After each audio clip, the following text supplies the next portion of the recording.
Welcome back to Creepcast. How you doing? Woo! Before you get into the episode, we just want to let you know that we're on all the audio platforms, Spotify, Apple, anywhere that you can listen to podcasts over audio. We are there. Here are some overlays here, with some of the stuff we're on. So be sure to check us out there and be sure to give us likes and reviews and stuff because it helps us out. I appreciate it. Now, back to the episode. We are talking about Penpal today, which Wendy, give us a nice little breakdown on Penpal, because this was once again a nice little suggestion by you. Absolutely. So happy to be here. Thank you everyone for being here, and especially thank you to my co-host, the famous 62-year-old MeatCanyon. It's really the it's famous really cool AARP to see, member himself. It's really cool to see people from your generation get into this kind of content. It's really encouraging. So it makes me think I'm going to be here a while. So I appreciate you. It's all good, man. The internet has really brought a new life to us senior citizens. I love the imagination of these little youngins out there telling nice spooky stories. Yeah, I can't wait for you to die of a heart attack during one episode. Oh, and it will happen. It'll be so good. I told you when we started this, I'm gonna monetize it. I'm making as much money as I can. I've come to peace with it, and I think that as long as I am replaced with an even older and fatter gentleman, I'll be completely fine with it. Man, yeah. We're older than you on YouTube. That's going to take a while. It's going to be very, very hard, but I think that it can happen. But today, we are talking about Penpal. So Penpal there's like two camps of old internet creepypasta. There's the stuff that was famous because it was either a meme or it was some cultural thing like Jeff the Killer, the Slender Man, stuff like that. And then there's stuff that's remembered and famous because it was good. Things like Baraska and the one we're going to be talking about today, Penpal. So unlike Baraska, I actually don't think I've read Penpal. I think as a kid, because the original story was posted to r/NoSleep in September of 2011, or at least the first part of the story was. We'll talk about that in a second. But it was posted in 2011, and then a bunch of the YouTubers who I listened to, like Mr. Creepypasta, Creeps Mix Pasta, they made their audio versions of it. I don't think I listened to it because I think it was just so long. Because the full, it's 6 parts. All 6 parts are like a 3-hour audio recording. So I don't think I ever listened to it, but I remember people saying it was one of the best out there. So now that I am a little bit more mature than I was when I was 14 years old or 13 years old, whatever, I'm excited to go back and look at it because a bunch of people I trust, a bunch of people whose opinion of stories I care about have said Penpal's one of the greatest early horror stories you can find. So I'm stoked. I'm excited to get into it. Like I said, the story's 6 parts. Originally, the author meant for the first part, that is titled Footsteps, to be a standalone story. But after a bunch of acclaim from people in the comments on Reddit, he decided to continue from the same character's perspective, eventually making a story into 6 parts and actually publishing it, which he did through a GoFundMe. The author's name, by the way, which I should probably mention, is Dathan Auerbach. I believe I'm pronouncing that right. Yeah, I think Auerbach. Something. It looks like some kind of Austrian European name or whatever. Auerbach. Yeah. It's the thought that counts. Yeah. But he published this story on Reddit. He went under the name 1,000 Vultures when he was writing it. But now you can buy the entire Penpal narrative as a paperback edition, which is really cool. So it's awesome to see someone go from I'm going to make a quick little short story on Reddit into being a published author. That's really sick. So the fact that it got that much acclaim, that they had a Kickstarter for it and everything, it's that popular. I'm excited to see what's in it. Yeah, I mean, something where it's you started off and you were able to garner. I mean, I think the Kickstarter I saw was, I think he asked for 1,500 and ended up making 15,000, and that's just a post from Reddit over 10 years ago. Pretty substantial. And there's something I like a lot about the idea of these people publishing things into physical formats and being able to have it up on a bookshelf and pull it down. I think it just it legitimizes it in a fun way where you can put it up next to your H.P. Lovecraft's or Stephen King's, all that kind of stuff. And I think it deserves to be there. But once again, this is the narrative with every episode. I have not read this, nor have I really heard of it. It's just another one of these things where Mostly it's been people in the comments saying that they want to see people, they want to hear us talk about Penpal. They want to see, us read Penpal, which I'm very excited about, especially, but I'm also very nervous. I'll say I'm very nervous because do we know, is it going to be a Baraska situation again or not? I don't know. That's a good point. It might be. I'm holding my breath because now I'm nervous because you don't even know. We're going okay. In this I'm blind. innocent this time. I'm innocent. I have no idea where this story ends. So if it does end up in a Baraska place, that was a happy accident. I didn't do it on purpose. Yeah, a quote unquote happy accident. It's very, very happy. Yeah. Without further ado, let's jump into it. And like Wendy said, it's broken into 6 parts, and the first part is called Footsteps. So, you want to start? Or you want me to start? Absolutely, and I think the plan is we're just going to run with it for as long as we feel like, and we'll see where it goes. So let's get into it. Why don't you kick us off? Okay. So Footsteps, and it begins with, this is long, so I apologize for that. I've never had to tell this story with enough detail to actually explain it all the way, but it is true, and it happened when I was about 6 years old. Nice 6-year-old story, all right? Mm-hmm. I'll tell you something, and I don't mean to immediately break this, you're but good. I'm trying to think if I can remember much when I was 6. I can't remember much when I was 6. I have very early memories of I remember the house. I remember when I was 6 or 7, I remember I was playing on a playground and ran into a big black widow spider, hanging on a toy. So I have glimpses of stuff like that, but I don't have coherent memories from that time. Yeah. I feel like all I can remember is, like you were saying, childhood home, and then something big that happened. I think I tripped. I was running up my stairs outside, these wooden steps, and I tripped and I hit my shins really hard. Yep. And I remember I was like, and I crawled inside. I couldn't even walk. I was like, I remember I crawled inside. The pet hermit crab I got from the, I think it was a county fair. I remember when it died. And I remember you scream crying for days. to be 6 again. Oh, to be 6. Yeah. All right. That was the literal first sentence, so I'm not going to stop anymore. I apologize. So he said, but it is true, and it happened when I was about 6 years old. So, in a quiet room, if you press your ear against a pillow, you can hear your heartbeat. As a kid, the muffled rhythmic beats sounded like soft footsteps on a carpeted floor. So as a kid, almost every night, just as I was about to drift off to sleep, I would hear these footsteps, and I would be ripped back into consciousness, terrified. For my entire childhood... Hold on, to make it easier on us, do you want to alternate paragraphs? Sure. Substantial paragraphs. If it's a sentence, then you do another one. Sure, yeah. Yeah, that way it's just more rhythmic or whatever. Neither of us are losing our voice. Because we're in this for the long haul. This isn't a sprint, it's a marathon, right? We got to pace ourselves. Yeah, it's a classic tortoise and the hare kind of thing. Exactly. You'd be very surprised who wins that race, huh? Look, I'm not saying I was there or anything, but from what I've heard, it got pretty wild. From what I heard, it was a pretty good race, is all I gotta say. A lot of upsets that day. All right. Anyway. Yeah.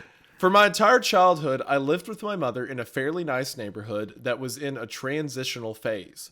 People of lower economic means were gradually moving in, and my mother and I were 2 of these people. We lived in the kind of house you see being transported in 2 pieces on the interstate, but my mom took good care of it. There were a lot of woods surrounding the neighborhood that I would play in and explore during the day, but at night, as things often do to a kid, they took a more sinister feeling. This coupled with the fact that, due to the nature of our house, there was a fairly large crawl space underneath, filled my mind with imaginary monsters and inescapable scenarios which would consume my thoughts when I was awoken by the footsteps. I told my mom about the footsteps, and she said that I was just imagining things. I persisted enough, and she blasted my ears with water from a turkey blaster, once just to placate me. Since I thought that would help. Of course it didn't. Despite all the creepiness and footsteps, the only weird thing that ever happened was that, every now and then, I would wake up on the bottom of a bunk despite having gone to sleep on the top. But this wasn't really weird since I'd sometimes get up to piss or get something to drink and can remember just going back to sleep on the bottom bunk. My God, I'm having a stroke. It's okay, Grandpa. So if you hit Control and the mouse wheel, the words get bigger. I need to zoom in. I need to zoom in, Sonny. I'm sorry. The words, they're bigger, Grandpa. You don't have to squint so hard. It's easy to read now. This would happen once or twice a week, but waking up on the bottom bunk wasn't too terrifying. But one night, I didn't wake up on the bottom bunk. I'll tell you something right now. If I consistently went to sleep on a top bunk and I woke up on the bottom bunk, that would fuck me up. That's mentally. pretty freaky. Yeah. It is. It is. Even I don't even like the aspect. I don't even like thinking that like I'm sleepwalking, let alone like sleep talking, let alone sleepwalking. So just be like, as a kid, I'd wake up and I'd get on the bottom bunk. That isn't cute to me. I don't like that. I don't like moving when I don't know. Yeah, that sleep. Like I've never sleepwalked, but I know people who have. It always freaked me out. Like the idea that you could just be on autopilot walking around. You all should be put into I don't know, some kind of isolation from the rest of us. You're weird. Stop it. I used to have a friend that used to go to his house and we would hang out and play PS2 and stuff. You know what I mean?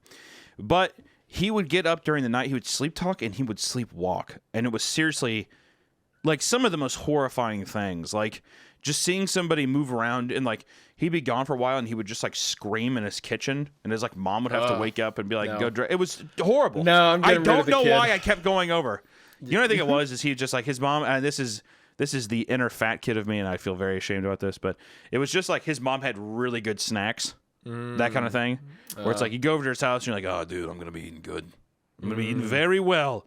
Banana slices with chocolate syrup. That kind of thing. It is pretty good. So it was like in your head, like I might have to put up with like a screaming possessed child, but I get the I'm going to. I'm going to have to deal with this. That is the reality of the situation. It's how I felt about it. But I was like, he has a GameCube and a PS2, and his mom has good snacks, so why not? Why not? This was back in the 1950s, right? It was, yeah. It was I didn't back know in they the had 1950s. PlayStations back then. Yeah, impressive. it was a very, very new console. Okay. Anyway, I had heard the footsteps, but was too far gone to be woken up by them. And when I was woken, it wasn't from the sounds of footsteps or a nightmare, but because I was cold. Really cold. When I opened my eyes, I saw stars. I was in the woods. No, immediately. Immediately, no. Why? You go to sleep and you wake up in the woods? Man, okay. I sat up immediately and tried to figure out what was going on. I thought I was dreaming, but that didn't seem right, though neither did me being in the woods. There was a deflated pool float right in front of me, one of those ones shaped like a shark. This only added to the surreal feeling, but after a while it seemed like I just wasn't going to wake up because I wasn't asleep. I stood up to orient myself, but I didn't recognize these woods. I played in the woods by my house all the time, so I knew them really well. But if these weren't the same woods, then how could I get out? I took a step and felt a shooting pain in my foot, which knocked me back to where I had just been laying. I had stepped on a thorn. By the light of the moon, I could see that they were everywhere. I looked at my other foot, but it was fine. And as a matter of fact, so was the rest of me. I didn't have another scratch on me, and I wasn't even that dirty. I cried for a little bit, and then stood back up. Really interesting visuals there. Mm-hmm. Especially I like the idea of the blow up shark just being there. It does add to that surrealistic kind of dreamlike state. Yeah. But even just like a forest just laid like with a bed of thorns is pretty creepy. The implication I get is that he's being carried there because like he got into the middle of the thorns, but he doesn't have any scratches on him. Kind of like he appeared. That's what it sounds like. But we'll find out. Someone's taking him from his bunk. That's definitely what it feels like. Yeah. I didn't know which way to go, so I just picked a direction. I resisted the urge to call out since I wasn't sure I wanted to be found by who or what might be out here.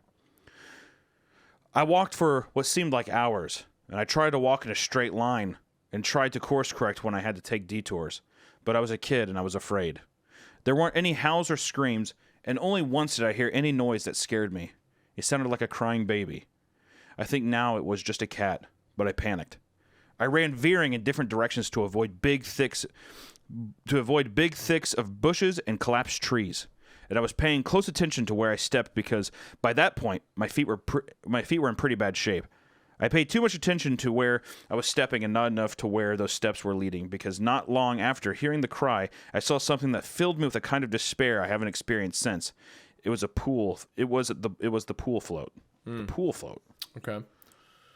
I was only 10 feet from where I had woken up. This wasn't magic or some supernatural space bending. I was lost. Up until that moment, I thought more about getting out of the woods than how I got in, but being back at the beginning caused my mind to swim. Oh, I see. Okay, so he gets up and he's running, and he runs for a while, and then he's back at the pool float.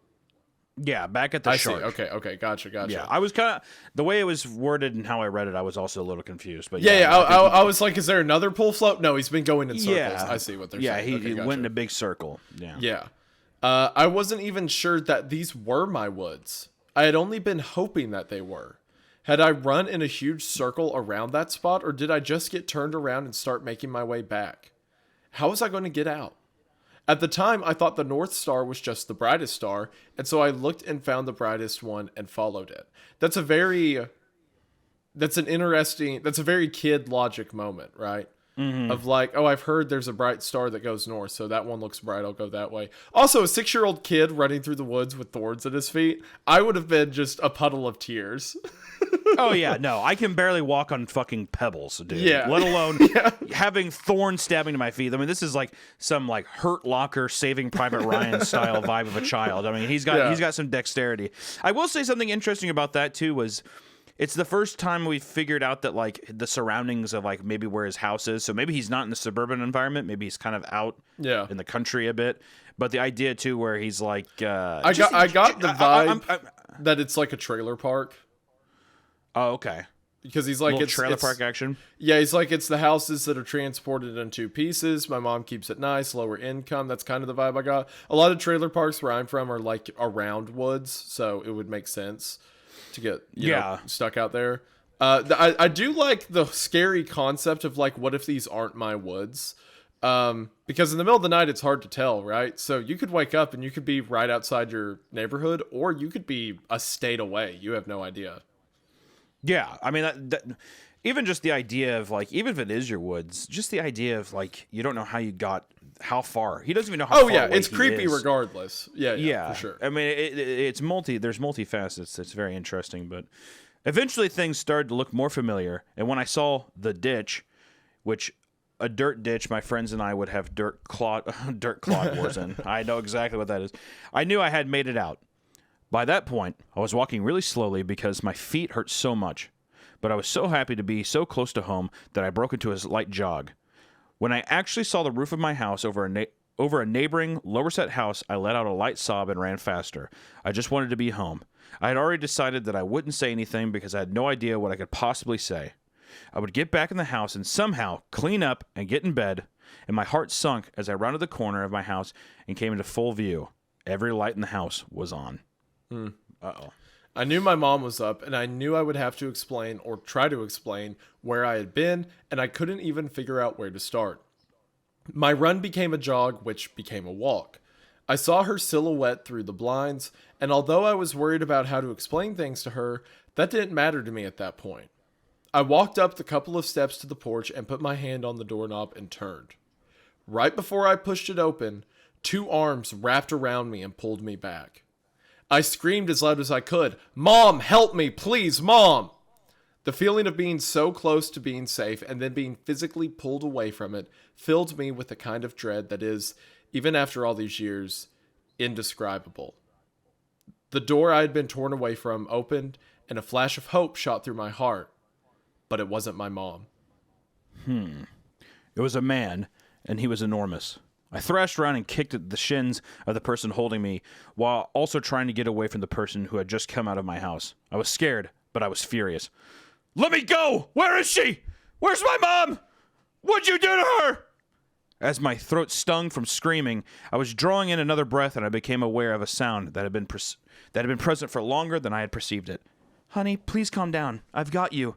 It sounded like my mom. The arms loosened and set me down, and as a man approaching me blocked out the porch light with his head, I noticed his clothes. He was a cop. I turned to face the voice behind me and saw that it really was my mom. Everything was okay. I began to cry, and the three of us went inside. I'm so glad you're home, sweetie. I was worried I'd never see you again. By that point, she was crying too. I'm sorry, I don't know what happened. I just wanted to come home. I'm sorry. It's okay. Just don't ever do that again. I'm not sure me or my shins could take it. A little laughter broke through my sobs and I smiled a bit. Well, I'm sorry for kicking you, but why'd you have to grab me like that? I was just afraid that you'd run away again. Bullshit. Yeah. Bullshit. I was walking towards the house. What are you talking about? I was confused. What do you mean? We found your note on your pillow, she said, and pointed at the piece of paper that the police officer was sliding across the table. I picked up the note and read it.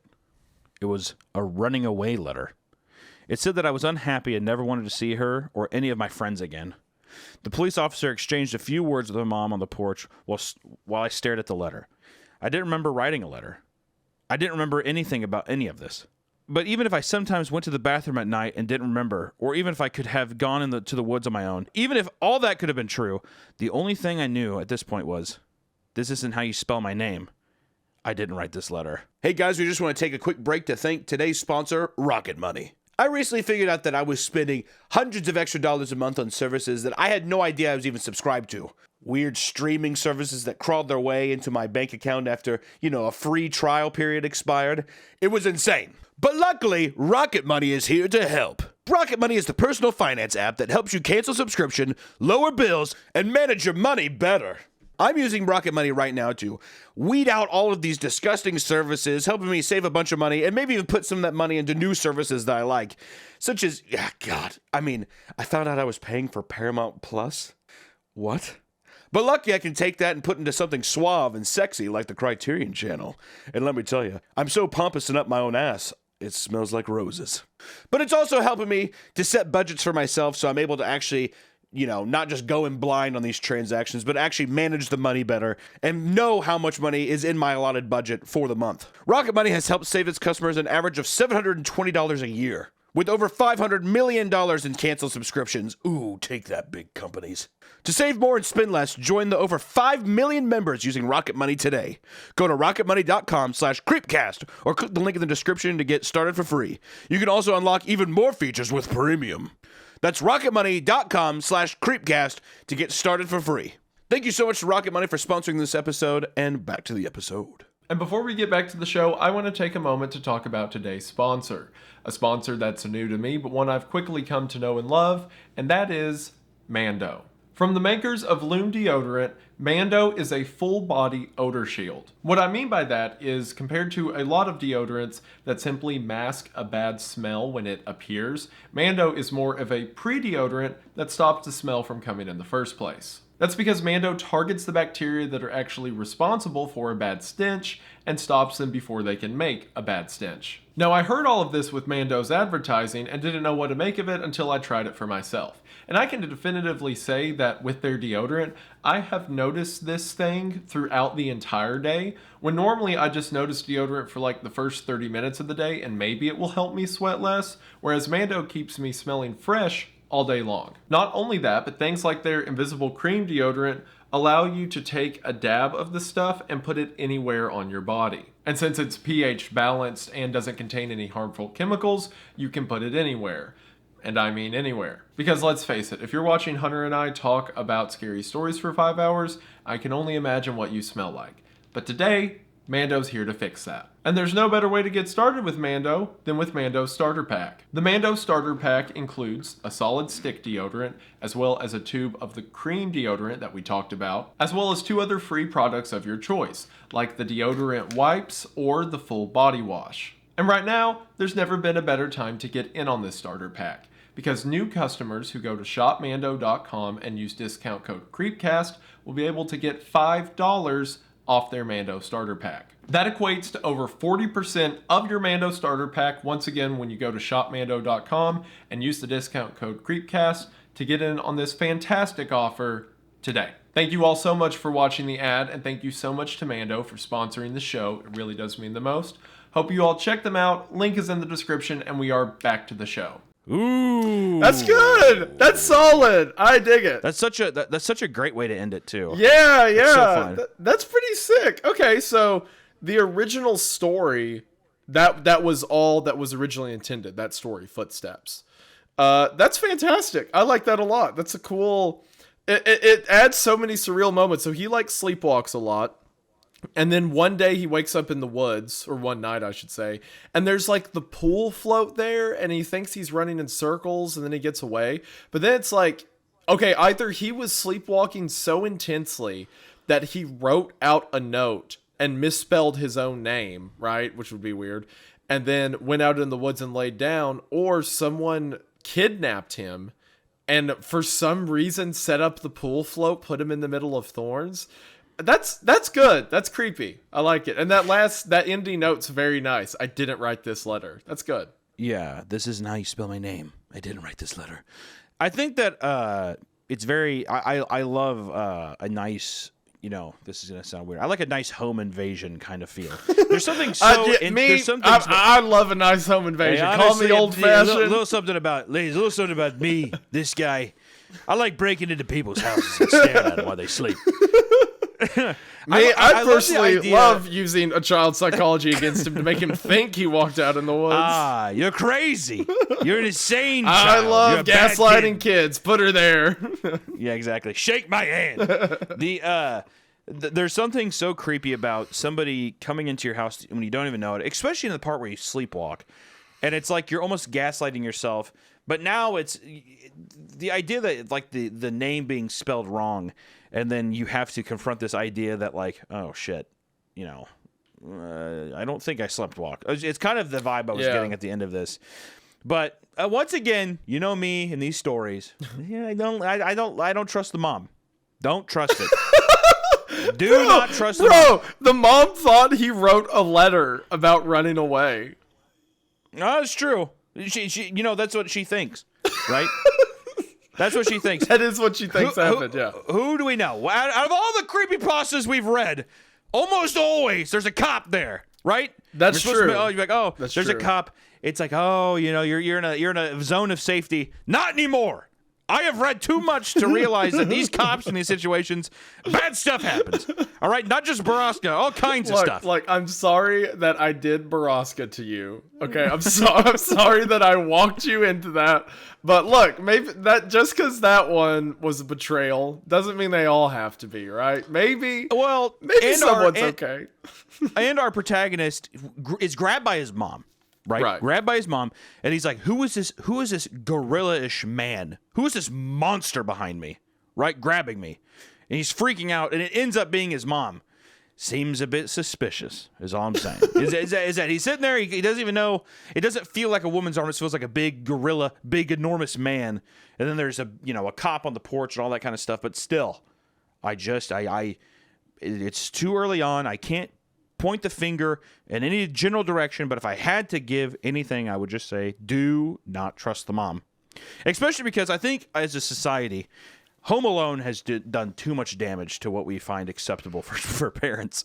Why does the mom just let this child walk around or even go outside or anything like that? Sure, she might be sleeping, but how does a 6-year-old get up and do all this? There's too many questions, and I hope some of them get answered, especially into the second part here, which is simply called balloons. All right. Balloons. I said it weird. No. It's cool when you say it weird. I forget you're a voice actor. Every now and then it comes out, and I'm like, oh yeah, I forgot. I'm a terrible reader. I'm almost wondering if I should just do the quotes.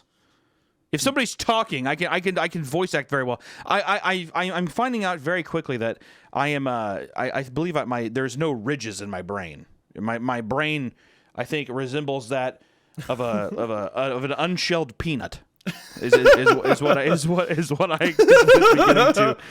what's beginning to take form. Do you want to try that out? Yeah, we could try it. All right, cool. Why not? Yeah, and if my voice starts to give out, I'll just pass it off to you. Or we could hire some poor, so we could hire someone. Yeah. What's it called? Need a nice third.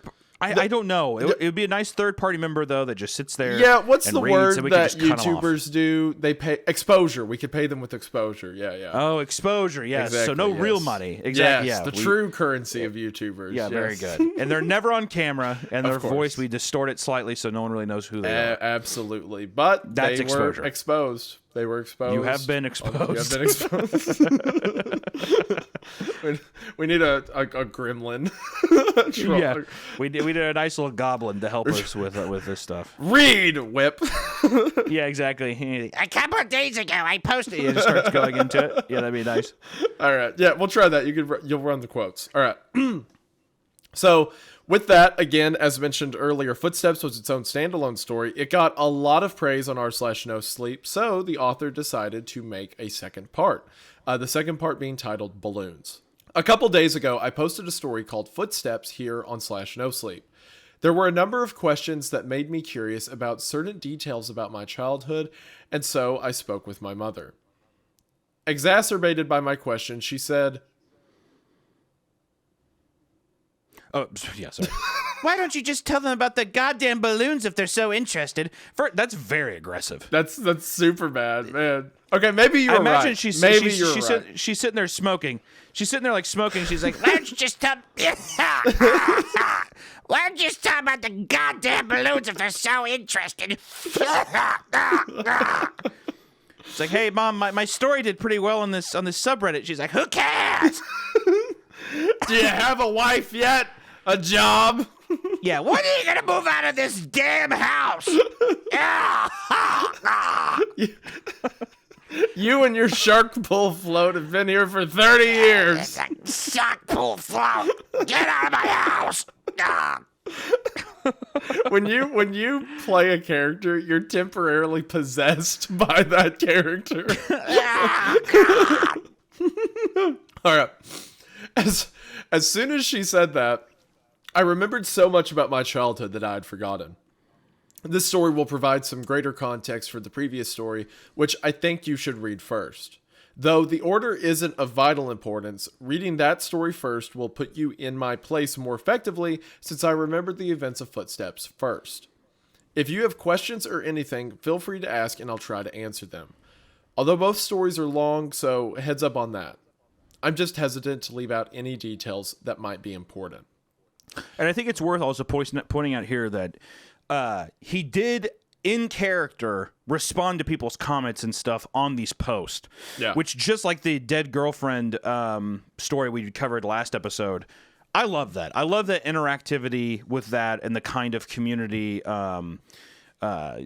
collaboration, because when he is responding to these people, they are inadvertently becoming a part of the story too, and I think that's just a lot of fun. Yeah, it's fun to make it into like a kind of ARG type thing, right? Yeah, exactly. I think it's pretty sick. I like if you're gonna be there, you know, why not go all the way with it, right? Exactly. I mean, like, you're using social media, you're using these online forums. It's like, it feels weird to be like, let's play pretend. But in a way, when you're getting invested in these stories, why not? It's coming from an anonymous source on the internet. Why not take it that extra step? I think it just adds. It just adds so much more than like what a standard novel or a standard movie can do. You know, you're so embedded in a part of it. I mean, it's you've got the format in front of you. You might as well use it, right? Yeah, exactly.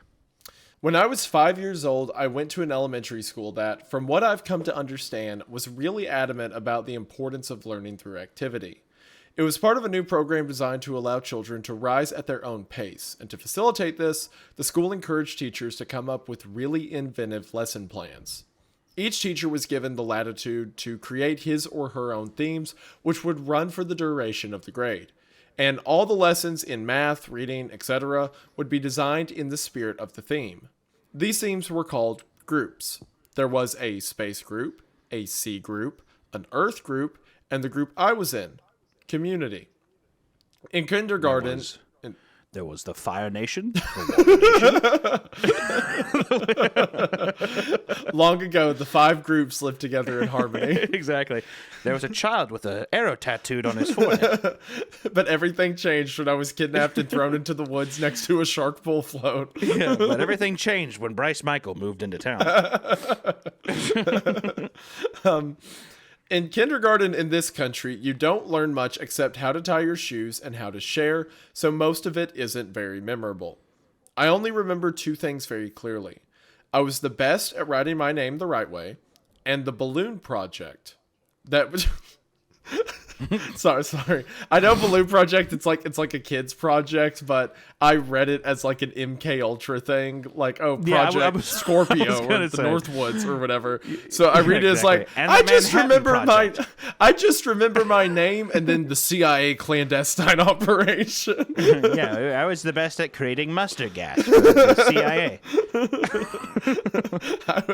I was the best at writing my name the right way, and the Balloon Project, which was really the hallmark of the community group, since it was a pretty clever way to show how a community functioned at a really basic level. You've probably heard of this activity. On one Friday, I remember it being Friday because I was excited about the project and it being the end of the week. Toward the beginning of the year, we walked into the classroom in the morning and saw that there was a fully inflated balloon tied off with string taped to each of our desks. Okay, hold on, not to jump the gun. I'm drawing a connection between this and the pool float in my head, right? Anyway, there's a. You want to explain how? You want to explain how? Well, a pool float is truly the balloon of the water, right? So, so there's a full float. Wow. That is intuitive. Wait, hold on. Pool floats are like balloons that sit on water. Okay. Write it down. Get your notebook out. Jot that down. If you think about it. But no, it's like there's balloons, right? And then, because that was the most surreal detail of the first part, that there was a balloon deflated in the middle of the woods, right? So I'm just guessing. We're gonna see a shark pop up in the story. I appreciate it. I wanted to hear the thought, and I heard it. As I said, balloons... floats are the balloons of the water. So we walked into the classroom in the morning and saw that there was a fully inflated balloon tied off with string taped to each of our desks. Sitting on each of our desks was a marker, a pen, a piece of paper, and an envelope. The project was to write a note on the paper, put it in the envelope, and attach it to the balloon, which we could draw a picture on if we wanted. Most of the kids started fighting over the balloons because they wanted different colors, but I started on my note, which I had thought a lot about. All the notes had to follow a loose structure, but we were allowed to be creative within those boundaries. My note was something like this. Hi, you found my balloon. My name is blank, and I attend blank elementary school. You can keep the balloon, but I hope you write me back. I like Mighty Max, exploring, building forts, swimming, and friends. What do you like? Write me back soon. Here's $1 for the mail. On the dollar, I wrote 4 stamps. 4 stamps! It was in quotes. I had to do it. You were so excited.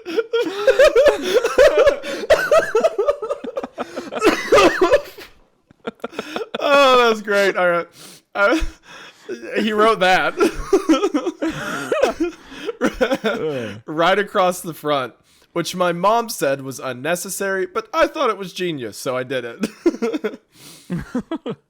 The teacher took a Polaroid of each of us with our balloons and had us put them in the envelope along with our letter.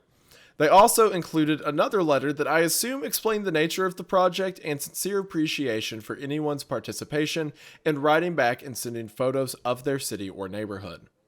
That was the whole idea, to build a sense of community without having to leave the school and to establish safe contact with other people. It seemed like such a fun idea. So it's pretty much like, in a way, like kind of like a DARE kind of program, like kind of just getting people activity. It's an activity that's about like a group building exercise that also teaches you like safe practices amongst like your own community or whatever. Yeah, like you put your name in a balloon, ask someone to write you back. It's like, oh, you're learning about people from around. I think I know where this is going though. Yeah, I prediction time. If we want to do a nice little prediction, Sure. I feel Yeah, like he's going to get a note from somebody who's not in the class. If is maybe what is what I'm starting to think. Yeah, well, they send the balloons off, so the idea is that someone from like far away writes back. Oh, Yeah. I thought it was okay. So, well, first off, yeah, that's weird. There's gonna float off. Well, I you imagine think this was like the 90s or something, back when they weren't really taking that kind of thing into account. You know, like, oh, let's include a picture of the child with the letter. You know, I'm this old. yeah, I'm this old. My home address is this. Please write. That would definitely be something where it's just like law enforcement had no idea, or something like that. We never saw this one coming, really. Yeah. All right. Over the next couple weeks, the letters started to roll in. Most came with pictures of different landmarks, and each time a letter would come in, the teacher would pin the picture on a big wall map we had put up showing where the letter had come from and how far the balloon had traveled. That's kind of like, I know we joke about like, oh, what could happen, but that's kind of a nice little thought, right? Like, oh, this is how far your balloon went, and this is where this person's from, and, you know, like teaching kids about like other people existing, you know? So are the kids finding the balloons? No, so they... Okay, so you write a letter. I'm honestly so lost. You write a letter. You write a letter. Right, saying my name is this. I go here. This is how old I am. I'm 86 pounds. Yeah. All I'm that. 4'2". Yeah. Yeah. Hair color, eye color, all that. Anyway, you you put the letter in an envelope, tie it to a balloon, and send it off. The letter the teacher adds is instructions from the school. Like, if you want to write back to the child, send your letter to the school. So then when people send the letter back from like 100 miles away, you know, however far the balloon goes, they read the letter to the class and then put a pin in the board and talk about like where this person's from, what that region's like, etc. I see. So we're under the impression that the balloon doesn't pop like right above the school, far and fall into the parking lot. Yeah. Kind of thing. Correct. No, it goes a ways away. Yeah. So it flies away like a Dr. Seuss object, and someone's like, "Oh my God, look at this, a balloon!" Yeah. And they look inside. Yeah. Okay. All right. I just wanted to make sure. Right. Yeah. So the idea is that strangers like send in, like he said, people were sending pictures of landmarks and stuff. So it's people like, oh well, I'm from here. This is what it's like. You know, whatever. I would hate to see what some of these pictures were they sent back. I have a feeling that this is a disaster project is what this is coming to be. Look, like I said, it was the 90s. That wasn't on anyone's mind. It was the 90s. Yeah, no one really... Yeah, kids were just flying into vans left and right. That's how it felt. Yeah.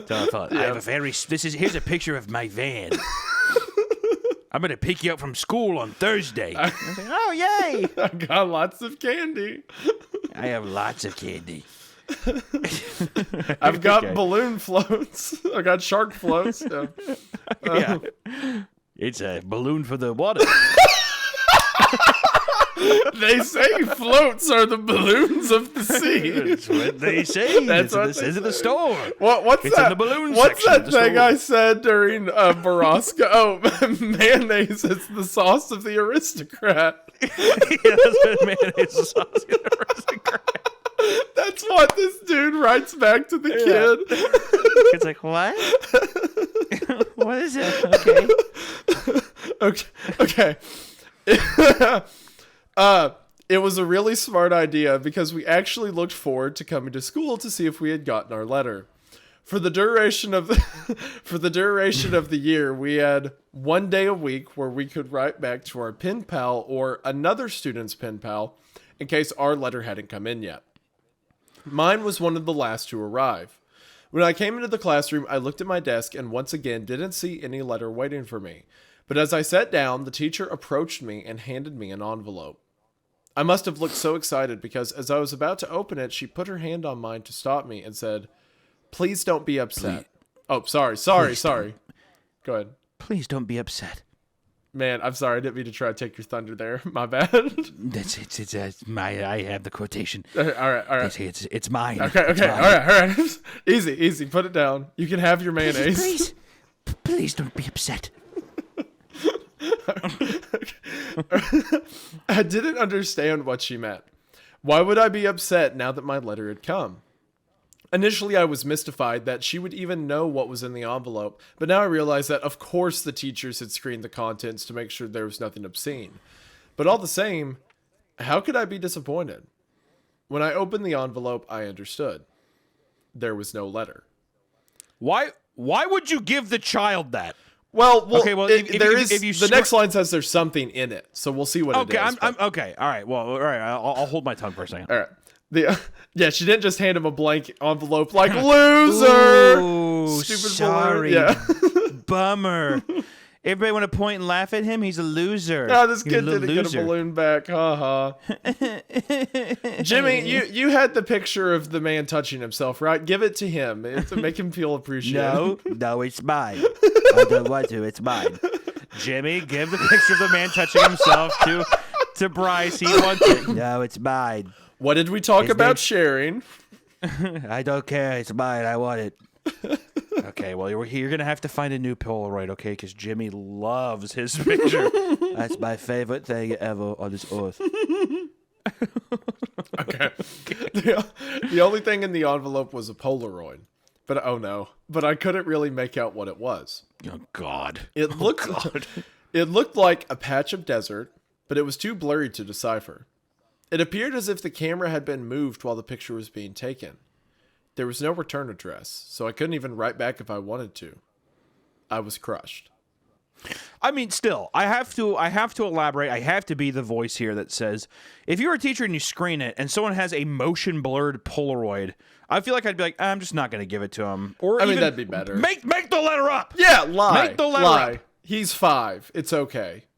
Yeah, for real. She's like, it's just not ethical. It's like a documentary person, like on Planet Earth, whatever, that documentary, where it's like, we simply can't interfere. It's not the truth. Gosh, bro, that is the most, okay, I know this isn't related to the story. That's one of my biggest pet peeves of anything ever. Those documentary crews who will watch people starve to death. You know what I'm talking about? It's their code. Drives me insane. It's the documentary code. I've been watching Love on the Spectrum, and I think the same thing. I can't even... Love on the Spectrum, these people are doing things wrong intentionally, and I just imagine like these malicious producers in the back being like, let them keep doing it wrong. Yeah, this is such good content. We definitely... Don't interfere. And then they walk up to him, they're like, hi, Connor. Yeah. Are you sure you want to do that? Because you look pretty fucking stupid. And he's like, oh, I didn't know. And they're like, yeah. Yeah. Could you go ahead and shape up? And he's like, okay, sorry. Yeah, I'm glad you said sorry about that. I will say, though, this does remind me, I'm actually getting flashbacks from my own childhood. In my music class, we could write to any musician. Oh, did you get a special Polaroid from a musician? Is that what happened? I got a postcard, and I wrote to Adam Sandler. That was the musician I chose, okay? Because at the time, I had a comedy CD from him called Everybody's Gonna Laugh at You. And I remember I got a thing back, and it was signed. And it was so obviously fake. But I remember at the time, I was like, whoa! Holy moly! Your teacher's faked a signed Adam Sandler letter? That I can only imagine. There was never verified, so it very well could be. But like looking back on it, I was like, "There's no way. There's just simply no way." Do you still have that letter? Maybe, bro. I'd have to. I think for a very long time, I was like, "This is just fake." I might have pitched it. I don't know. No, bro. If you still have, what if it's real? What if one day, what if one day, when you're 87 years old, wow. 10 years from now, could you like listen to yourself? Could you imagine, Huddle, if you had an Adam Sandler signature? I will say, hold on. I'm looking up images of it right now, and the signature does look very similar because he did draw he drew a smiley face on mine. And then one of these things. Okay, well, for one, you're making fun of me for the signature thing. I'm saying it would be cool if he sent a signed copy of the CD to someone who became like a famous internet comedian personality, right? Like that would be a cool stepping stone. You hear about this director got a letter from Scorsese when they were a kid or whatever, right? I'm saying it'd be neat for that reason, not that. When I was listening to you, I legitimately thought you were being like, I thought you were legitimately being like, can you even imagine if you had Adam Sandler's signature right now? That's what I'm starstruck by. Yeah, you're like, oh my gosh, really? Could you? Did Mr. Sandler touch that? No. Are you saying Mr. Sandler touched pen and he touched ink and quill on that picture? What's it smell like? It smells like Adam. Give me the letter. Give me the letter. Give it. Yeah, girl. Yeah. No, if it's real, that's neat. Is all I mean. It's probably in a landfill. I don't know if I still have it. It's probably in a landfill. All right, well, I'll make sure he knows that when I talk to him. So if you talk to him, if I could get a signed copy of like Happy Gilmore. Or something okay, like that, yeah, sure. See, here comes crawling back. Okay, anyway. Yeah. Hey, Adam. The school year pressed on, and the letters had stopped coming for nearly all of the other students. After all, you can only continue a written correspondence with a kindergartner for so long. Everyone, including myself, had lost interest in the letters almost completely. Then I got another envelope. My excitement was rejuvenated, and I reveled in the fact that I was still getting a letter when most of the other pen pals had abandoned their involvement. It made sense that I received another delivery. There had been nothing but a blurry picture in the first one, so this was probably to make up for that. But again, there was no letter at all. Just another picture. God, my stomach is dropping every time that it says It's a picture. It's a pretty good. I'm liking this It build is. up right now. This is solid. Yeah. This one was more distinguishable, but I still didn't understand it. The photograph was angled way up, catching the top corner of a building, and the rest of the image was distorted by a lens flare from the sun. Oh man, what if the building is the school? Oh, That'd be creepy. Oh, that gave me a chill. All right. Yeah. See, but we might be getting into Baraska territory. Just to warn you. I don't. I didn't do it this time. I didn't do it this time. This setup is literal, and I hate to say it. I really don't. I don't even want to go there. But this could a story set up like a pedophile scenario anymore than children writing about who they are and sending pictures of themselves and sending it out into the balloons out into the world. Yeah, like, come on! It's like a metaphor for the internet. You take a picture of yourself and throw it into the sky and wait for someone to reply. They're sitting there and then they're getting letters back from these strangers. And, like, there's probably some kid who's like, Joshua, do you want to see who sent you a letter?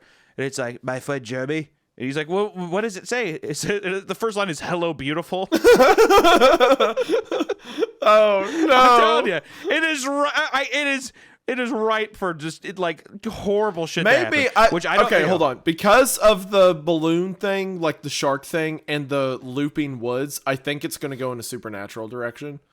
I'm praying, but you're right that I think that the red herring is a child predator scenario. Yeah, I think so. I think it is. Yeah.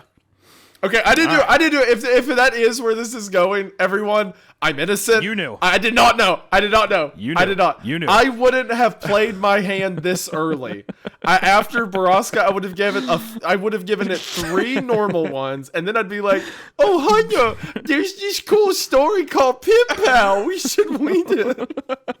I wouldn't have done it this quick. Like, you're a bad man. You're a bad man. I'm not a bad man. I would have been smart about it. This is too overt. Right. This is too overt for me. Okay. All right. Okay. All right. Of course, if I did want to do it right now, then I would pretend like I've never read the story before. But that didn't happen. So don't ever trust me, Otto. Don't ever trust me.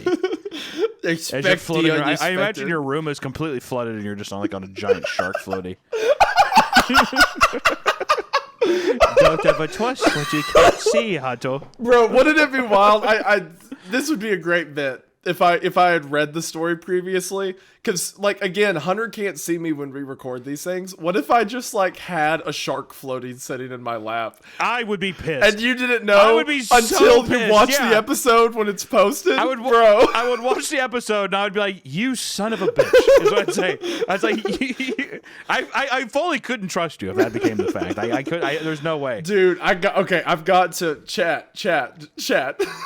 You guys got to keep me accountable for this. We have to do something like that in the future. We got to prank him with some elaborate. Okay, anyway. Come on. Oh man, that's so good. All right. Because the balloons didn't travel very far, and because they were all launched on the same day, the board became a bit cluttered, and so the policy for the students still exchanging letters became that they could take the photographs home. My best friend Josh had the second highest number of pictures taken home by the end of the year. His pen pal was really cooperative and sent him pictures from all around the neighboring and sent him pictures from all around the neighboring city.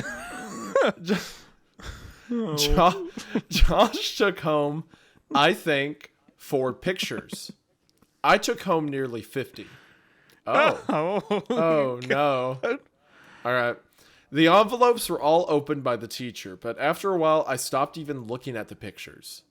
However, I saved them in one of my drawers that housed my collection of rocks, baseball cards, comic book cards, Marvel meta cards for those who might remember, and little miniature baseball batting helmets that I'd get out of vending machine at Winn-Dixie after t-ball games. With the school year over, my attention turned to other things. My mom had gotten me a small snow cone machine for Christmas that year, and Josh had really coveted it. So much so that his parents bought him a slightly nicer one for his birthday, which was toward the end of the school year. Immediately, Josh is a rat. Yeah, I see that. Yeah, exactly. That snow cone machine's pretty cool. And he goes up to his parents. He's like, "I need it. Mine to be better, please."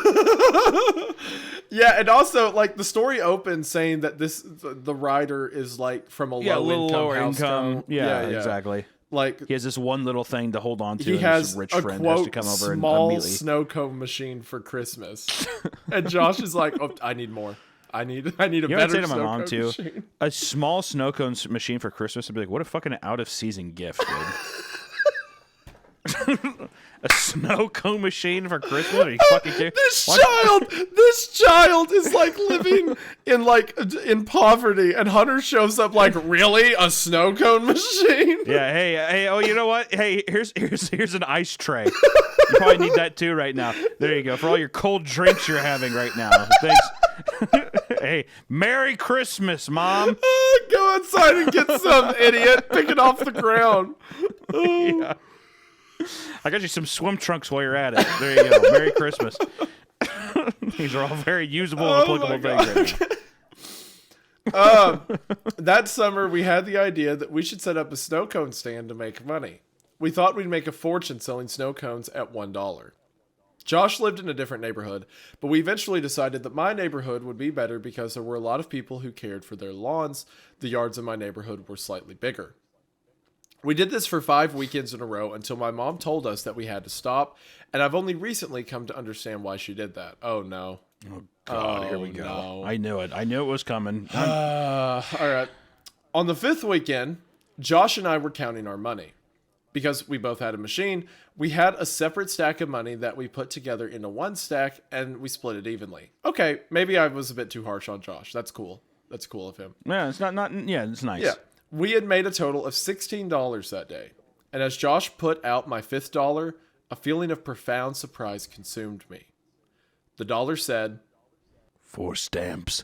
Ooh. Oh no! One of their customers was the guy. Oh no! I feel dirty. I'm sorry, everyone. If that's where this is snow cone, please. This is gonna be a look. I'm banking on it. This is gonna be supernatural. It's not gonna go there. Yeah, it's not where the I shouldn't have sold that snow cone to that ghost.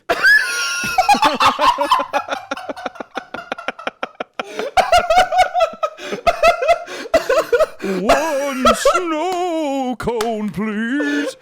Like walks up. It's like one a bench. Snow cone. Ooh.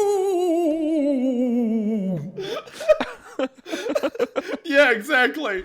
It won't be about a child predator because it'll be about that for sure. Shouldn't have sold a snow cone to that ghost. Oh my gosh. Okay. All right, thank you. Josh noticed my shock and asked if he had miscounted. I told him about the dollar, and he said, "That's so cool, man." Hey! Oh. That's so cool, man. Oh, look, I apologize. I was so... Come on, man. Look. Come on, okay, man. all right, you're right. I keep taking it from you. I apologize. However, The reason I forgot is because I'm still laughing over the concept of a floating bed sheet. Ooh. One spooky snow cone. That's where the story goes. It goes like that, campy. Okay. Oh. As I thought about it, I came to agree. The idea that the dollar had made it right back to me after changing so many hands floored me. Oh, you naive bastard. Yeah. I know. He's 6. He's not. No. He's not even 6. He's 5. He's even younger in this story. It's a year before the footsteps. Oh man. Ooh, that's kind of interesting too. I just now thought about that. This is a year before the last story. Yeah. So does this then correlate with the first? This is going to lead into the events of Footsteps. I like that. All right. Josh noticed my hands for me. I rushed inside to tell my mom, but my excitement, coupled with her being distracted by a phone call, made my story incomprehensible, and she responded simply by saying, Oh wow, that's neat. Frustrated, I ran back outside and told Josh I had something to show him. Back in my room, I opened the drawer and took out the stack of envelopes and showed him some of the pictures. I started with the first picture, and we went through about 10 before Josh lost interest and asked if I wanted to play in the ditch. A dirt ditch down the street from my house, before his mom came to pick him up, so that's what we did. We had a dirt war for a while, but I was interrupted several times by rustling in the woods around us. Oh no. Oh no. There were raccoons. Oh, thank God. There were raccoons and stray cats that lived in there, but this was making a little too much noise, and we traded guesses at what it was in an attempt to scare each other. My last guess was that it was a mummy, but in the end, Josh kept insisting that it was a robot because of the sounds that we heard. What? Yeah, what? Destroy all humans. like literally sitting there. It'd be so funny if he's like, I bet it's a mummy, and then just in the bush, it's just like It's just like, I want to kill all human beings. I want to kill all human beings. Like he's like, no, seriously, it's a robot. And he's like, I bet you it's a vampire. I'm a robot. I'm a robot. What? Do you have a voice modulator just ready to go? It's my mixer. It's very convenient in times like that's this. great. That's fantastic. Yeah. Why haven't we been doing this the whole time? You do these quotes. And I don't know. All right. Before we left, he got a little serious and looked me right in the eyes and said, You heard it, didn't you? It sounded like a robot. You heard it too, right? I had heard it, and since it sounded mechanical, I agreed that it was probably a robot. It's only now that I understand what we heard. I don't like that. I don't like that answer. All right. It has to be some kind of machine or something. All right. I was hoping that it was going to be a ghost. It's a sentient snow cone machine. No, the ghost possessed the snow cone machine. Ooh. Dude, like, okay, I'm actually a little worried now because I was like, I keep saying it as a joke, but in my head, I'm like, yeah, this is like a supernatural story. I was hoping that the thing in the tree sounded like a ghost or a ghoul or something, but it being mechanical. It's leading us down a trail. I'm very interested to see what it's going. Yeah, interesting. It's been nice.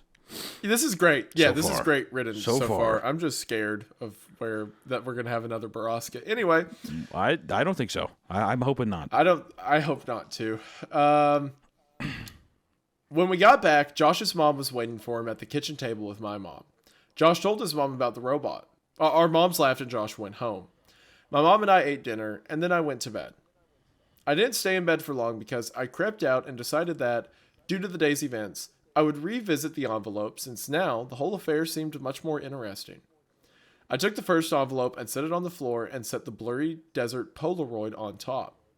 I laid the second envelope right next to it and placed the oddly angled Polaroid of a building's top corner on top and did this with each picture until they formed a grid that was about 5 by 10. I was always taught to be careful with the things that I was collecting, even if I wasn't sure they were valuable. I noticed that the pictures gradually became more decipherable. There was a tree with a bird on it, a speed limit sign, power line, a group of people walking into some building. And then I saw something that vexed me so powerfully that I can now, as I write this, distinctly remember feeling dizzy and capable of only a single repeating thought. Why am I in this picture? Dude, That's great. I'm so scared. I had a feeling, but yeah, I mean, just what's even cooler about that too is the collage, like having it's like just piece by piece. What's even weirder too, though, is making a single image out of different Polaroids, because having to snap that many Polaroids, it just doesn't make any sense. It's very, I don't know, it's otherworldly for sure. I pictured this as I can see it so plainly in my head of like a child who's like standing in front of something he should really be worried about, but because he's a kid, the danger isn't fully apparent to him, right? So man, all right. In this photograph of the group of people entering the building, I saw myself holding hands with my mother in the very back of the crowd of people. We were at the very edge of the photo, but it was undeniably us. And as my eyes swam over the sea of Polaroids, I became increasingly anxious. It was a really odd feeling. It wasn't fear, it was the feeling you get when you're in trouble. I'm not sure why I was flooded with that feeling, but there I sat floundering in the distinct sense that I had done something wrong. And this feeling only intensified as I looked on at the rest of the photos after the one that had so powerfully struck me. I was in every photo. Oh, that's so creepy. Have we heard anything? We've heard about his mom. Have we heard anything about his dad? No, he hasn't been mentioned yet. All right, guys, I'm sorry. Okay. I am legitimately scared right now. Like I've got like the chills. I'm nervous about where the story's going, you know? Like It's a nice build up. I mean, yeah, this is great tension. Yeah. None of them were close shots. None of them were only of me. But I was in every single one of them. Off to the side, in the back, bottom of the frame. Some of them only had the tiniest part of my face captured at the very edge of the photo, but nevertheless, I was there. I was always there. I didn't know what to do. Your mind works in funny ways as a kid, but there was a large part of me that was afraid of getting in trouble simply for still being up. Since I already had the looming feeling of having done something wrong, I decided that I would wait until tomorrow. The next day, my mom was off work and spent most of the morning cleaning up around the house. I watched cartoons, I imagine, and waited until I thought it was a good time to show her the Polaroids. When she went out to get the mail, I grabbed a couple of the pictures and put them on the table in front of me as I sat waiting for her to come back in. When she returned, she was already opening the mail and threw some junk mail into the trash can, and I said, Mom, can you come here for a second? I have these pictures. Just give me a minute, honey. I need to mark these on the calendar. After a minute or two, she came and stood behind me and asked what I needed. I could hear her shuffling with the mail behind me, but I just looked at the Polaroids and told her about them. As I explained more and pointed to the pictures, her frequent ahas and okays decreased, and she was suddenly completely quiet and only making a little noise with the mail. The next noise I heard from her sounded as if she was trying to catch her breath in a room that had no air left in it.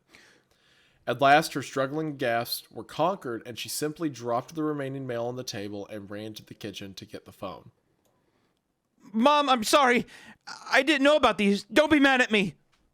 With the phone pressed to her ear, she was walking, running back and forth, and shouting into it.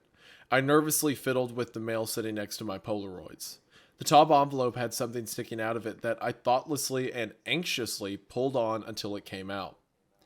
It was another Polaroid. Oh, boy. Oof. I do. That does make me trust the mom more. Like, once she realizes what's going on, she's like, adequately afraid. Well, what's interesting too about the beginning of this is that she's adequately afraid as well. Oh my God, I can't say that. But how crass, I guess, she was at the beginning. I'm guessing that over the years, there's just some kind of weird disturbance, and it seems like maybe she's just like a battered soul at the beginning of this, like in the present moment when she's just like telling about the damn balloon. You know what I mean? It's like it's just a character who's been through the ringer. That's a good point. There's I know some people who experience some like trauma as a kid, either from like an older person or like maybe they got lost or something, most of the time it affects the parent worse than it does them. Because they'll be like, oh, I remember some glimpses, I remember this, but the parent had every second of it, like, you know, ingrained in them. So, yeah, you're right. That does brain. Yeah, I mean, like the amount of guilt, all these kind of things. I mean, it does kind of soften the blow. It sits with you forever. Of what she said earlier, I think. Yeah. Yeah, I think so. Yeah. Confused, I thought that somehow one of my Polaroids had slipped into the stack when she threw the mail down. But when I turned it over and looked at it, I realized that I had not seen this one before. To my dismay, it was me. But this was a much closer shot. I was surrounded by trees and was smiling. But it wasn't just me, I noticed. Josh was there too. This was us from yesterday, bro. I think that confirms that the person that showed up to buy the snow cone was that guy. What's weird though is how did they not notice? Right now. I'm kind of wigged out right now, bro. I'm a little like, What's weird is how did it's still. There's still some questions I have about how did they not notice that someone took a picture of them. Well, remember they heard the robot, right? Oh, it's the noise. Yeah, the noise was a Polaroid going. Yeah. Yep. Yeah, this wasn't while they were selling their snow cones. This is while they were playing in the ditch. Yeah, and like, do you hear that? Yeah, and they were like looking over. Oh boy. Yeah. I don't like it. Oh no. This is a great story. This is so well done so far. But I don't like it because I'm afraid of where it's going. And it's so viscerally real too, right? Like the thing is that it's impossible to. I feel like if you're a horror fan, you're kind of thinking of every situation that could come to where you're trying to predict something, right?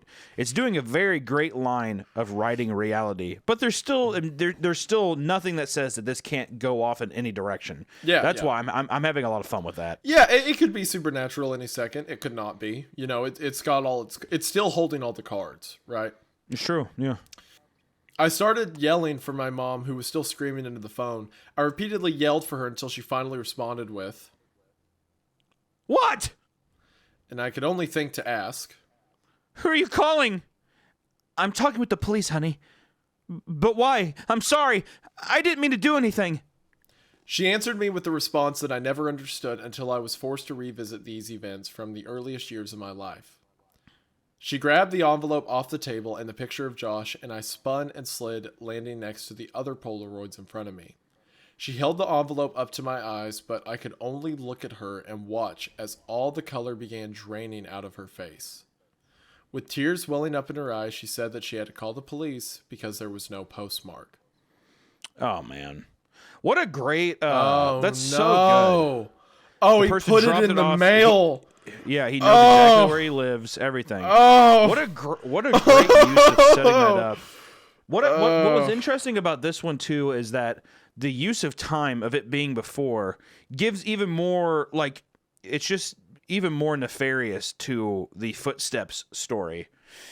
I like learning hearsay or like learning from after the fact about these characters is very interesting and stuff, and also having the thing too about like him getting taken away, and he didn't really explain that. There was like a note that he doesn't remember writing, and now there's just so much stuff of this like person or force that's like basically fucking with him now. That was awesome, extremely lovely. This is so good. This is so well built up already. It's really fun. Already, like, sure, any story can crash, and that this is still kind of first act sort of set up. Any story can crash after, but as far as like intros go, very well done. I get why people were telling me like, oh, if you like Borowska, you'll like Penpals, right? It definitely has a similar feel of the build up and mystery is the two big ones too. Yeah. Also, unexpected children dealing with that kind of thing. I don't know if it's going to get as graphic or as intense, but so far, I mean, it is leaning in it's skewing so heavily into like child abduction, almost in a weird way. It could pull the reverse of what Borowska did. So Borowska hyped itself up as a supernatural threat, the Skinned Men, and then Yeah. went to reality. Maybe this one starts in reality, goes Nose supernatural. dived into reality. Yeah, Yeah. exactly. This one could be in reality and then ends up being something much more out of this world, a lot more ethereal or Yeah, something like that. yeah. Who knows? I'm still wondering. The only question I have right now, and this might get answered too, depending on how the time shift happens, is where's the dad in this situation? Where, like, what I is imagine what's she's it- just a single mom, you know? It could be. It could be. I just think that if that's the case, there would be a little thing about, like, I don't know. The I feel character like would there's some mention kind it of at some point. something, right? My mom's a single mother. My dad walked out on us, or I haven't seen my dad in a while. Do you right? think the It's dad could be something as casual, responsible but for the pictures or something? I don't know. I don't want to theorize too closely on that yet, but we don't have enough info. Interesting. And it's setting up to where there's a lot of stuff, but I'm just saying, like, you know, could be something as equal as that. The mother is obviously afraid because of somebody taking pictures and dropping it off, and there's no return stamp, right? But Yeah. there could be something too where it's like some kind of fear that we don't know yet because the dad could be crazy or something. Yeah, I don't know. yeah. I'm theorizing because it's just odd in these stories. Usually there's something about, like, hey, there's not this character here because of X. Right. My mom's a single mom. I haven't seen my dad in forever. He's a piece of shit. That's all you need, right? To just Right, be like, okay, right. so we know that's enough. But it just hasn't been elaborated on yet. So I don't know. It'll probably come up at some point. Or even if it doesn't, it's fine. But it's just my mind is just like I'm trying to gauge all of the notes right now in my There- brain. And there just a big one is could- I'm just like, where's the dad? There might only be just the mom because a single parent makes the family more vulnerable. Because it's like if the dad was there, you could be like, oh, my mom and dad would stay up with me, like taking shifts. But one parent, like, they can't stay up forever, right? At some Oh, point, sure. they're gonna- Yeah, it absolutely does. And I think it also lends itself to where it's like overworked mother, overworked single parent Yeah. can't do everything all at once, right? So it's like It there's makes the kid more human- vulnerable. It narratively. does. Exactly. It does. It does. Yeah. Yeah. All right, so so now on to part 3, boxes. It's also really cool that he wrote footsteps, and people were like, "You should write more," and he's like, "Okay," and then whips up this. It's pretty solid. It's very interesting. I imagine that there probably had to have been an overarching idea, but maybe it's like one of those things I think with artists when they're just like, maybe you maybe have a more ambitious idea, but you settle with something small in fear of like putting too much time into something that maybe might not be as reciprocated as well. Yeah. So I'm wondering if he had this overarching idea, but made it into a digestible short story just because he's like, oh, these are doing well on the site, but then he was able to elaborate further, Just, Yeah. I don't know. Kind of fun. It feels so surgically thought out at this moment. So I don't know. Yeah, I agree. All right, so Boxes. with that, we're now on to part 3, titled Boxes. If you haven't read Footsteps or Balloons, please do so before reading what's below so you'll understand. For those of you who have read my other stories and asked if there was more and received cryptic answers from me, I want to apologize for being dishonest. I said several times in the comments that nothing really happened after Footsteps, but that wasn't true. The events of the following story weren't locked away in the recesses of my mind. I've always remembered them. It wasn't until I remembered balloons and spoke with my mother about the following events that I realized how intertwined this story was with everything else. But I originally hadn't really planned on sharing this anyway. My desire to withhold this memory was due mostly to the fact that I don't think I showed good judgment in it. I also wanted consent from another person to tell it so as to not misrepresent what transpired. I didn't expect there to be a lot of interest in my other stories, so I never thought I'd really get pressed for more details. And I would have been happy to keep this to myself for the rest of my life. I haven't been able to reach the other party, but I would feel disingenuous withholding this story from those who wanted more information now that I've spoken with my mother and another connecting line has been drawn. What follows is as accurate a recollection as I can imagine. I apologize for the length. Also, the story's in an interesting place because the author is alive, right? Like, he's telling us this story years later. So it almost makes it more harrowing. Like, it's like he's talking about an event that happened to him, but it has foggy memories, which sadly leans more in like the child predator direction, right? Because that's what it feels very reminiscent of. I don't know, it creates kind of a haunting feeling about his whole narrative, you know? Well, there's several things that makes you think. One, with this beginning paragraph of box is setting up a lot of anticipation for how somebody in the story is going to be affected that's outside of himself. And another thing, while you were reading that, I was thinking was, we have no idea what this guy looks like, right? Yeah. A person's visual experience or visual appearance usually indicates what or where, like how are they in their life right now. He could be very dirty and like not well put together, you know what I mean? Yeah. Or he could be extremely clean cut and look very approachable. That's something that's kind of interesting, is you have to kind of, in your mind, if you haven't done that yet, try to like put yourself into who this character is, and I think it gives these stories different amounts of weight of how he's presenting them and how they could possibly be presented. I think it's just kind of interesting. Yeah, I think so. All right. Now getting into more nightmare fuel. Here we go. I spent the summer before my first year of elementary school learning how to climb trees. There was one particular pine tree right outside my house that seemed almost designed for me. It had branches that were so low I could easily grab them without a boost, and for the first couple days after I learned how to pull myself up, I would just sit on the lowest branch, dangling my feet. The tree was outside our back fence and was easily visible from the kitchen window, which was just above the sink. Before too long, my mother and I developed a routine where I would go play on the tree while she washed the dishes because she could easily see me while she did other things. Is elementary? When is elementary? First like grade. 10? No. Okay, so first grade. So you're like what? Six. Like 7? 6 or 7, still. depending on age. So we're back to the point probably right around the time of Footsteps. Yes, yeah. It's Okay. the summer before first year at elementary school. So this is around the same time, I would guess. I don't know if it's Okay. right before or right after. As the summer passed, my abilities grew, and before too long, I was climbing fairly high. As the tree got taller, its branches not only got thinner, but more widely spaced. I eventually reached a point where I couldn't actually climb any higher, and so the game had to change. I began to concentrate on speed, and in the end, I could reach my highest branch in 25 seconds. I got too confident, and one afternoon, I tried to step from a branch before I had firmly grasped the next one.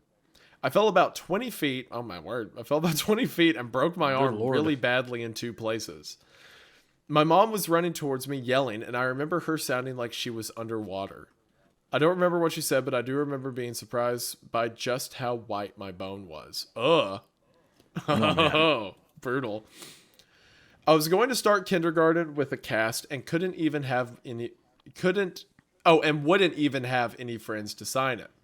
My mom must have felt terrible because the day before I started school, she brought home a kitten. He was, oh no. Oh no.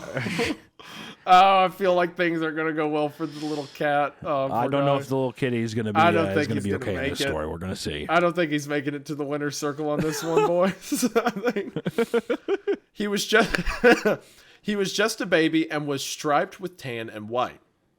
As soon as she put him down, he crawled into an empty case of soda that was sitting on the floor. I named him Boxes. Oh no. Oh, okay, here we go. No. Here we go. Back Here up. it is. The old Creepcast usual. Something horrible Yeah. happening. Yep. Boxes was only an outside cat when he escaped. My mom had him declawed so he wouldn't destroy the furniture, so as a result, we did our best to keep him inside. He'd get out every now and then, and we'd find him somewhere in the backyard chasing some kind of bug or lizard, though he could hardly ever catch one because he had no front claws. He was pretty evasive, but we'd always catch him and carry him back inside. He'd scramble to look back over my shoulder. I told Mom that it was because he was planning his strategy for next time. Oh no. Do you catch that? Do you see why that's a horrible sentence? Yeah. Yeah, he would always look over my shoulder. Oh, as the kid's walking back inside next to the tree line. This is great setup, dude. Like every little detail of something in the tree line, it's so subtle, it's so awful. Yeah. It being so subtle is just so perfectly placed up. It's easy to read past this and not really see the nuances there, but yeah, it's just always the constant idea of someone watching that you don't know is very present in all these stories so far. It's very very fun. Yeah, this is great. All right, and terrible. It's great and terrible. Once inside, we'd given him some tuna fish, and he came to learn what the sound of the can opener might signal. He'd come running whenever he heard it. This conditioning came in handy later because towards the end of our time in that house, boxes would get out much more often and would run under the house into the crawl space where neither of us wanted to follow because it was cramped and probably crawling with bugs and rodents. Ingeniously, my mom thought to hook the can opener to an extension cord out back and run it right outside the hole that boxes had gone through. Eventually, he would emerge with his loud meows, looking excited by the sound and then horrified at how we could run such a cruel ruse on him. A can opener with no tuna made no sense to boxes. The last time he escaped under the house was actually our last day in it. Oh no. My mom had put the house on the market and we had begun packing our things. We didn't have much, and we stretched the packing out a while, though I had already packed up all my clothes at my mom's request. My mom could tell I was really sad about moving and wanted the transition to be smooth for me, and I guess she thought that having my clothes in the box would reinforce the idea that we were moving, but things wouldn't change that much. When boxes got out, as we were loading some things into the moving van, my mom cursed because she had already packed the can opener and wasn't sure where it was. I pretended to go look for it so I wouldn't have to go under the house, and my mom, probably completely aware of my little scam, moved one of the panels and crawled in. She came out with boxes pretty quickly and seemed pretty unnerved, which made me feel even better about getting out of it. My mom made some phone calls. Oh no, man. My mom made some phone calls while I packed a little more, and then she came into my room and told me that she had spoken to the realtor and we were going to start moving into the other house that day. She said it like it was excellent news, but I had thought we had more time in the house.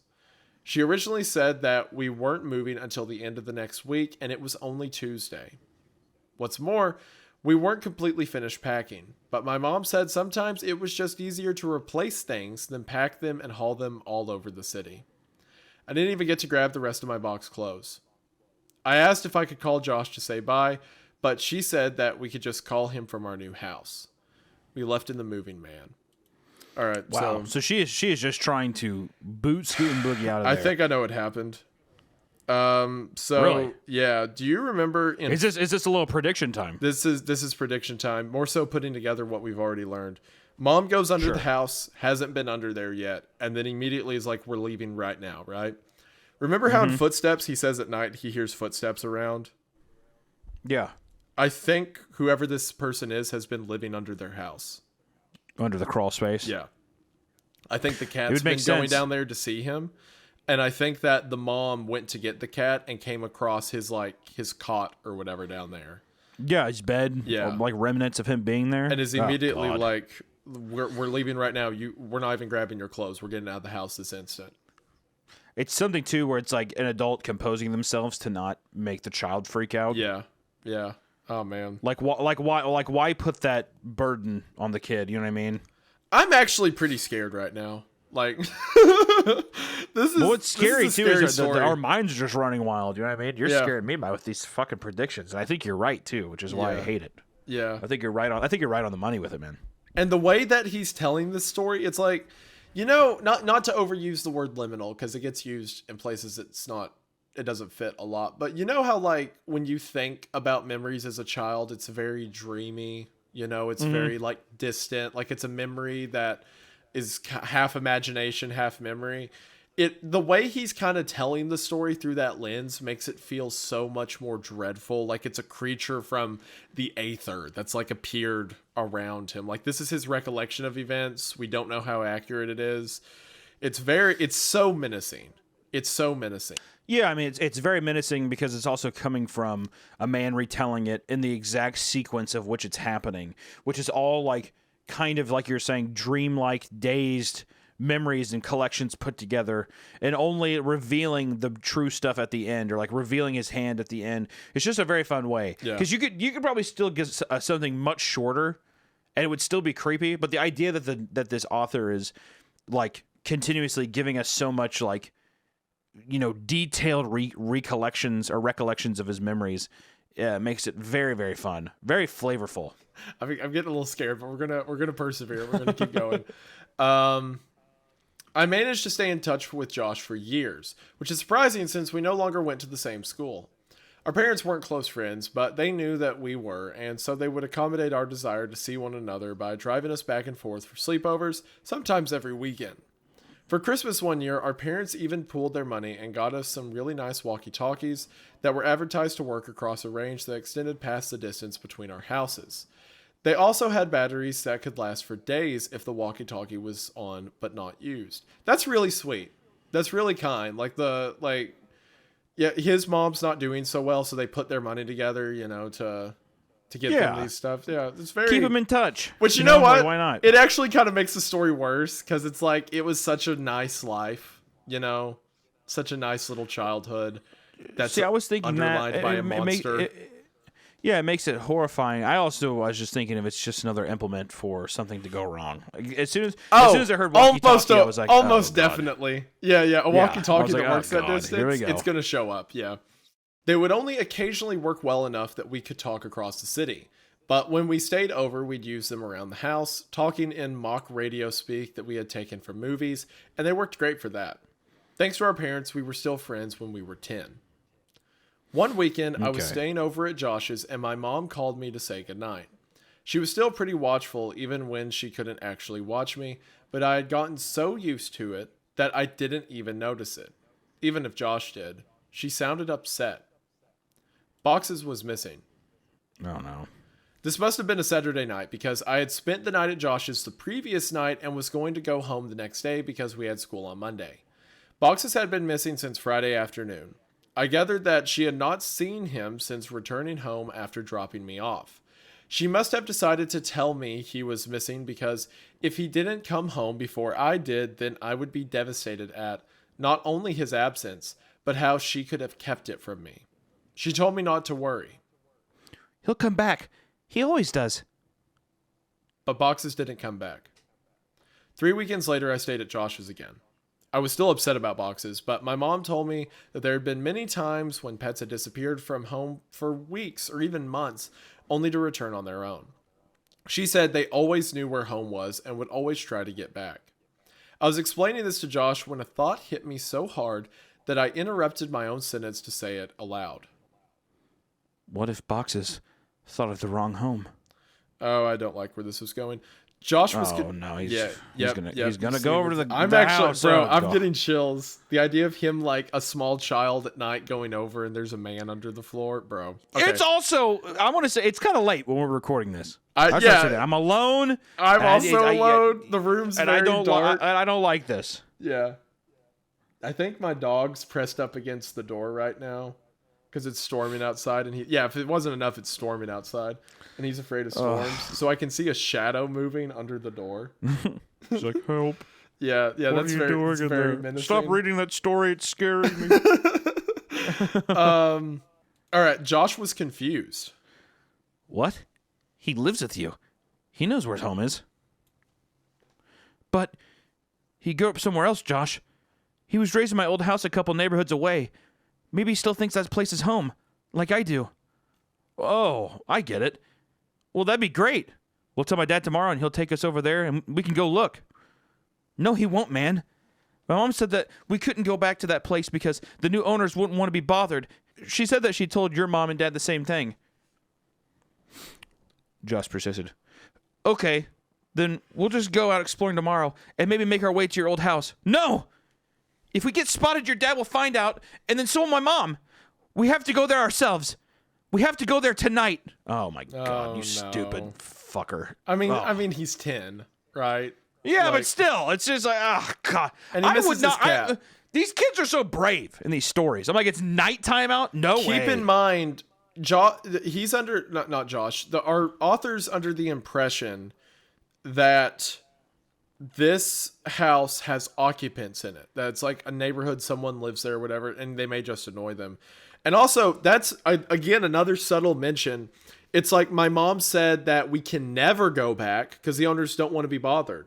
And as a matter of fact, my mom told your parents that the owners don't ever want to be bothered, which is like, why would a mom say that, right? It's because actually I think the house is abandoned, and she told the other parents never go back to that place. There's someone under the floor. Oh, there's definitely a much more, like, she did not give him the full shakedown. She probably went to there and she's just like, Hunter, you do I'm not let him scared. go over there. There's someone under the. Yeah, I don't like this. I'm not sleeping tonight. I'm actually a little like, okay. Because this is like, sure, I quit being afraid of monsters and boogeyman and stuff like that. But every now and then I will have thoughts of like, what if there's someone, outside the door? What if there's someone, like that stuff still gets me every now and then. Oh, of course. You'd be a liar to say you wouldn't. Yeah, and this is like the hard-lined, straight to the vein version of that. Yeah, just even the thing of just like, no, we have to go there tonight. You're just like, oh God, why, Lord, why, why? I don't. Maybe if we quit reading, we don't have to know where it goes. Yeah, Maybe and we'll all that's be it. safe. What a story. Yeah, good story, everyone. All right, bye. See you next week. We're getting it. We're getting into the good part here. I'm Great ready. story. It's a great story. All right. There were two ways to get from Josh's house to my old house. We could walk on the street and make all the turns, or go through the woods, which would take about half the time. It would have taken about 2 hours to walk there, taking the street, but I suggested that we go that way anyway. I told him it was because I didn't want to get lost. Josh refused and said that if we were seen, they might recognize him and tell his dad. He threatened to go home if we didn't just take the shortcut, and I accepted it because I didn't want to go by myself. Josh didn't know about the last time I walked through these woods at night. Yep, that's what I thought.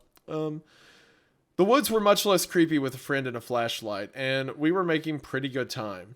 I wasn't entirely sure where we were, but Josh seemed confident enough, and that bolstered my morale.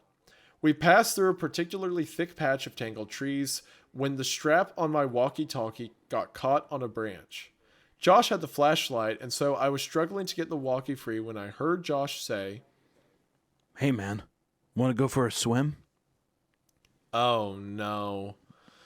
Gonna be the floaty thing. Yeah, I looked over to where he was shining the flashlight, though I closed my eyes as I did because I now knew where we were.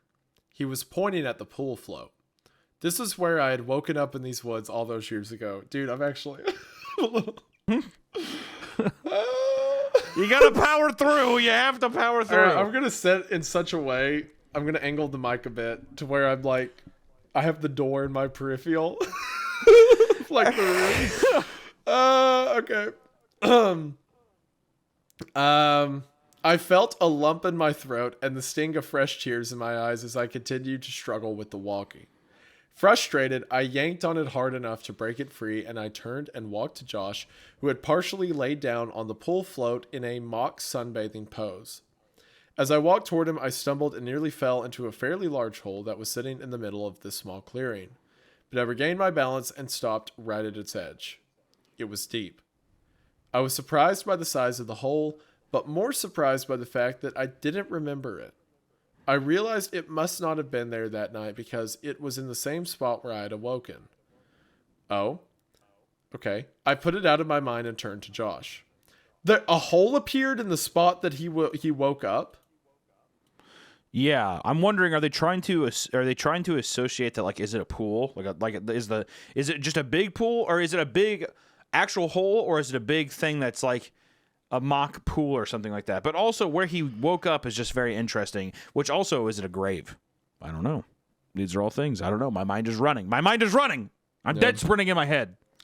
Yeah, I'm terrified. Okay. Quit messing around, man. You saw that I was stuck over there, and you were just laying here joking around on the float? I punctuated the sentence with a kick to an exposed part of the float. A screeching rose from it. What? Josh's smile air blowing out of it, I think. Oh, okay. All right. I'm on edge, man. Okay, I'm just a little bit messed up right now. The shark is screaming. Josh's smile inverted. He suddenly looked terrified and was struggling to get off the float, but he couldn't in a quick manner due to the awkward way he had been laying on it. Each time he would fall back on the float, the screeching would intensify. I wanted to help Josh, but I couldn't move myself any closer. My legs wouldn't cooperate. I hated these woods. I picked up the flashlight that he had thrown in his thrashing and shined it on the float, not knowing what to expect. Finally, Josh got off the float and rushed next to me, looking at where I was shining the light.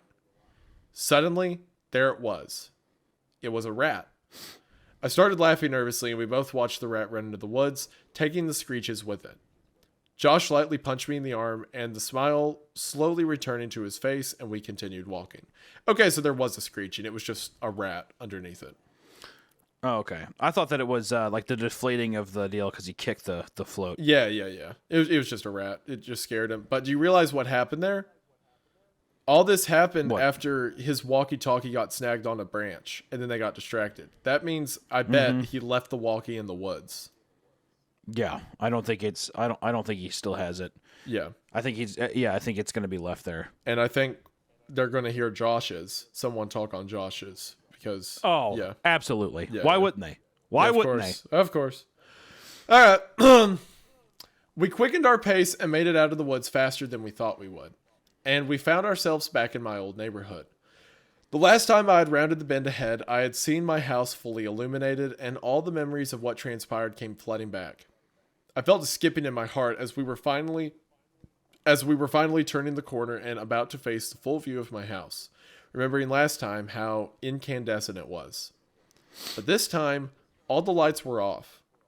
From a distance, I could see my old climbing tree, and as my mind traced the steps of causality backwards, I realized that I wouldn't be back here this night if that tree hadn't grown.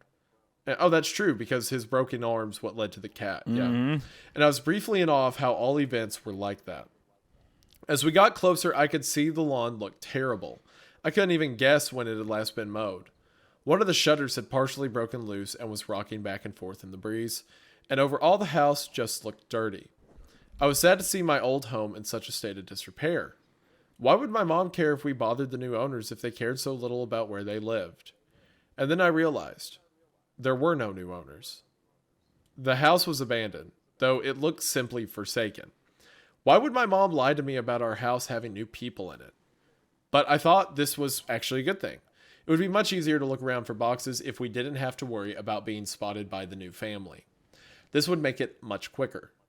Josh interrupted my thoughts as we walked through the gate and up to the house itself. Your old house sucks, dude. Josh yelled as quietly as he could. Shut up, Josh. Even like this, it's still nicer than your house. Hey, man. Okay.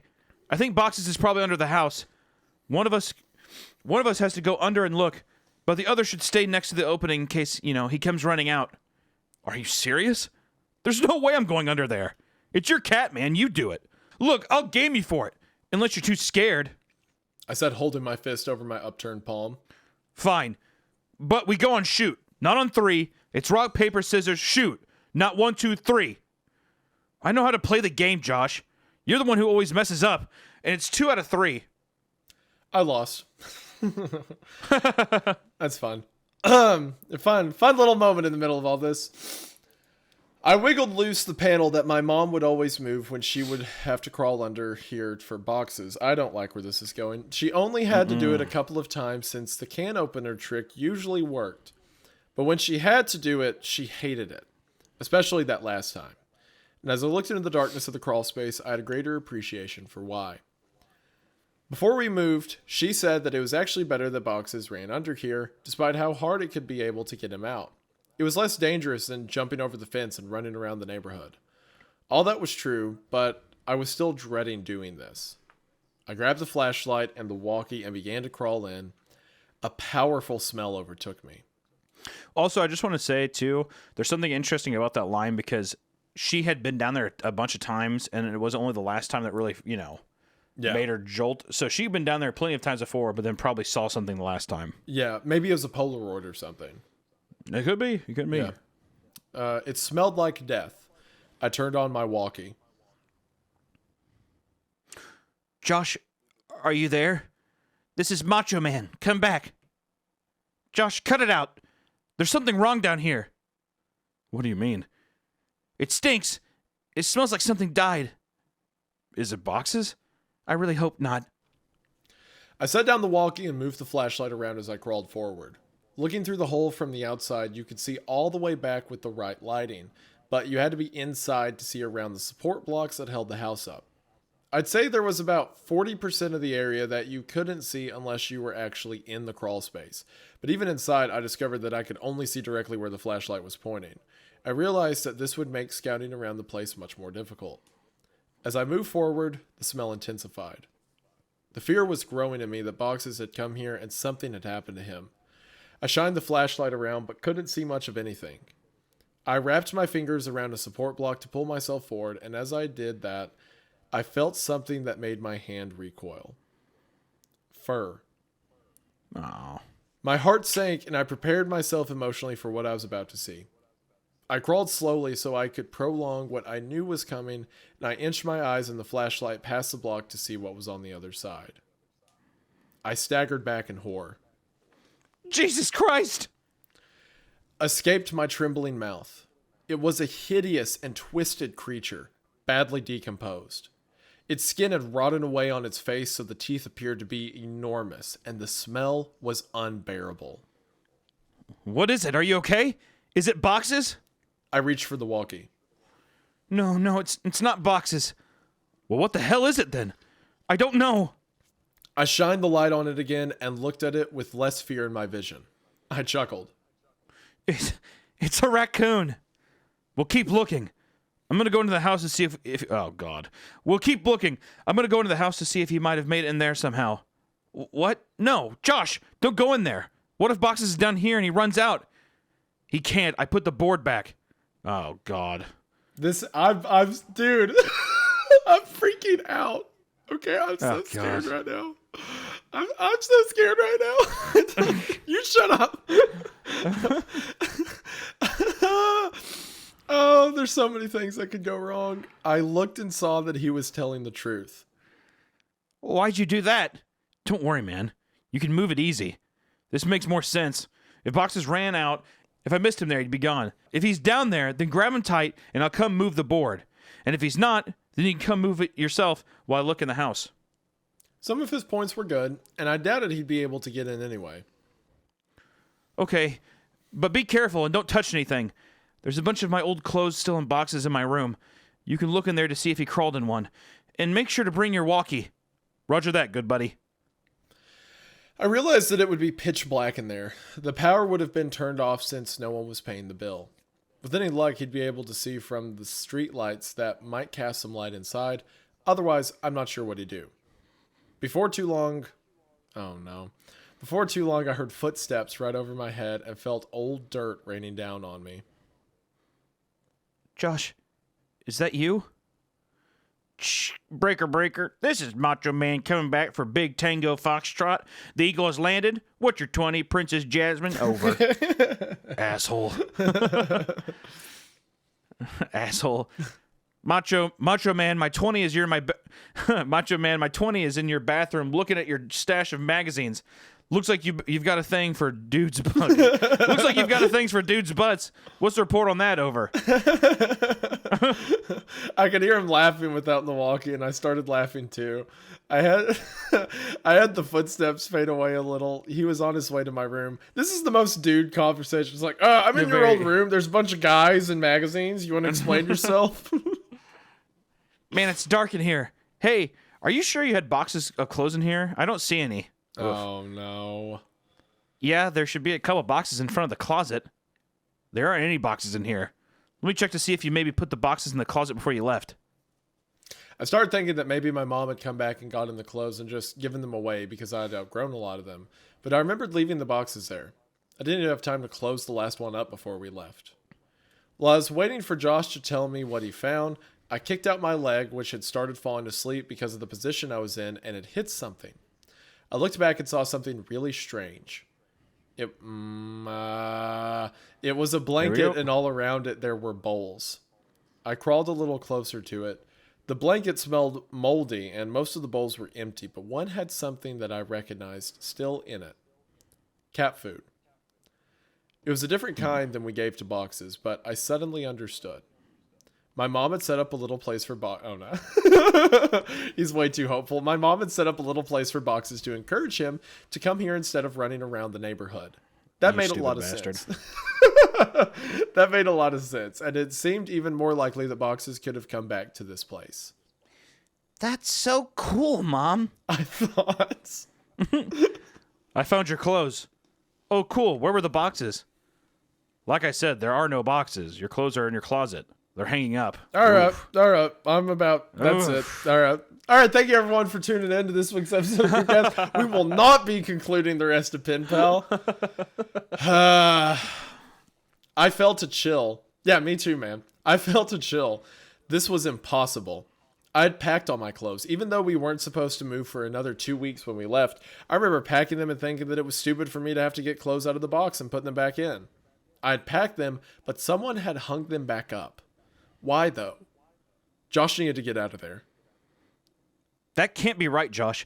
They're supposed to be in boxes. Stop messing around and just come back outside. No joke, man. I'm looking at them. Maybe just thought that you left them. Wow. You sure like to look at yourself, don't you? What do you mean? Your walls, man. Your walls are covered in Polaroids of yourself. No, bro. There are hundreds of them. Bro. Would you hire someone to... Oh, God. Silence! It cut him off! Oh, God! Oh, Wendigoon! I'm alone reading this! I'm scared.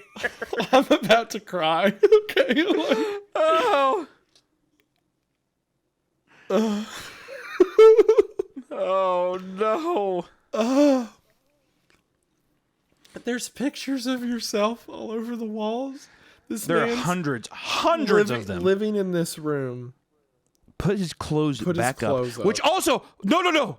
That's not even his clothes, dude. It's the guy's clothes. Whoever's living there, it's their clothes. It's not even our main character's clothes, I bet. Dude. Okay. All right. Hey, you know what? I bet our character must be a little cutie patootie to have somebody be fawning over him so much, huh?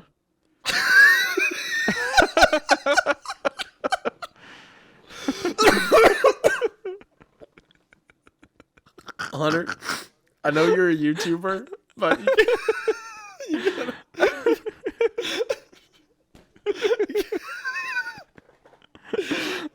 I know we're YouTubers and all, but we gotta lay off. Okay, all right.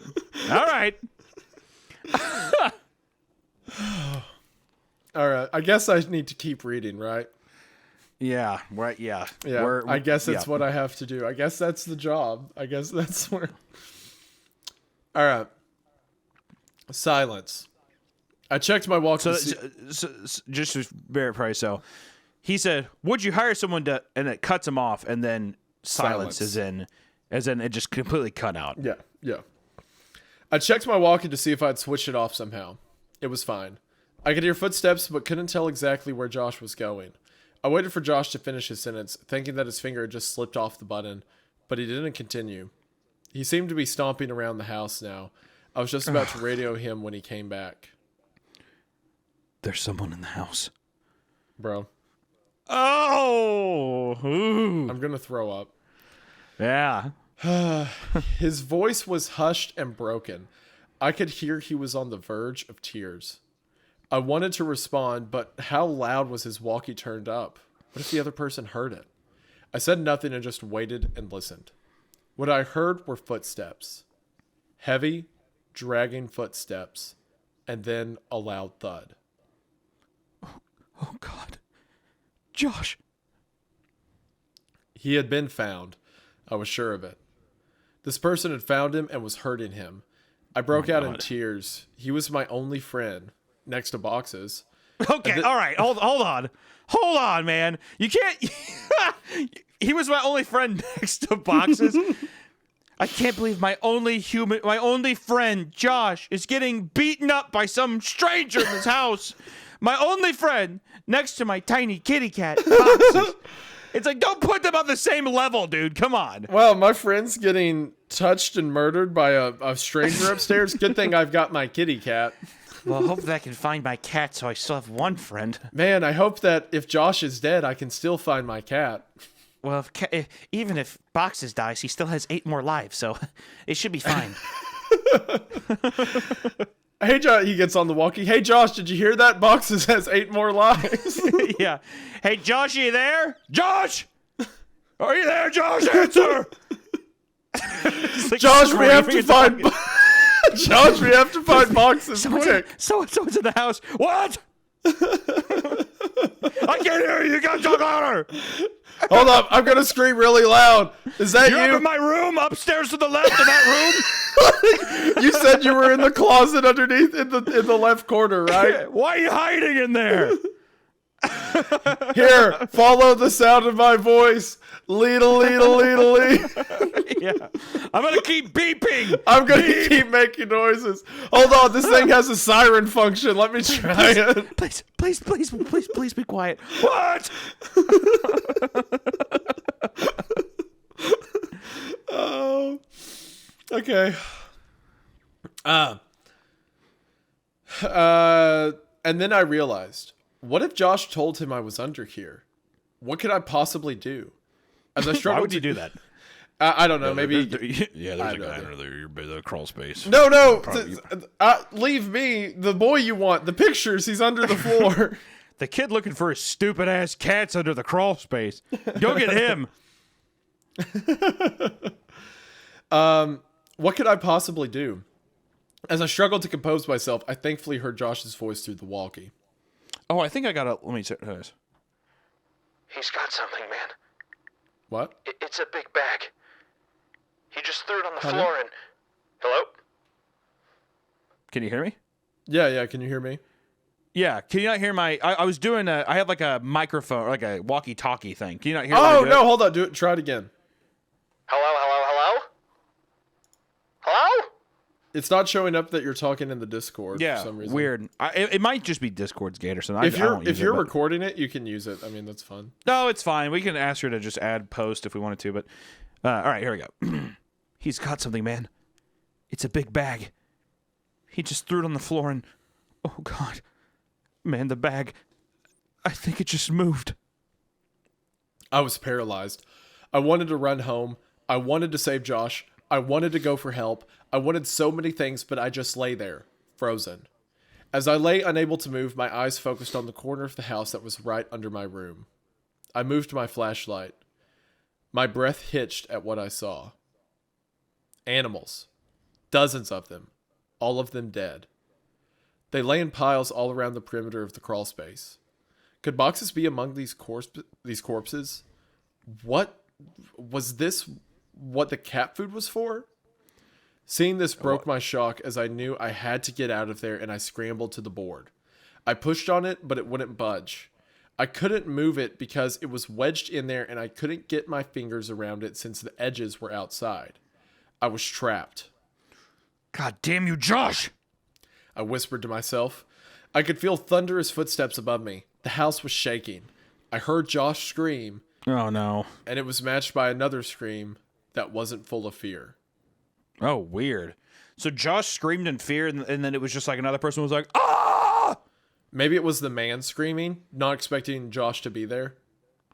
Yeah, but I guess it's true. Matched with a scream that wasn't full of fear. I don't know. That's an interesting sentence. Yeah. As I continued pushing, I felt the board move, but I knew it wasn't me who was moving it. Oh no.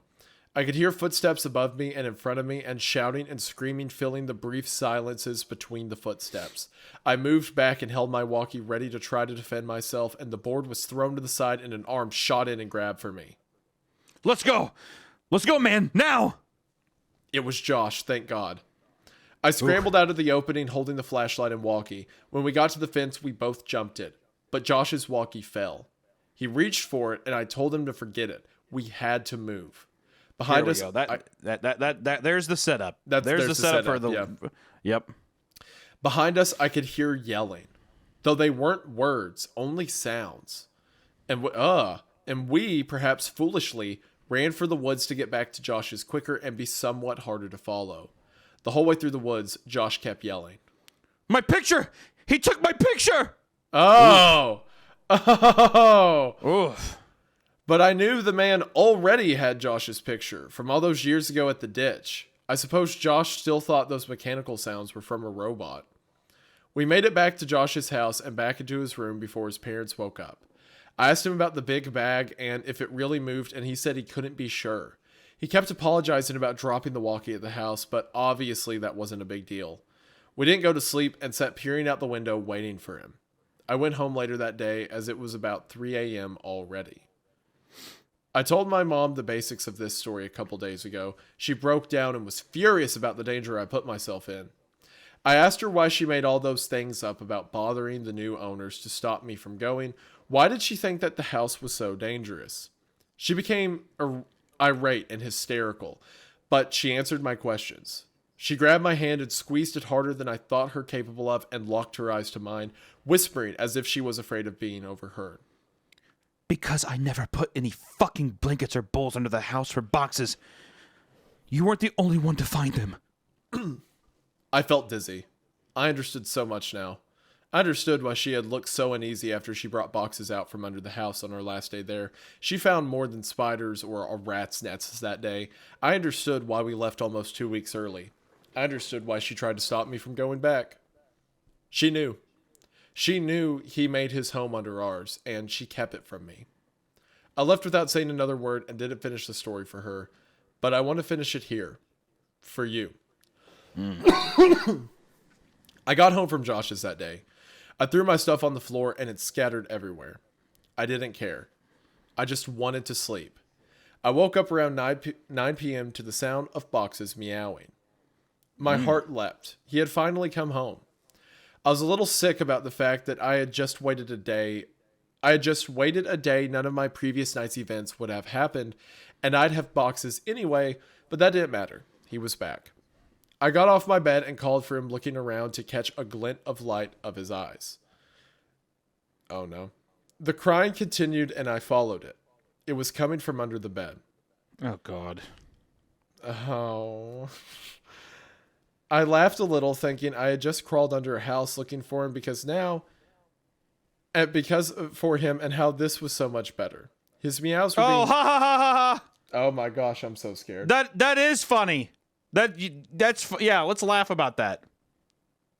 Dude, I'm about to throw up. Thinking I had just crawled under the house. His meows were being muffled by a shirt. So I flung it aside and smiled, yelling, "Welcome home, Boxes." His cries were coming from my walkie-talkie. Boxes never came home. Oh. Oh, God. Oh. Dude. Oh, man. I'm so scared. I'm so scared. We really can't. We got to stop recording these so late. Oh. I'm not going to lie. I'm in a closed off area. This is a set that I'm on. And I keep feeling like I want to look behind me at the fake closet. I'm like, why do I feel like someone is behind me? I keep looking over at the door. My dog's shadow's under the door and it's freaking me out a bit. Are you sure? Shut up. Stop. I hate you. I hate you so much. Oh my gosh. Honor. Wow. Amazing. Dude, this is so good. This is so scary. It's very good. Just because he's so helpless and the memory of it's so strange and this guy's so malicious. I imagine Josh walking through that house and then just a tall man with these bright eyes in the darkness, looking at him from the doorway. Yeah. I mean, very reminiscent of kind of the cat's eyes he was looking for in the light. Gosh. But the thing about it too, though, is we never get a description from Josh. Never get a description of what the guy is. Just a big guy, right? And now he's moved out from, which is kind of an upgrade, in all honesty. He's moved out from the dirty undercrawl to the house, the abandoned house. That's an upgrade, I would say. You're But right. We should be happy for him. You're right. But what's crazy is the theory. The crazy thing about that last one is the theory was correct. Like, boxes did go back home, back to that thing. And the guy did retrieve the walkie-talkie, and he's like holding his cat. You know, pretty brutal. I'm so scared right now. Okay. All right. Well, are we continuing on into maps? We doing maps? Are we hitting maps now? Part 4? I'm good if you are. It's up to you. I'm down. I'm down. We're in All it. right. We're in it. You're certainly right about that. We are in it. Like it or not, we are in it. Okay. All right. Here we go. Part 4 of this wonderful story that's so happy. Maps. There's a comment in the last post that made me remember an event from my childhood that I always took as odd but never considered it to be related to any of these stories. I know now that it is. It's funny how memories work. The details might all be present in your mind, though scattered and disarrayed, and then a single thought can stitch them back together almost instantly. I never thought of these events much because I was focused on the wrong details. I went back to my mom's house and went through my old childhood schoolwork looking for something that I think is important. I couldn't find it, but I'll keep looking. Again, sorry for the length. Most old cities and the neighborhoods in them weren't planned with the thought that the population would begin to grow exponentially and it would have to be accommodated. The layout of the roads is originally in response to geographical restrictions and the necessity of connecting points of economic importance.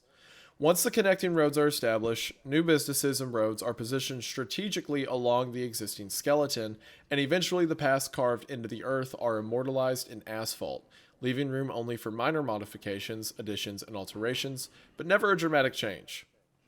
My childhood neighborhood must have been old then. If straight lines move as the crow flies, then my neighborhood must have been built based on the travels of a snake. I like that.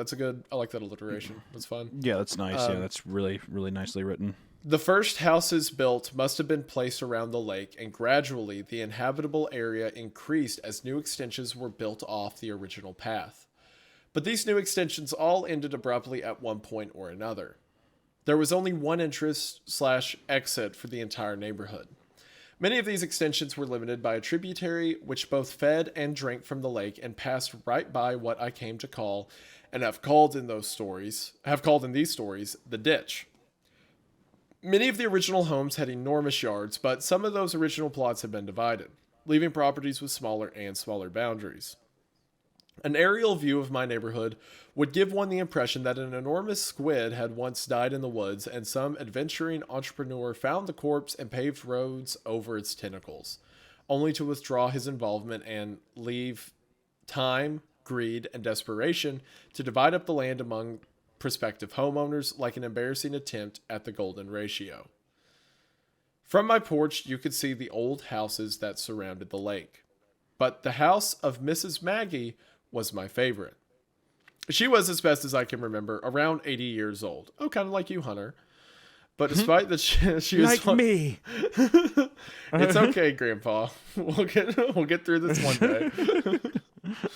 But despite that, she was one of the friendliest people I had ever met. She had a head of loose set white curls and always wore light dresses with floral patterns. She would talk to me and Josh from her back porch when we were swimming in the lake, and she would always invite us in for snacks. She said that she was lonely because her husband Tom was always away on business. But Josh and I would always decline her invitation because, as nice as Mrs. Maggie was, there was still something a bit odd about her. Every now and then we would swim away, and she would say, Chris and John, you're welcome back here anytime. and we could hear her still yelling that when we were talking...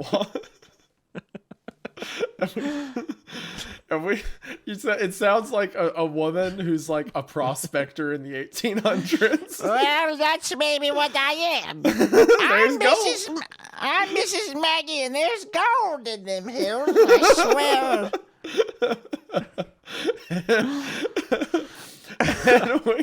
And she was really weird. Kept talking about like panning for gold and like It's called panhandling. It isn't.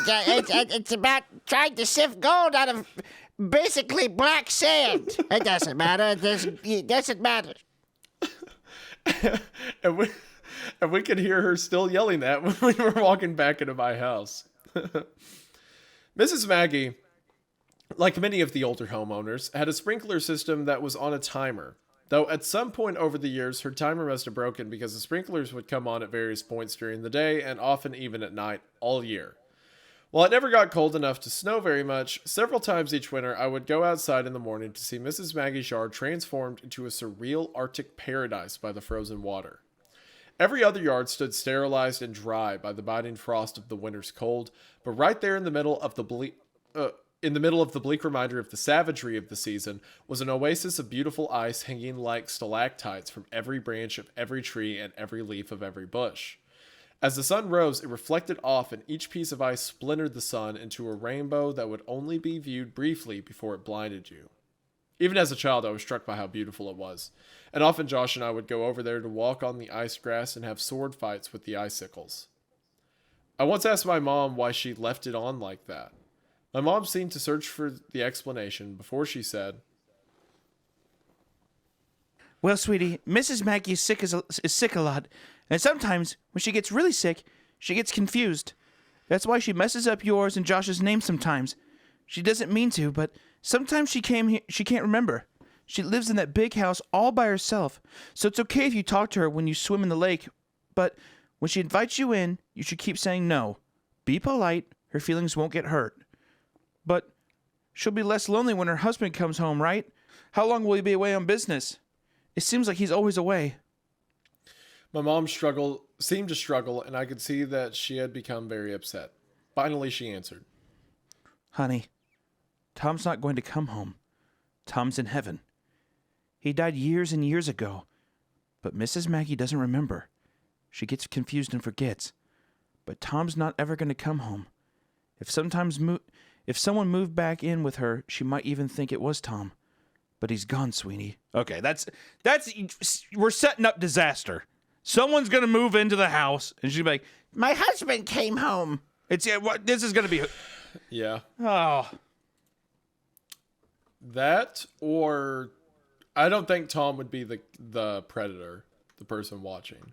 I don't know. I'm confused. I don't know if they're gonna try to intercept that in or not, but there's something. Every story so far is connected very intricately. Yeah. So I'm yeah, confused. we'll see where it goes. We'll see where it connects at.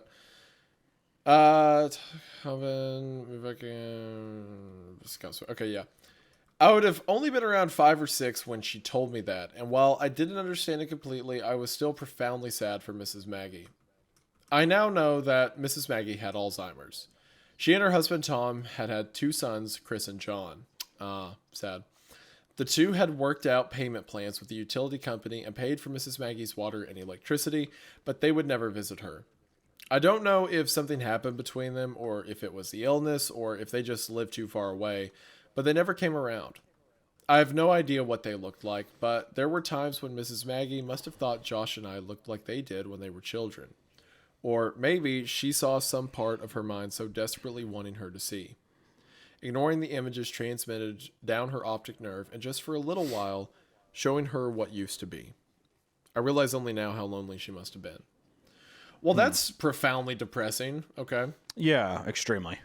During the summer after kindergarten, before the events of balloons, Josh and I had taken to exploring the woods near my house, as well as the tributary of the lake. We knew that the woods between our houses were connected, and we thought it would be neat if the lake near my house was somehow connected to the creek around his, so we resolved ourselves to find out. We were going to make maps.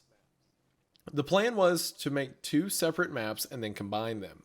We would make one map exploring the area around the creek near his house, and make another following the outflow from my lake.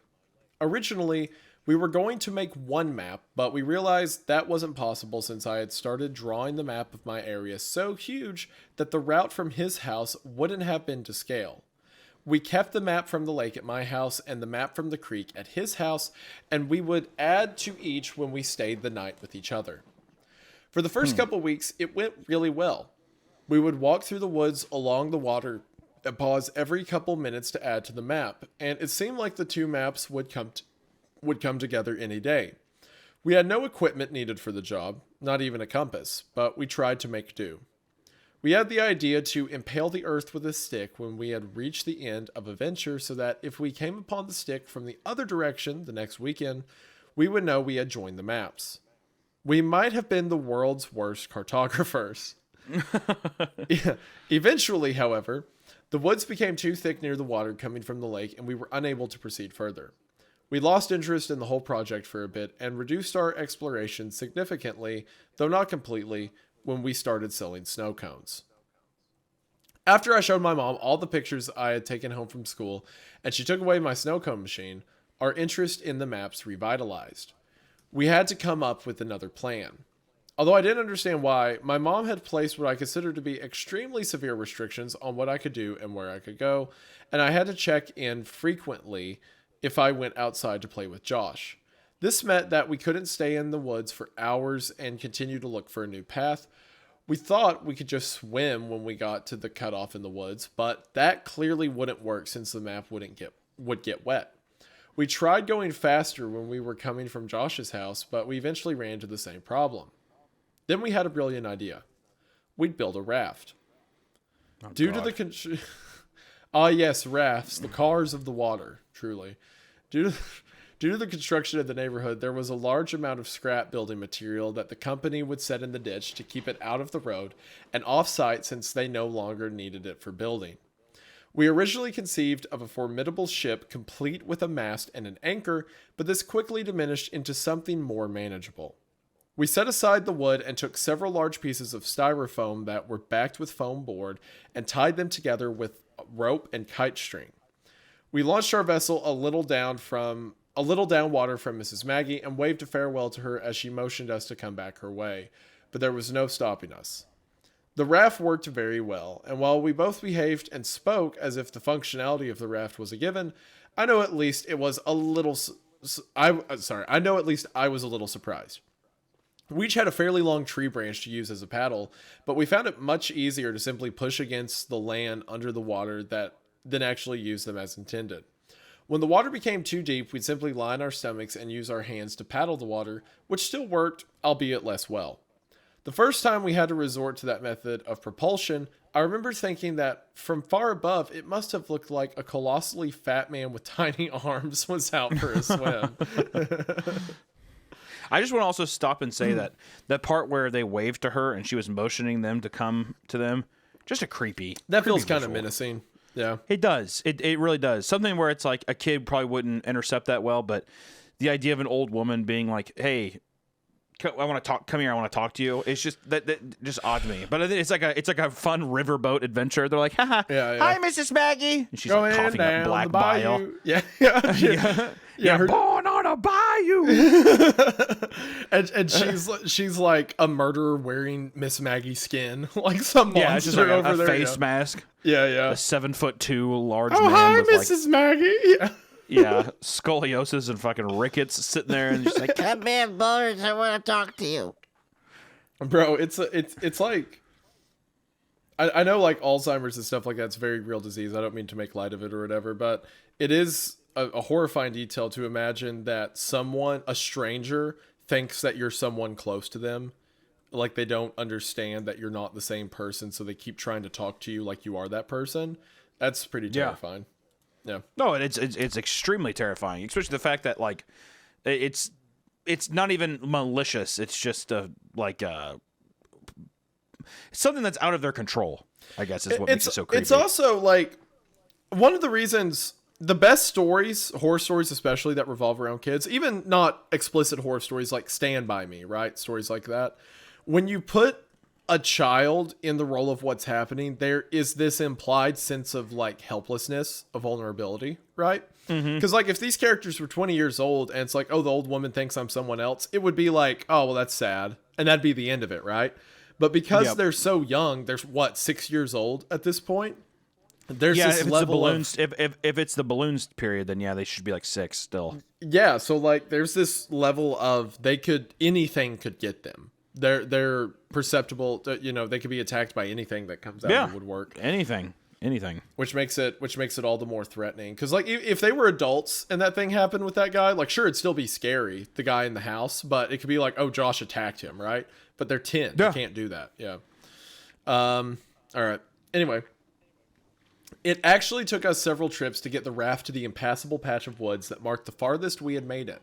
After we had come up with the idea of marking the ground with the stick, we had taken to running through the woods until we got to the stick, and then, as carefully and precisely as we knew how, charting our course.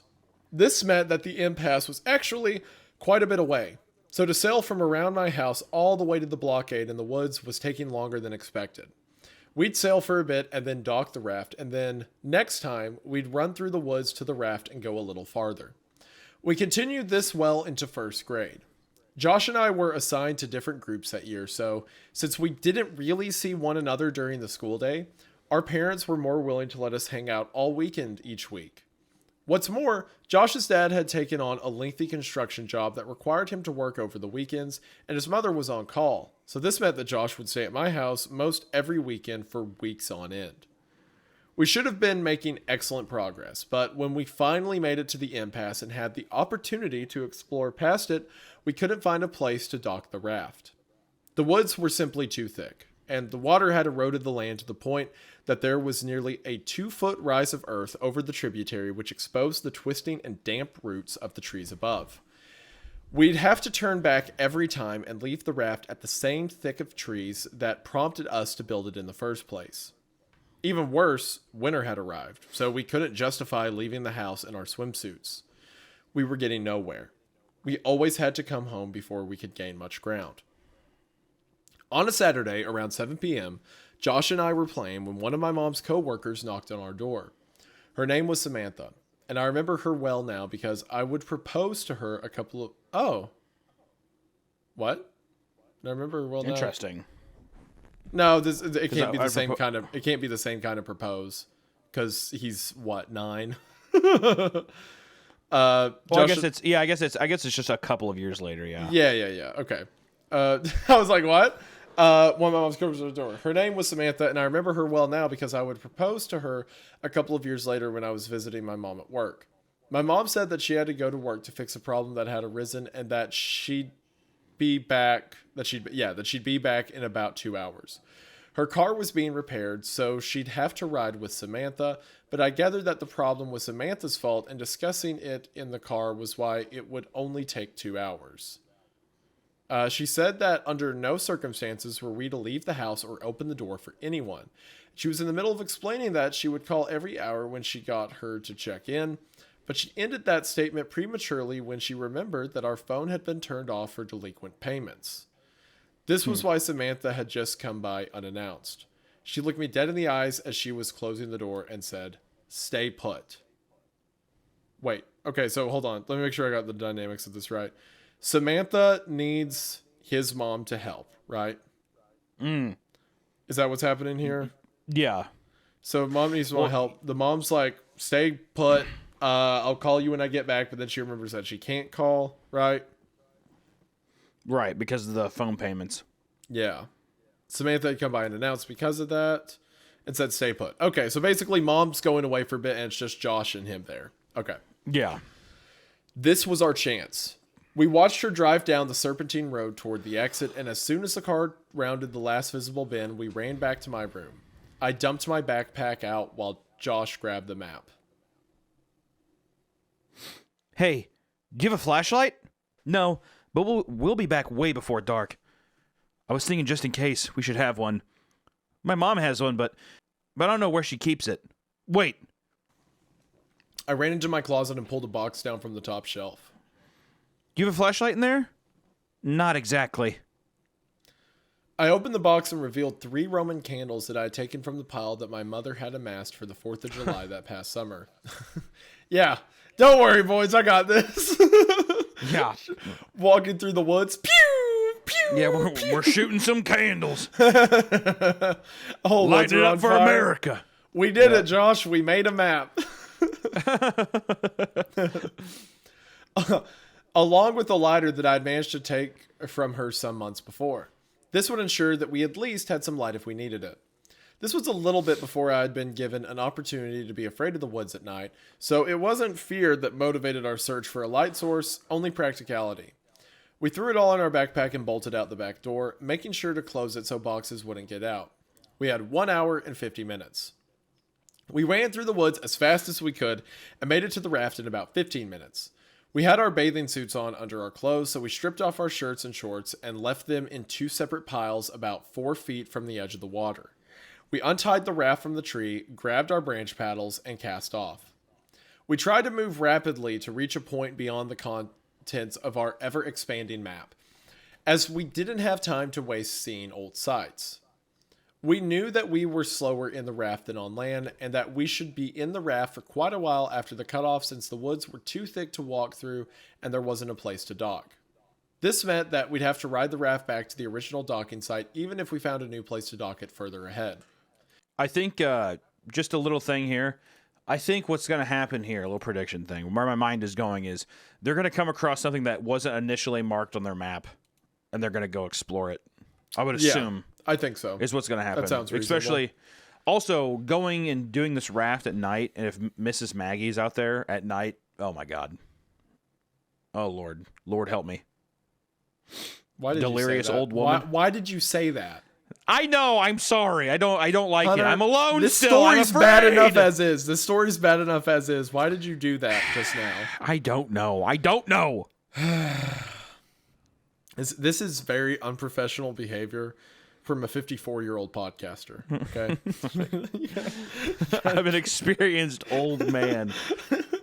Look, you've been on this job for 30 years. All right, get it together. Act I can't wait to retire. It's only 2 more weeks to retirement. Let's hope I don't die of a heart attack now. Please, please. After we passed the last charted part of our map, the water began to get really deep, and eventually we could no longer touch the bottom with our tree branches. So we lay on our stomachs and paddled with our hands. It was getting darker, and as a result, it was becoming harder to distinguish the trees from one another, and we were both becoming slightly unnerved. In the interest of making good time, we were paddling fast with our arms, but this caused a lot of noise as our hands repeatedly confronted and then broke through the water's surface tension. During these periods, we could both hear the crunching of dead leaves and the snapping of fallen sticks in the woods to our right. As we would slow our pace and quiet our actions, the rustling in the woods would cease, and we began to wonder if it was really ever there at all. We didn't know what kind of animals resided this far into the woods, but we did know that we didn't wish to find out. As Josh amended the map that I was illuminating with the lighter, we were suddenly confronted with the fact that the sounds were not imagined. Rapidly and rhythmically, we heard Crunch. Snap. Crunch. It seemed to be moving slightly away from us, pushing through the woods just beyond our map. It had become too dark to see. We had misjudged how long the sun would linger. Nervously, I called out. Hello? There was a brief moment of breathless tension as we lay static in the river. The silence was suddenly broken by laughter. Hello? So what? Hello, Mr. Monster of the Woods. I know you're sneaking around, but maybe you'll answer to my hello? Hello? This story has like really, in the middle of tension, there's these funny moments between the two. Very, very realistic banter. Yeah. I like it. Josh be like, hello, idiot. You said hello. Fucking dumbass. Did you hear a knock just then? Did I hear a knock? Yeah. No. Okay. It was the dog. It was the dog. Okay. Why don't you go check? No, Why don't you go check? I'm not. The door's locked, and you know what? I'm gonna sit right here, all right? And I'm gonna be okay. Whatever happens, I'm gonna be okay. So. Why the fuck would you say, did you hear a knock? That is so fucked. I swear, I literally You're heard... a bad man. I heard said it earlier, you're a bad man. I heard like a very distinguishable knock. Oh, God. It was just one, though. Yeah. All right, anyway, you can't see it on camera. I want people to know right now that it's 10:30 at night. All right. It's It's 10:39. storming. I am It's storming alone. where I'm at. Yeah. My wife is sleeping. It like I'm alone. There's not even dogs around me to do like the thing where you can like, okay, well the dog would know, right? Yeah. You have your dog by your door, dude. I hope. I'm here I hope that's alone. what that shadow is. I hope my wife's sleeping too. She could be dead. I don't know. Who knows? Not me. I'm not going to find out. Who knows? Anyway, I realized how stupid it was. Whatever animal it was, it wouldn't respond. I hadn't even realized I'd said it until afterwards, but if anything was actually there, it obviously wouldn't get a reply. Josh continued. Hello? In a high falsetto. Hello? I counted. Hello there, mate. Hello? Beep boop? Hello? We continued mocking each other, and we're in the process. Oh no, dude. Dude, I don't want to read this part. If I don't read it, it's not real. If I don't read it, it didn't happen. It's not real. If we skip over it, it didn't happen. We continued mocking each other, and we're in the process of turning the raft around to head back when we heard... Hello? Stop. Don't do it like that. Do it in a creepy tone. Creepy's so much better than just like a... Well, I'm imagining it's mimicking them. I know. That's why I'm freaked out. All right. It was. You're not helping. You're making it worse. It was whispered and forced as if it were powered by the last breath in a pair of deflating lungs. But it didn't sound sickly. It had come from the spot just off the map, which now sat behind us since we had turned the raft around. I slowly shifted on the raft and faced the direction of the sound as I fumbled with the Roman candle. I wanted to see. What are you doing? Josh hissed. But I had already lit it. As the sparking fuse sunk into the wrapper, I held it toward the sky. I had never actually shot one of these myself and thought to just use it like a flare in the movies. A glowing green orb rocketed out towards the star and then quickly extinguished. I lowered my arm more toward the horizon. I could remember that there were several colors, but I couldn't remember how many times one of these fired before being depleted. A second ball of red light burst out and fizzled above the trees, but I still saw nothing. Let's just go, man. Josh pressed as he turned to face the direction back home and began paddling desperately. Just one more. Lowering my arm directly at the woods in front of me, another red ball of fire was launched from the tube. It traveled straight ahead until it collided with the tree, briefly exploding the light in a much greater diameter. Still nothing. I dropped the firework in the water and watched as one more struggling fireball burst freely only to quickly die, suffocated by the water. As we began paddling in the direction towards my house, we heard a loud and unconcealed rustling in the woods. The breaking of branches and the trampling of fallen leaves overpowered the sound of our splashing. It was running. In our panic, we jostled the raft too violently, and I felt one of the ropes under my chest loosen. Josh, be careful. But it was too late. Our raft was breaking. Before too long, it had completely fallen apart. We each held on to a separate piece of styrofoam, but the pieces weren't big enough to keep us completely afloat, and our legs dangled beneath us in the winter water. Josh, quick! I yelled as I pointed at the water right next to him. He scrambled, but it was too cold to move quickly, and we both watched as the map floated away. I'm cold, man. Josh shuddered dejectedly. Let's get out of the water. We approached the shore, but each time we attempted to pull ourselves up, we'd hear the frantic rustling thundering towards us from the woods just above. Gosh, this is a nightmare scenario. Mm-hmm. You're floating down the water, freezing, and every time you get close, you hear choo choo choo choo choo, like getting closer. Dude. Yeah. Huh. Eventually, we were too cold and weak to even try anymore. Steadily, we kicked our legs and found ourselves nearing the dock site. We toppled off the debris and tried to pull it on land, but Josh's piece slipped away and floated in the direction of the lake. We took off our swimsuits and were desperate to get into dry clothes to shield us from the biting chill of the air. I slid my shorts, but there was something wrong. Oh no. I turned to Josh. Where's my shirt, man? I don't like this guy who takes pictures of kids and keeps their clothes. Oh, gosh, dude. All right. He shrugged and suggested, Maybe it got knocked into the water and floated into the lake.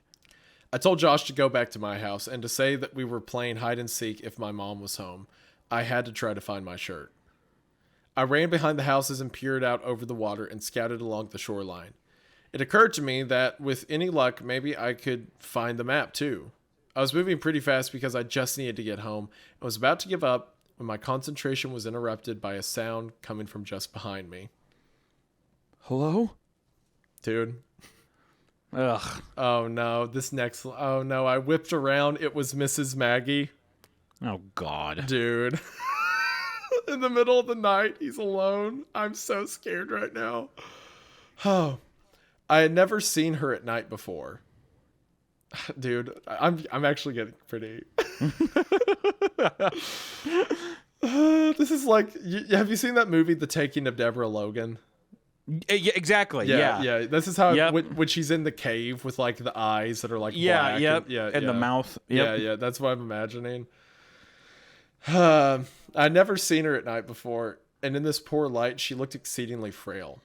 The usual warmth that wrapped her manner seemed to have been snuffed out by the chill. I couldn't remember ever seeing her without a smile, and so her face looked strange. Hello, Mrs. Maggie. Oh, hi, Chris. The warmth and smile had returned to her, even if her memories had not. I couldn't see it was you in the dark there. Jokingly, I asked her if she was going to invite me in for a snack, but she said maybe another time. I was too busy looking for my map and the shirt to really engage her, but she sounded happy, so I didn't feel bad. She said a couple other things, but I was too distracted to pay attention. I said goodnight and ran down her driveway towards my house. Behind me, I could hear her walking across the frozen yard, but I didn't turn around to wave. I had to get home. I made it home a couple minutes before my mom did, and by the time she came in, Josh and I had already changed clothes and warmed up. We'd gotten away with it, even though we'd lost the map. Couldn't find it? Nah, but I saw Mrs. Maggie. She called me Chris again. I'm telling you, dude, just be glad you never see her at night. We both laughed, and he asked me if she invited me in for a snack, joking that the snacks must be terrible since she couldn't even give them away. I told him that she didn't, and he was surprised, and now that I had time to think about it, so was I. Literally, every time we had seen her, she had invited us in for snacks, and here I had, albeit sarcastically, invited myself, and she said no. As Josh talked more about Mrs. Maggie, I suddenly realized that the lighter might still be in my pocket and that it would be disastrous for my mom to find. I grabbed the shorts off the floor and patted my pockets. I felt something, but it wasn't the lighter. From my back pocket, I slid out a folded piece of paper and my heart leapt. The map. I thought. But I watched it float away. As I unfolded the paper, my stomach turned as I tried to understand what I was seeing. Drawn on the paper inside of a large oval were two stick figures holding hands. Dude. Here we go. Remember, this is the shorts he left on the side of the bank for a while they went. So the pants were unattended, yeah. One was much bigger than the other. Oh no. Dude.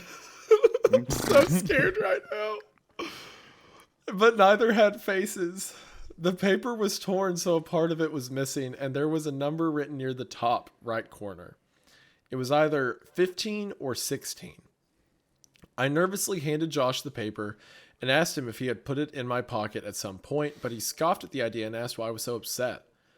I pointed towards the smaller stick figure and what was written next to it. It was my initials. I don't like this story. I shook it off and told Josh the rest of the conversation between Mrs. Maggie and I. I'd always attributed the odd exchange to her being sick until revisiting the events in my mind all these years later. As I think about it now, the feeling of profound sadness for Mrs. Maggie returns, but it's augmented by a looming feeling of despair when I think about why she said, maybe another time.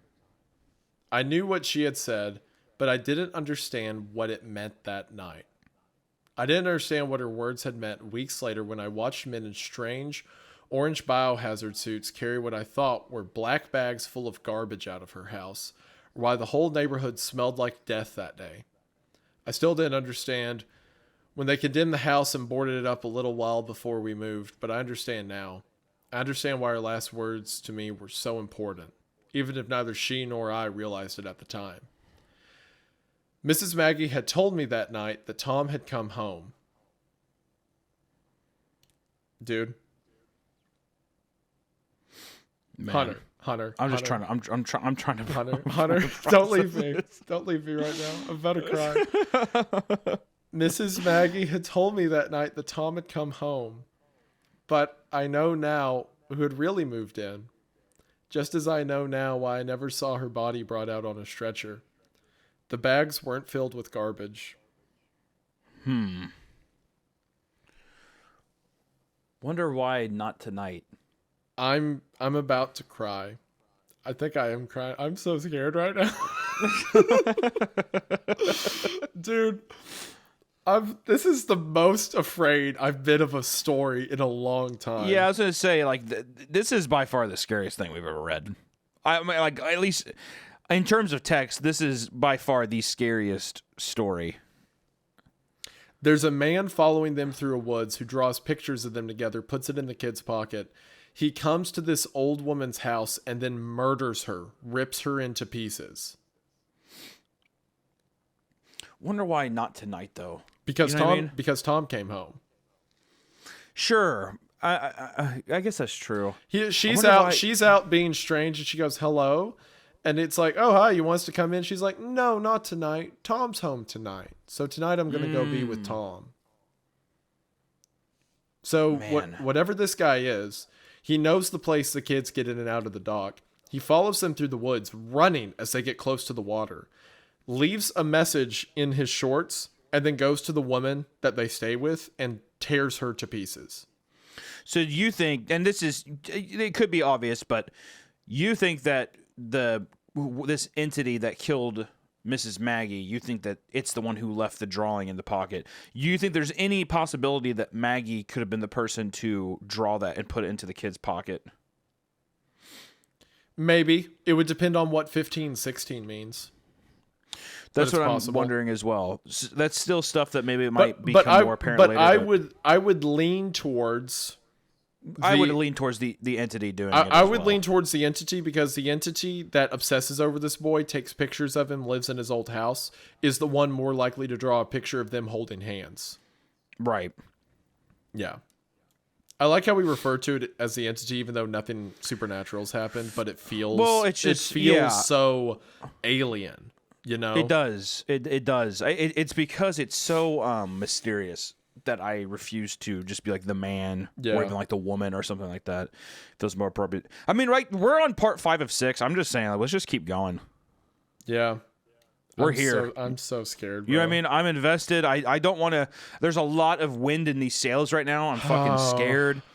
I think I'm also wondering where this ends up, what we keep learning. I'm hooked. I'm very hooked about right to now. throw up. All right. Part 5, screens. Yep. It's been a emotional roller coaster. We had to take a nice little potty break because it's been a long recording. But let me tell you, it was the spookiest potty break I've ever had. I will say, whenever I get scared, I hate walking around, especially somewhere really quiet. Yep. Usually if I get scared, I'll put on like, just like random stuff, right? Like, I don't know, like just The Office or something. Just like have it as background noise or something like pleasant. that. Yeah. And whenever you're recording, you can't do that because it interrupts the audio. So I'm just like walking around, like tiptoeing, like, oh my god, it's so deathly silent. You know, someone help me. Something weird that's always been like a fear of mine is when I'm in situations where I'm like stressed out and it's really quiet. I don't like making noise. You know, like if I'm in a quiet area, I feel like if I step too loud, something bad's gonna happen. Literally, yeah, you tiptoe. Yeah. It's the craziest thing. And like, so right now I'm alone. My wife's asleep. I confirmed she is alive during the break. Like, I'm the only one awake in the house, and I feel weird that I'm having to speak into the microphone because I feel like something's gonna get me because I'm making too much noise. Well, I'll tell you, you fucked me up, dude, with the whole deal when you said, "Did you hear that tapping?" That was so cruel. I just want to say that. Look, I swear I heard something. That was so cruel. I thought it was something on your end, which is why I asked. I swear I wasn't doing that to like just be mean. I think in the footage, if we go back and look back when you say that, my eyes just like widen. Did you hear that tapping? I'm pretty sure, because I didn't respond for a second. I'm pretty sure my eyes just went as far open as they possibly could. I'm gonna like sit here with one ear off of the headset. All right. Well, now I can hear myself talking. I'm too immersed now. If they come get me now, I'm fully immersed at least. Is there anything to your back? I know there's a fake closet door. Is there anything real to your back? It's all fake. It's all fake. And actually, what's nice is I have my OBS up, so I can actually see myself and see if there's anything behind me. Okay. And then my desk faces my door. I used to do the thing where my desk was like the door entering to my room was behind me. I can't do that anymore. I refuse to. So my setup's like that. It's to the back right of me. It's like over my right shoulder. So I'm sitting in my chair angled. So I can like see. Yeah, you're side eyeing your door. Yeah, you have to, dude. You have to. I keep doing that as I'm reading too. I'm like glancing back and forth. This is I really like this story. I haven't been this like. It's the way it's written. It's the way everything's described. I haven't been this scared by a narrative in a while. The best thing is it's building anticipation beautifully, and not only that, it ends. Each section has ended in such a beautiful, perfect moment. And by beautiful and perfect, I just mean like very haunting, very chilling. It is not over the top. It has been a like perfect symphony of scares so far. It's how it feels. And honestly, like we're getting in, we're last two parts. I mean, we're rounding third base and heading home right now. And I'm so excited to see what other pieces are going to be stacked together. And this part 5 is called Screens. All right, let's get this show on the road, huh? Right. So the quicker I get it done with, the quicker it's over. And the quicker I can be scared. The quicker I can go and watch like shitty reality television and act like la la la la, nothing even happened. I'm totally fine. The quicker I hang up on this call and then I'm completely alone in this chair. Yeah, that's great. You're like you go in your room. You're like, babe, do you want to watch like Celebrity Feud or something? Yeah, you want to watch Jeopardy? Yeah, she has to go perform a surgery at like 7 a.m. and I wake her up. Oh, there's no waking. Yeah. I wake her up like, can you hold my hand and watch a funny video with me? Could you please watch this video with me? You're like watching TikToks as loud as you possibly can right by her. She's like, I have to be up in 3 hours. You're like, but it's a funny dog. Look at it, it has a hat on. This all goes back to the Kimber Kyle the relationship. It's all absolutely.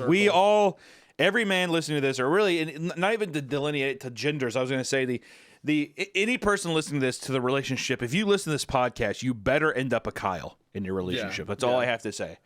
End up like Kyle. All right. Here we go. Screens. Let's get it. Part 4. I've intentionally withheld some details from a lot of my stories. I've let my hopes concerning the way things might influence my evaluation of the way they actually are. I don't think there's any point to that anymore. At the end of the summer... No. What? I said no. I don't think that there's any hope to that. No, absolutely not. Things aren't going to get better. Everything's bad and we're dying, Yeah. Oh, at the end of the summer between kindergarten and first grade, I caught the stomach flu. This has all of the components of the regular flu. However, with the stomach flu, you throw up in a bucket and not the toilet because you are sitting on it. The sickness gets purged from both ends. This lasted for about 10 days, but just before it had passed, the sickness was granted an extension in the form of pink eye. My eyelids were so fused together by the dried mucus generated during the night that the first day I awoke with the infection, I thought I had gone blind. When I started first grade, I had a kink in my neck from 10 days of bed rest and 2 swollen, bloodshot eyes. Josh was in another group and didn't have my lunch, so in a cafeteria bursting with 200 kids, I still had a table to myself. Something else I like, that's kind of an interesting point. In the intros and outros to each section, he speaks with like an eloquence, like he's like a college level writer, like his verbiage, his adjectives. But as soon as he gets to the stories as a kid, it gets to much simpler. Like, I saw this happened. It's an there's like a transition in the form of writing between his framing device for what he's about to say and the actual narrative. Yeah, I mean, it's important because it helps establish the age of the character. Yeah. Going back to the simplicity, you're able to put yourself in the shoes of this child. It easily transitions between like writer now, writer then. Yeah. Yeah, exactly. It's a really great writing too, like from a technical level. Good stuff.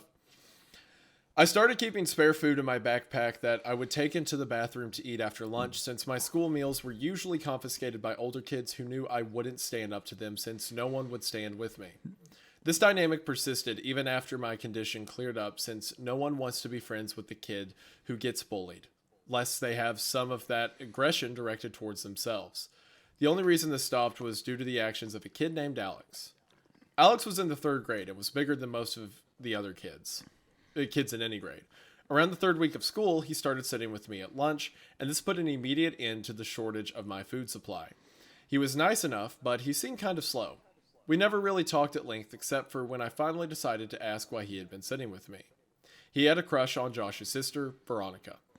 Okay, so that's what I mean. So like in the places before in the intro, he says stuff like, this dynamic persisted. The kids who get bullied, lest they have some of that aggression directed toward themselves. And then after this, it's going to transition back into like basic kid speak, whatever. It's just a nice note. Anyway, Veronica was in the 4th grade and was probably the prettiest girl in the school. Even as a 6-year-old, what'd you say? Say that again. I just said, yeah.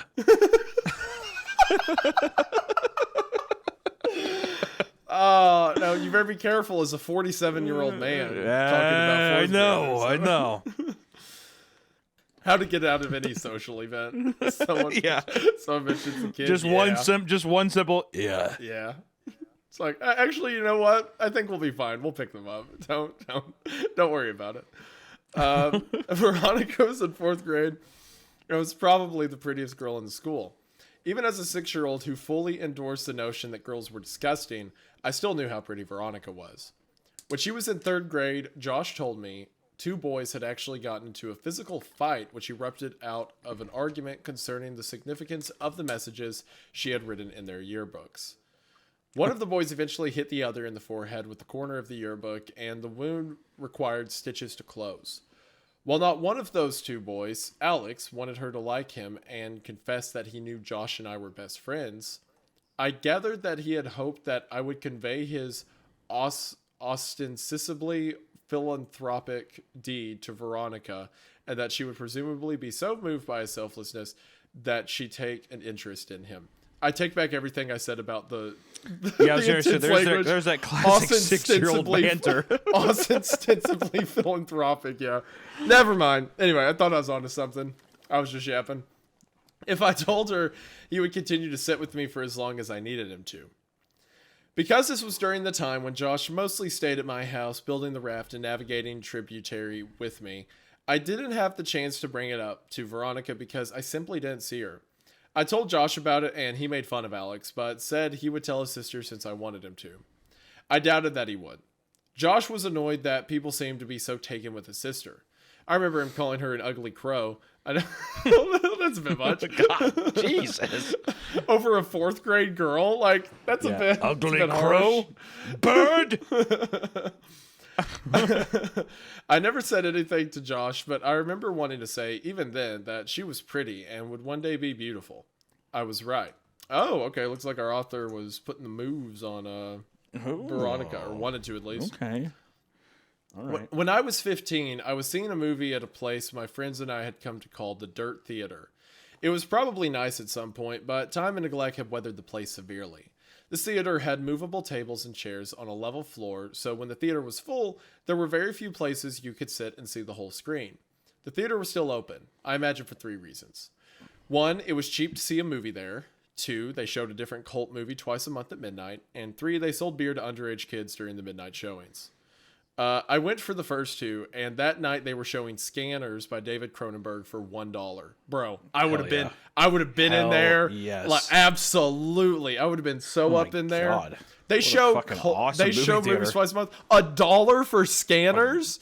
Bro, this is the cool. What an event. This kid doesn't appreciate what he has. You know what? I'd pay $100 to see Scanners in theaters. Like, man, especially if you did something, I would pay regular. I do pay regular price still to go to like my local theater that does like niche stuff like that. Yeah, it's always fun. It's always a great time to just be like, I just want to get out of the house and go with some friends. It's always fun. I go to the $1 movies is all the insane. time. I go by myself too, which is sad. But when my wife's at work, I'm like, I'm gonna go watch this. And they'll show classic horror movies like Alien and stuff like that. I'm always there. So this place, this is dope. All right. Almost makes me forget how terrifying the story is. My friends and I were sitting in the very back. I wanted to sit closer to the front for a better view, but Ryan had driven us, so I relented. Ryan hasn't been mentioned yet, has he? It's a new name, right? I don't think so. Yeah, No. I think Veronica and Ryan both feel new. Okay. A couple minutes before the movie started, a group of girls walked in. They were all pretty attractive, but whatever beauty they might have had was eclipsed by the girl with the dirty blonde hair, even though I had only caught a glimpse of her profile. As she turned to move her...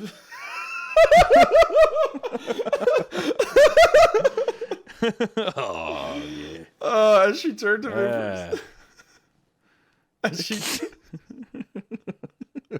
What's cooking? Good looking. As she turned... You better hope it says she's 19. The 42-year-old woman walked up. Oh, thank God.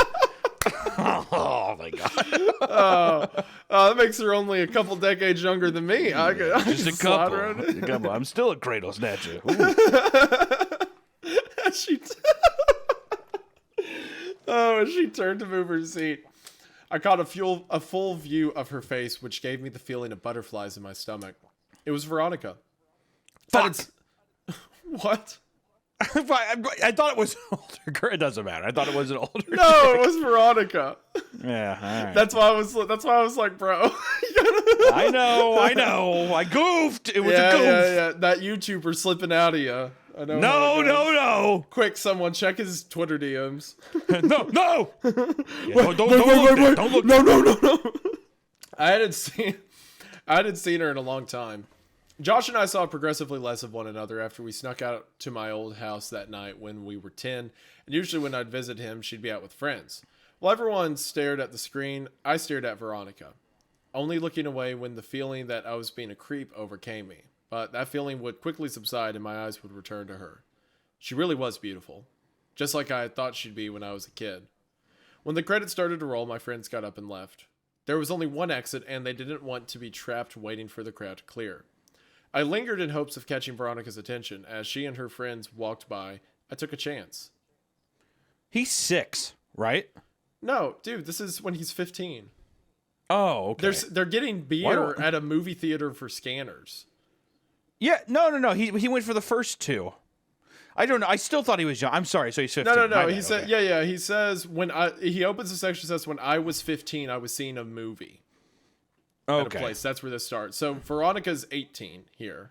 You know what it was? Is I got caught up because it was at the end of the summer between kindergarten and first grade. I caught the stomach flu. I got that. That's what made me. That was the opening where it's saying that guys. Yeah, and then used when to I was fight over 15, I was seeing a Veronica. movie. I know. Yeah. I fucked up. I fucked up big time. Yeah. Be better. All right. So 15-year-old protagonist. Hey, Veronica. Immediately the spirit of like a nasally acne face 15-year-old possesses you. No, I'm like kind of cool. Hey, Veronica. She turned towards me looking a little startled. Yeah? I got out of my seat and stepped a little into the light coming in through the open door. It's me, Josh's old friend from way back. How have you been? Oh my God! Hey, it's been so long. Okay, so I just want you to know that in my head, when he was like, "Oh, dirty blonde, beautiful," my brain went to what's that girl's Sydney Sweeney, right? So now I'm imagining the noises you're making coming out of Sydney Sweeney. That kind of sounds like Sydney Sweeney, right? Oh Sure. my God! Hey, Yeah, it's been so long. Sure thing, buddy. Yeah, I was in Euphoria. Madame Web. Oh my God. Okay. She motioned to her friends that she'd be out in a second. Yeah, a few years at least. Not since the last time I stayed over with Josh. How is he anyway? Oh, that's right. I remember all you guys' games. Do you still play Ninja Turtles with your friends? She laughed a little and I blushed. No, I'm not a kid anymore. Me and my friends play X-Men now. I was really hoping she'd laugh. Okay, he meant that as a joke. Yeah. That's better, okay. I was really hoping she'd laugh. She did. You're cute. Do you come to these movies every time?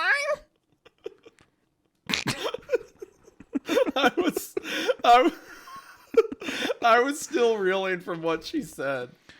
Does she really think I'm cute? Did she? Does she really think I'm cute? Did she just mean I was funny? Does she think I'm attractive? I suddenly realized that she had asked me a question, and my mind grasped for what it was. Yeah. I said much too loudly. Yeah, I try to anyway. What about you? I come here. I come every now and then. My boyfriend. Oh, boo! No! Man down! Get him out of there! Oh, shit! Evac! I come here every now and then. My boyfriend didn't like these movies, but we just broke up. Oh, we're back. We're back! It was over, but we're back! Let's go! My boyfriend didn't Get a like team these back on the movies, ground! We're going But for a we just second round. broke up, so I plan on coming from now on. What was that moan?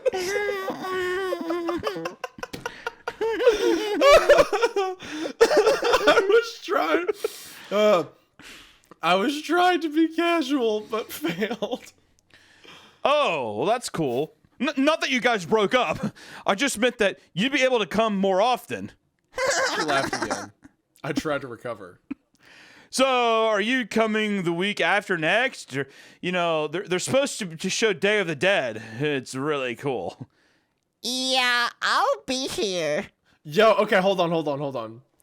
This girl is described as beautiful. She shows up for scanners, and then she's like, "Oh, I'll be there for Day of the Dead." Bro, Perfect woman. The bag is there. He has to secure it. That I will be so perfect mad woman. if she. Look. Yeah, you know what? Take it from a couple married men. We like I myself been married for at least 2 months at this point, and Hunter has been married at least 40 years, right? So like, take it from two experts. All of you guys are so focused on like, oh, what does she look like? What's she into and stuff. Look, at the end of the day, it's who you're gonna be weird with, watch weird movies with, like have forever till you're dead, right? Till one of you die. So because of that, the Day of the Dead thing is infinitely important. The whole attraction she's hot thing is window dressing. The fact that she is there for scanners and then wants to see Day of the Dead, she is going from Cronenberg to Romero. That is a prize. That is something he needs to get a hold of. Just advice for the boy wise. Wendigoon bricked up under the table right now. I refuse to stand at this point in time. When I first met my wife, when we were friends, it was right before Halloween, and she was like, "Oh, we're having a watch party for all the Michael Myers movies, all the Michael Myers Halloween. Do you want to come over?" And I was like, "Oh, you're having it?" She's like, "Yeah, I love all the old slasher flicks." Like, done. Oh, Here we are. Hey, I was like, that said, one's hey. not getting away. Then she was creeped out because she said, "You said the magic words." Ring a ding ding. You said the magic words. You're saying it in like a Jesse Pinkman voice. Yeah. Hey yo, you got Michael Myers? Hey yo. Mr. White. Yo, wait. You gonna be watching slasher movies on Halloween? Ah, shit. I think I'm in love. Yeah, that's pretty much how it went. That's Yeah. about right. Okay, so anyway, yeah, all right, yeah. Anyway, continue. She smiled. You're right. You said the L here. She smiled, and I was about to suggest that maybe we could sit together when she quickly closed the space between us and hugged me. Oh, God damn. oh, man. Okay. It was really good to see you.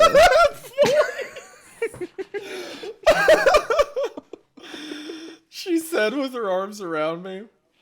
I was trying to think of what to say when I realized the biggest problem was that I had forgotten how to talk. Luckily, Ryan, who I could hear approaching from the hallway, came in and spoke for me. Dude, you know the movie's over, right? Let's get the fuck out of... Oh, yeah! Oh, man. Veronica let go and said that she'd see me next time. She was played out of the room by the porn music Ryan was making with his mouth. Bow, chicka, wow, Bow, wow. wicka, bow, wow. I was furious, but it dissipated as soon as I heard Veronica laughing in the lobby. So Okay. because of this also, so he hasn't seen Josh in a while. Yeah, right? because he says, remember the part 2 opens and he's like, I didn't really keep up with Josh after we were 10 or after 5th Yeah. grade or whatever he says. Just it's been a suspicious while. is all.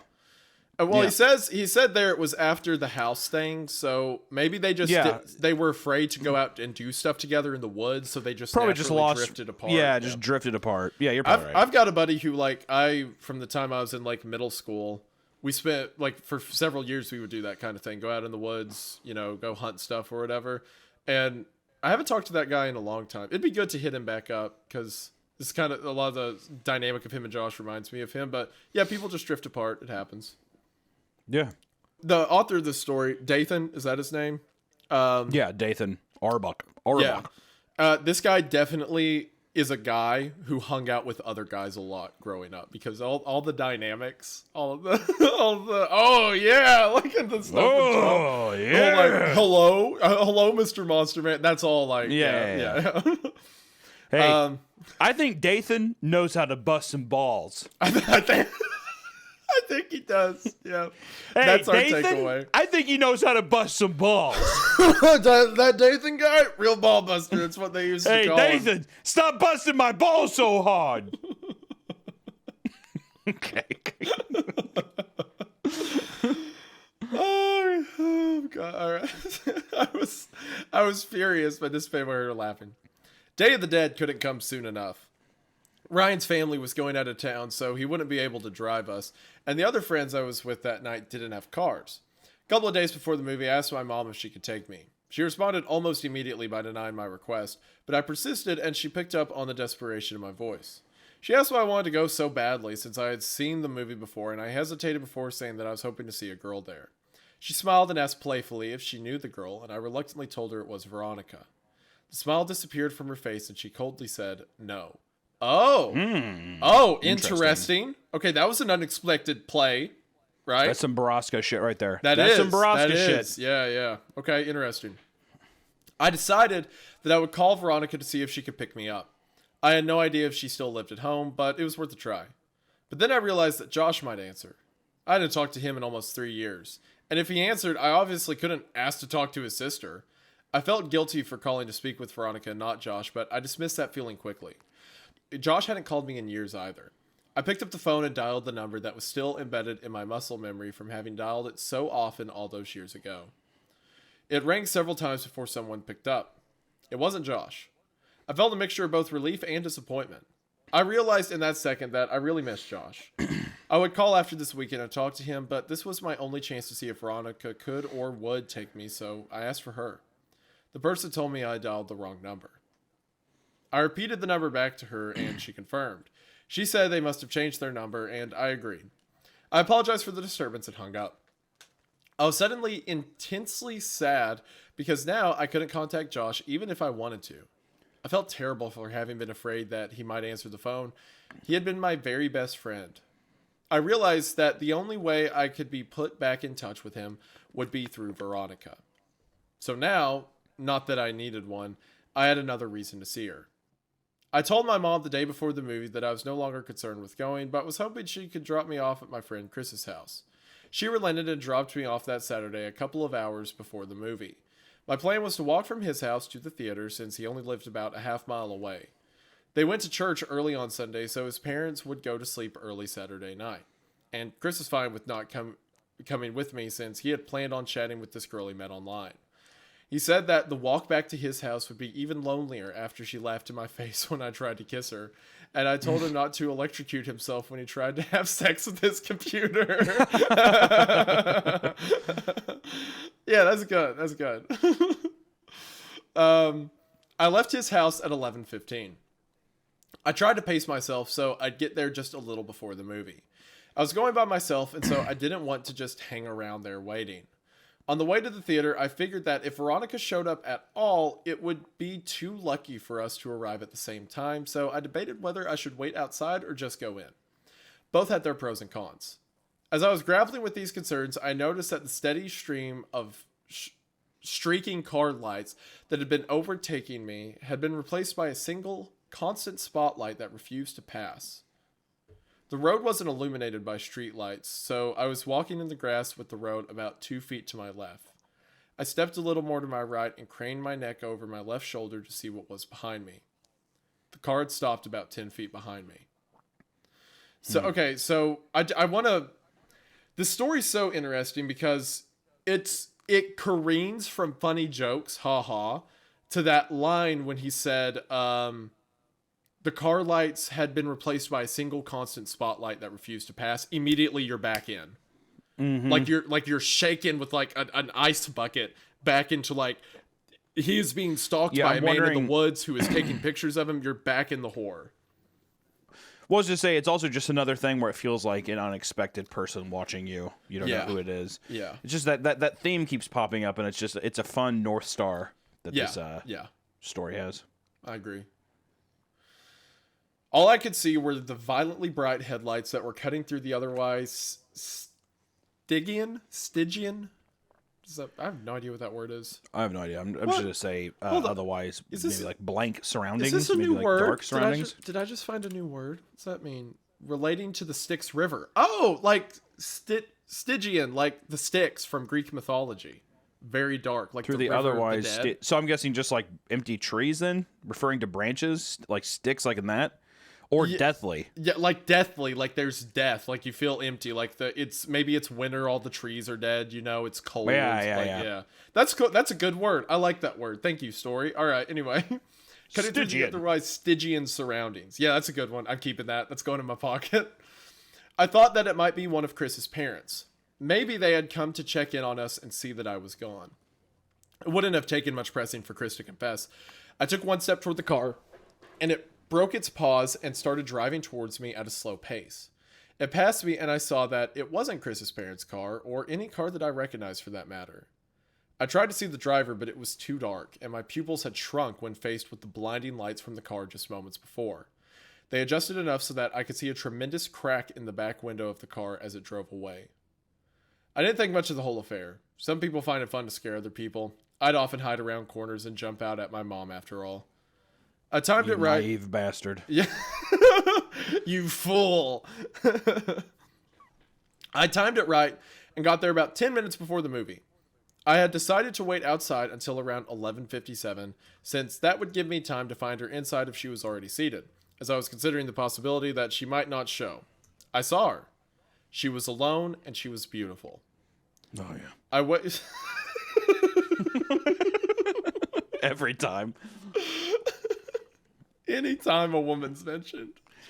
Anytime a singular woman is mentioned, I'm just like, oh my god. Oh yeah, a woman. My queen, my queen. Girls. Oh brother. Oh brother. Ladies, even. Oh, get it out of here. Oh, ladies. Who called in the smoke show? Ooh. I waved her and walked to close the distance. She smiled and asked if my friends were already inside. I said that they weren't and realized that this must seem like I was trying to make this a date. She didn't seem bothered by that, nor was she bothered when I handed her the ticket I'd already bought. She looked at me quizzically, and I said, "Don't worry, I'm rich." She laughed and went inside. I bought us one popcorn and 2 drinks, and spent most of the movie debating whether or not I should time reaching my hand into the popcorn bag when she reached in so they would touch. Okay, hold on. Real quick, fellas. He's playing it way too fast. That kind of move, that's like after your first or second confirmed date. You don't trick a girl into showing up with friends. The friends aren't there, and then you're trying to hold her hand way too fast. I legitimately thought that you were going to say something about putting your penis in the popcorn bucket. No, of course not. That's the third day. Guys, he's playing it all wrong. He's playing it all wrong. You cut a hole in the bucket. Yeah. Anyway. Yeah. You get the Dune popcorn bucket. Perfect. What'd you expect? Bought us in the popcorn bag. She reached in so they would touch. She seemed to enjoy the movie, and before I knew it, it was over.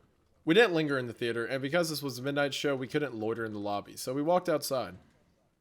The parking lot of the theater was big because it connected with the mall that had gone out of business. Not wanting the night to be over just yet, I continued the conversation while casually walking toward the old mall. As we were about to round the corner and leave the theater out of sight, I looked back and saw that her car, wasn't the only one left in the parking lot. The other one had a large crack in the back window. Oh, shit. My immediate uneasiness turned to understanding. That makes a lot of sense. The driver of that car works here and must have figured out I was on my way to the movie. Yeah. Yeah, that makes sense. That's it. That's why he was slowing down on the road. This guy who I works bet at you a this, movie theater. I bet you this kid's walking to my movie theater right now. Oh, there's a guy on the road, but must be movie night. Let's go. Yeah. I'm getting here for my shift at 11:50 it's for the fine. last showing. Yeah. Don't worry about it. It's fine. Injecting real horror into the life of a horror fan seemed like an obvious move. All right. He was smarter when he was 6. This Feels kid, like it. You know what it is? Unironically, it's the girl. It's Veronica. It makes you dumb. Oh, yeah. That guy works here. What's up? What's good, bro? Hey, funny prank. Very funny. Should get that window fixed. We walked around the mall and talked about the movie. I told her that I thought Day of the Dead was better than Dawn of the Dead. Okay, all right. Wrong. All right. Wrong. Immediately. All right, everything. Wrong. All right, I want this kid to get kidnapped now. After that take, immediately get out of here. But she refused to agree. Okay, she's woman. too good for him. Good Way woman. too good for him. Yep. That's a good woman. True. Yep. I told her of when I called her old number and about my dilemma about who would answer the phone. She didn't find it as funny as I now did, but she took my phone and put her number in it. Oh, okay. She commented that it might be the worst cell phone she'd ever seen. Her evaluation wasn't rescinded when I told her I couldn't even receive pictures on it. I called her so she'd have my number, and she programmed it in. Wow, okay.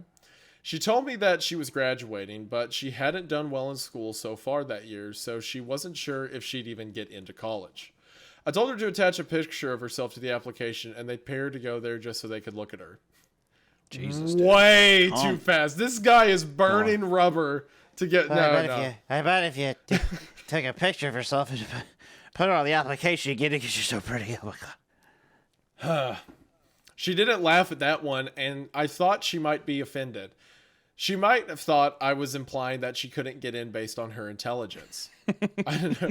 Yeah, that's what women love. Women who are trying to go to college, be powerful, career oriented. They love being told that their looks was what will get them far. And You might not else. be very smart, but you got some nice fucking knockers on you. is what it feels like. Is what it feels like you say. She's like, okay, thanks. Okay. He's like, yeah, anyways, I'll be here up next weekend to watch a dollar film at midnight. I hope I see you. Yeah, you're going to be back? Oh, I hear they're playing another movie. That makes me Hellraiser or something. Yeah, that's cool. I nervously glanced at her, and she was just smiling, and even in this poor light, I could see that she was blushing. I wanted to hold her hand, but I didn't. So the first good move he's done, not touching her immediately. Don't touch her, don't touch her, Don't do it. As we walked down the final side of the mall back toward the theater, I asked her about Josh. She told me she didn't want to talk about it. Oh. I asked her if he was at least doing all right, but she just said, I don't know. I figured Josh must have taken a wrong turn somewhere and started getting into trouble. I felt bad. I felt guilty. As we approached the parking lot, I noticed that the car with the cracked back window was gone and that her car was now the only one in the parking lot. She asked me if I needed a ride, and even though I really didn't, I said that I'd appreciate it. I had drunk my whole soda during the movie, and all the walking was putting pressure on my bladder. I knew that I could wait until I was back at Chris's, but I had decided that I was going to try to kiss her when she dropped me off. Dude. Dude. Playing with fire. Yeah, Playing with fire. Way too fast. And I didn't want this biological nagging to rush me out of the car. This would be my first kiss. Oh, gosh. All right. Dude, you never kissed a girl. Is like, hey, I'm going to show up with some friends. Doesn't show up with any friends. Gets a ride. Gonna kiss her. Ain't no way. All right. I'm focusing on the relationship aspect of this because it takes me away from the scary part. I could think of no ruse to conceal what I needed to do. The theater had long closed, so I only had one option. I told her that I was going to go behind the theater to piss, but that I'd be back in 2 shakes. It was obvious that I thought it was hilarious, and she seemed to laugh more at how funny I found it than at how funny it clearly was. What a fucking dork. I'll be back in 2 shakes. What an actual fucking dork, dude. He's like, I'll be back in 2 shakes. She's like, yeah. Yeah, He's like, funny. you get it, my cock? It's my cock. Do you get it? It's a joke about it. On the way toward the theater, I stopped and turned toward her. I asked her if Josh had ever told her that kid named Alex had done something nice for me. She paused to think for a moment and said that he had. She inquired as to why I had asked, but I said it was nothing. Josh really was a good friend. When I went to go behind the theater... Oh, that's a cute note. Josh mentioned it to her. Yeah. Just because he wanted to. That's sweet. When I went to go behind the theater, I realized that there was a chain link fence extending off and running parallel to the walls of the building. Where I stood, she could still see me, and the fence seemed to stretch on endlessly, so I thought I'd just hop it, duck out of sight, and return as quickly as I could. It may have been too much of an effort, but I thought it polite. At least he didn't pee standing in front of her. I climbed the fence and walked just a little ways until I was out of sight and urinated. For a moment, the only sounds were the crickets in the grass behind me and the collision of liquid and cement. These sounds were overpowered by a noise that I can still hear when it's quiet. There are no other noises to distract my ears. In the distance, I heard a faint screeching. Oh, no. Oh, no, man. In the distance, I heard a faint screeching, which quickly subsided, only to be replaced with a cascade of thundering vibrations. I realized quickly enough what it was. It was a car. The growling of the engine got louder, and then I thought, no, not louder, closer. As soon as I realized this, I started back toward the fence, but before I could get very far at all, I hear a brief, truncated scream, and the roar of the engine terminated in a deafening thud. I started running, but after only 2 or 3 steps, I was tripped by a loose piece of stone and fell hard and fast onto the concrete, my head striking the corner of a chair as I fell. I was dazed for maybe 30 seconds, but the renewed rumbling of the engine drew my senses back, and my equilibrium was restored by adrenaline. I redoubled my efforts. I was worried that whoever had crashed the car might harass Veronica. As I was climbing over the fence, I saw that there was still only 1 car in the parking lot. I didn't see any evidence of a crash. I thought that I might have misjudged its direction or proximity. As I ran towards Veronica's car, and as my orientation changed, I saw that what the car had hit. My legs stopped working almost completely. It was Veronica. No. Her car was sitting between us, and as I closed the distance and walked around her, she came fully into view. Her body was twisted and crumbled like a discarded figure meant to represent a catalog of things the human body cannot do. I could see the bone of her right shin cutting through her jeans, and her left arm was wrapped so hard around the back of her neck that her hand fell on her right breast. Her head was craned back, and her mouth hung widely open toward the sky. There was so much blood. As I looked at her, I actually found it hard to discern whether she was laying on her back or her stomach, and this optical illusion made me feel sick. When you are confronted with something in the world that simply doesn't belong, your mind tries to convince itself that it's dreaming. And to that end, it provides you with that distinct sense of all things moving slowly as if through sap. In that moment, I honestly felt that I would wake up any minute. But I didn't wake up. I fumbled with my phone to call for help, but I had no signal. I could see Veronica's phone sticking out of what I thought was her front right pocket. I had no choice.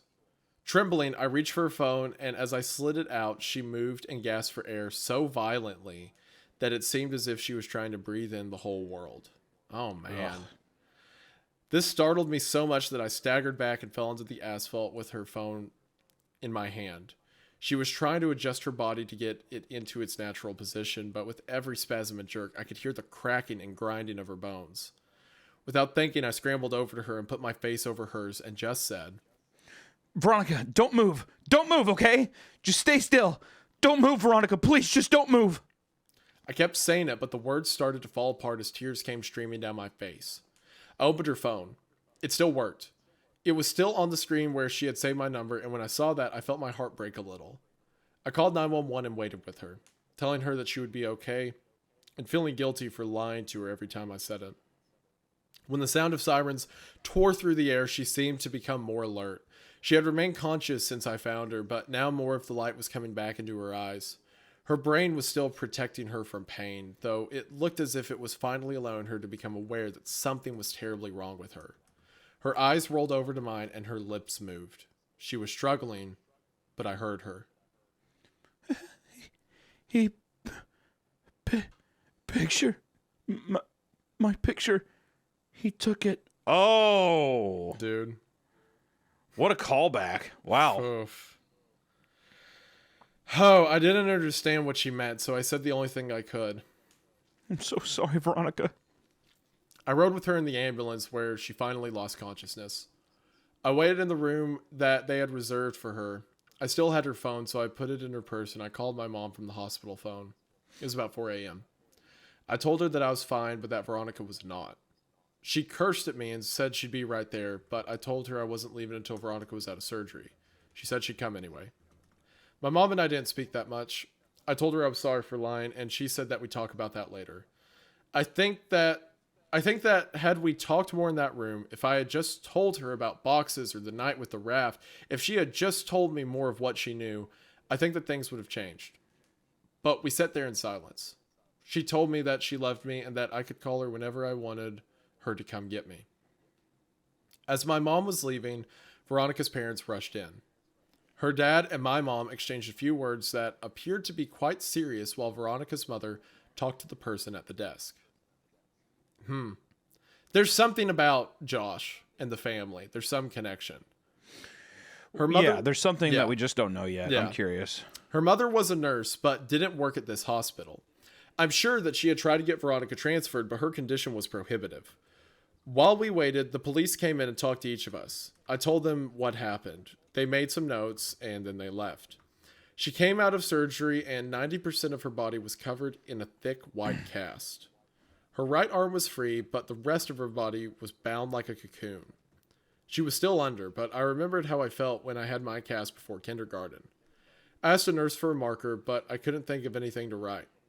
I slept in a chair in the corner and went home the next day. Man, that's tragic. Yeah, horrible. Yeah, I came back every afternoon for several days. At some point, they had moved another patient into her room and set up a screen around Veronica's bed to act as a partition. She didn't seem to be feeling better, but she had more moments of lucidity. But even during these periods, we wouldn't really talk. Her jaw had been broken by the car, so the doctors had wired it shut. I sat with her for a while, but there was nothing much I could say. I got up and walked over to her. I kissed her on the forehead. That's a bit weird. I kissed her on the forehead, and she whispered through her clenched teeth, Josh. This surprised me a little, but I looked at her and said, Has he not come to see you? No. I found myself really irritated. Even if Josh had been getting into trouble, he should still come see his sister. I thought. I was about to express this when she said, No. Josh. He ran away. I should have told you. I felt my blood turn to ice. When? When did this happen? When he was 13. Oh no. I know. Oh no. Did he leave a note or something? Oh no. On his pillow. Oh! Brutal. Oh! What's crazy is that the first fucking story we read, bro, he quote unquote, in the woods left a note saying that he ran away. Oh no. Because he hated his friend. You know what I mean? Josh got abducted. He got taken out there to the woods. Oh man. Oh, my heart dropped. He hasn't seen his friend in years, and oh gosh, whatever that thing was. He had no got idea. him. It's the exact same thing where it's like it's the I exact feel same thing sick. where That's like, oh gosh. yeah. Dude. It's the exact same thing that you're talking about. You fall out of favor with friends, or you just kind of like fall out of friendship, and you never even know. And also, years pass so fast. And how would you know? But man, brutal. Oh my gosh, dude. Tragic. Brutal. Oh, that thing got him. What does it do with people? What does it want I don't with know. them? Takes I them don't out know. to the woods, puts them in the middle of the thorns. Like what? We don't even know what it is. This thing? We have no Yeah. idea what it even is. Oh gosh, this is great. Okay, think about it. We are this far into the narrative, and there's still so many pertinent questions. Not in a way that it's not answering anything, in a way that it's still mysterious. We've had so much visuals of things that are happening, so much tense moments, but yet we still don't know what it is, and it's still gripping. It's very interesting. This is good. This is great. All right. She started crying, and I followed her, but I think now we were crying for different reasons, even if I didn't realize it. At this point, there were a lot of things I still didn't remember about my childhood, and there were a lot of connections I hadn't yet made. I told her I had to go, but that she could text me anytime. This is an interesting point. Like, all these stories he's relaying to us now took him a long time to come up with, right?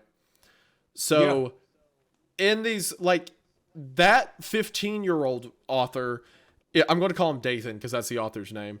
That 15-year-old Dathan within the story is like, yeah, that's kind of like, because remember he opens and says, I just remembered this story recently. So he doesn't consciously remember that he had written the note and put it on the pillow, or that something did when it kidnapped him, right? Yep. It's just kind of a thought in the back of his mind that he maybe feels glimpses of, but doesn't get yet. That adds another layer of terror. You know exactly what happened, but you can't remember. Yeah. Oh, well, I mean, man. also just any kind of tragic event, anything that you do. I mean, like, people bury those things deep down. Your brain subconsciously just erases it. It's just crazy. Man. You don't. Oh, man. Just the idea of this creature, like, you don't remember me? The one who was there, the one who carried you at night, you don't remember. Oh, gosh, dude. I'm getting chills. All right. I got a text back from her the next day. I'm a little wigged out right now. Just the thought of like all these insane events happening to you. And Yeah. I mean, it's extremely emotional. it's incredibly event right here. emotional. All that happens to you and you just can't remember. And now it's happening again and you still can't remember. But like, oh man, it's a whew. All right. I got a text from her the next day telling me not to come back. I asked why, and she said she didn't want me to see her like that again. I agreed begrudgingly. We texted each other every day, though I kept this from my mom because I knew that she didn't like me talking to Veronica. Usually her texts were fairly short, and mostly only in response to more lengthy texts that I would send her. I tried calling her only once. I was sure she was screening her calls, but hoped I could hear her voice. She picked up but didn't say anything. I could hear how labored her breathing was. About a week after she told me not to come see her anymore, she sent me a text that simply read, I love you. I was filled with so many different emotions, but I responded by expressing the most prevalent one. I replied, I love you too. She said that she wanted to be with me and that she couldn't wait until she could see me again. She told me that Why does this feel not real? I know. Something about this Does feels it feel like fictitious to you? So what makes me suspicious is she texts him, I don't want you to see me like this again, and then keeps sending short responses, and then he calls, and whoever picks up the phone listens, doesn't say anything, then hangs up. You can hear how labored the breathing is. Breathing. Yep. Oh gosh, man. And then, oh no. And then they say I love you to him. That's what I'm saying, man. Oh I don't no, know. it's this creep that's been doing this for years. I love you. Oh, bro, I'm scared. I'm scared again. Mm-hmm. I wasn't scared because we were joking about like cute girls like liking movies, and it wasn't scary, but now it's scary again. I'm gripped, dude. I'm here for it. Okay. Man. She said that she wanted to be with me and that she couldn't wait until she could see me again. She told me that she had been released and was convalescing at her house. These exchanges carried on for several weeks. But every time I asked to come see her, she would say, soon. Oh, no. Oh, God. I kept insisting. And the following week, she said that she thought she might be able to make it to the next midnight movie. I couldn't believe it, but she insisted that she would try. I got a text from her the afternoon of the movie saying, See you tonight. dude. If her body was mangled, there's just no way. No, if your body was that mangled, she's dead. She's dead. Absolutely. And now the entity has her phone. It's the same kind of response as the hello thing back. You know what I mean? Yep. And then to think about this entity that's been stalking him since he was 5 years old. A decade of following him. Now he has the phone and is like, I love you. See you tonight.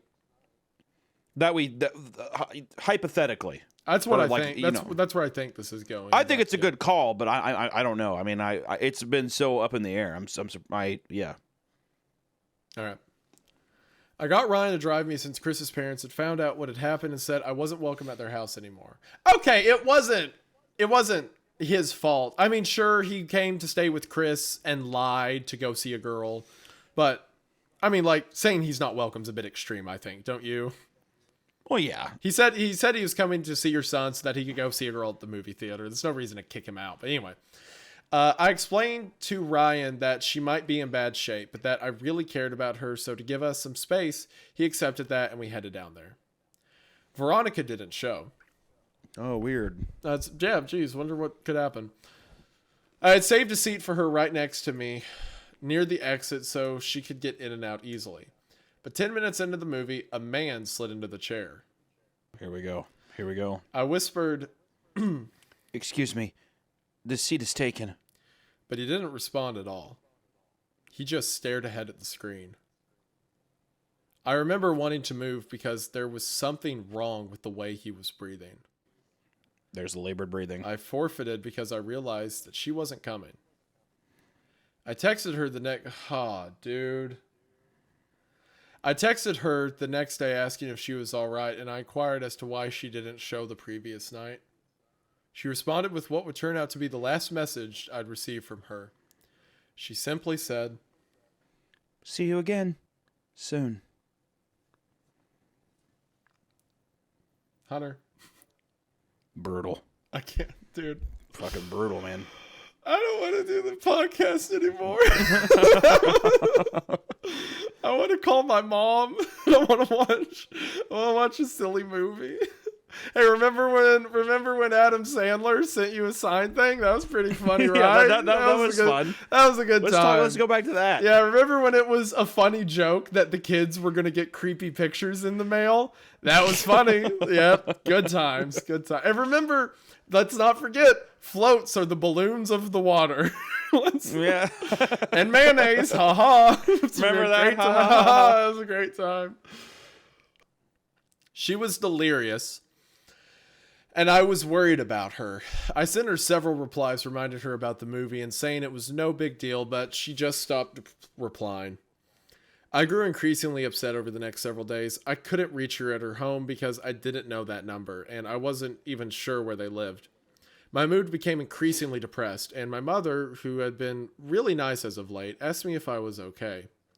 I told her that I hadn't heard from Veronica in days, and I felt all the warmth leave her disposition. What do you mean? She was supposed to meet me at the movies yesterday. I know it's only been like 3 weeks since she got hit, but she said that she would try to come. And after that, she just stopped talking to me altogether. She must hate me. Yep, she looked confused, and I could read on her face that she was trying to tell if my mind was simply broken. When she saw that it hadn't, her eyes began to water and she pulled me toward her, embracing me. She was beginning to sob, but it seemed too intense a reaction to my problem. And I had no reason to think that she was particularly cared for Veronica. She drew in a shuddering breath and then said something that still makes me nauseous even now. She said, Veronica's dead, sweetheart. Oh, God. I thought you knew. She died on the last day you visited her. Oh, baby, she died weeks ago. She had completely broken down, but I knew it wasn't because of Veronica. I broke the embrace and staggered backwards. My mind was swimming. This wasn't possible. I had just exchanged messages with her yesterday. I could only think to ask One question, and it was probably the most trivial I could ask. Then why was her phone still on? She continued sobbing. She didn't answer. I exploded. Why did it take them so long to shut off her goddamn phone? Her crying broke enough to mutter. The pictures. What? Okay, hold on. I would come to find out that her parents thought her phone had been lost in the accident, despite the fact that I had put it in her purse the night she was brought to the hospital. When they retrieved her belongings, the phone was not among them. They intended to contact the phone company at the end of the billing cycle to deactivate the line, but they received a call informing them of a massive impending charge for hundreds of pictures that had been sent from her phone. Oh, God. Pictures. Pictures that were all sent to my phone.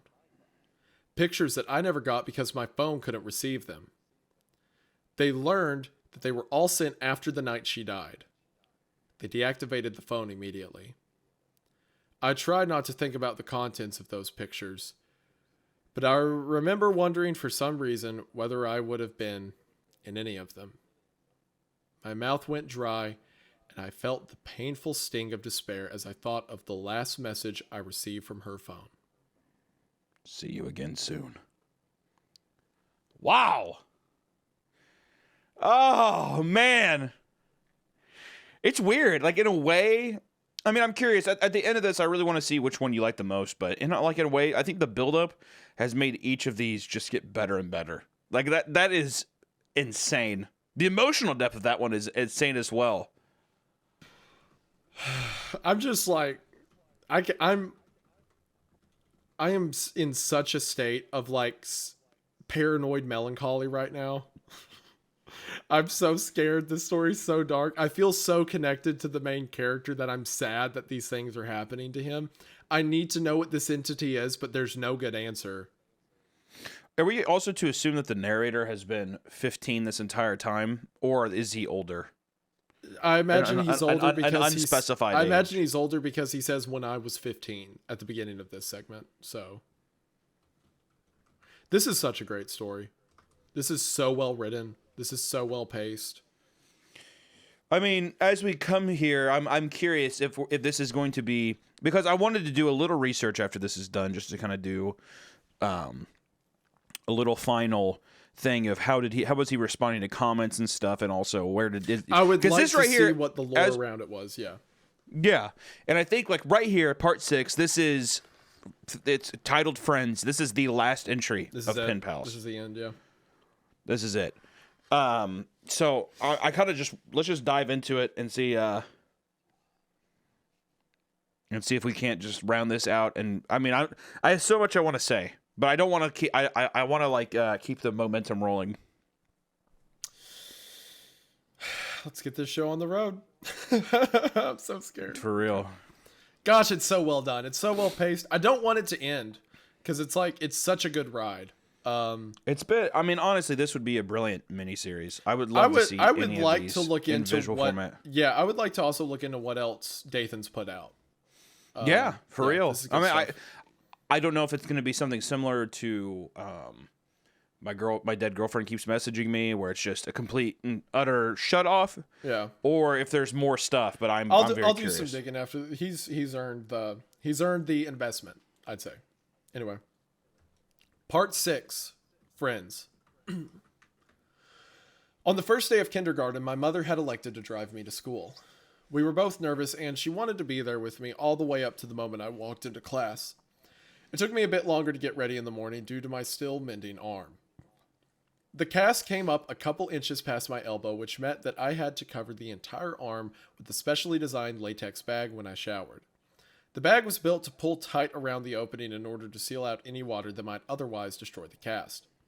I'd gone. Is this also alluding to his broken appendage that he had earlier on the story? Remember he broke falling it during from a his tree? summer? Yeah. Yeah. This is okay. it. Yeah, because he says, his first day of kindergarten, so he's still at the cast.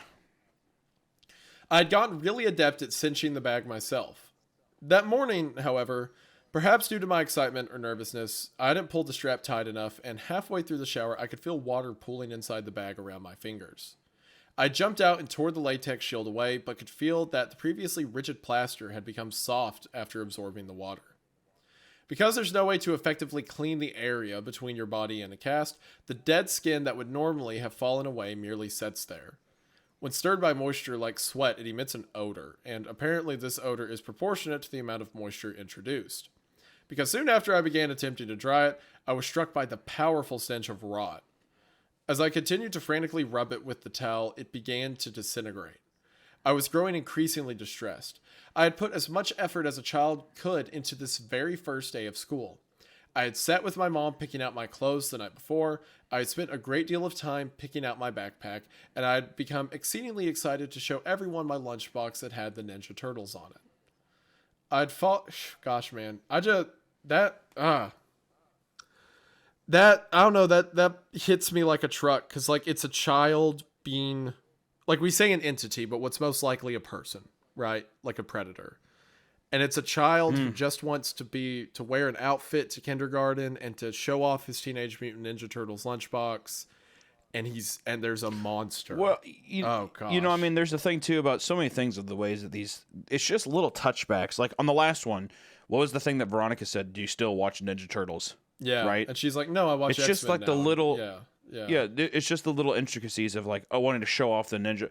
It does time skips or very like time jumps very, very effectively. Yeah. But I mean, it's disgusting. I mean, even if this is a monster or something, it's just a helpless kid. That's a good word. It's disgusting. Yeah, that's it. It feels it. Yeah.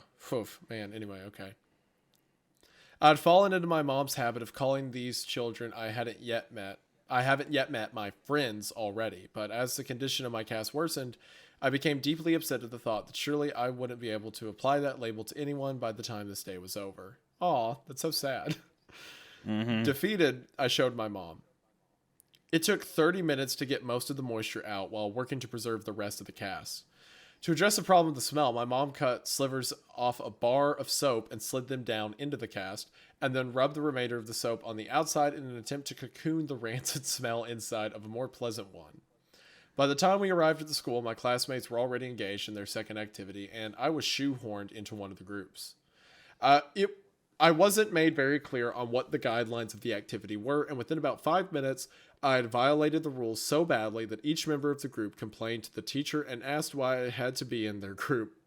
I had brought a marker to school in hopes that I could collect some signatures or drawings on my cast next to my mother's, and I suddenly felt very foolish for having even put the marker in my pocket that morning.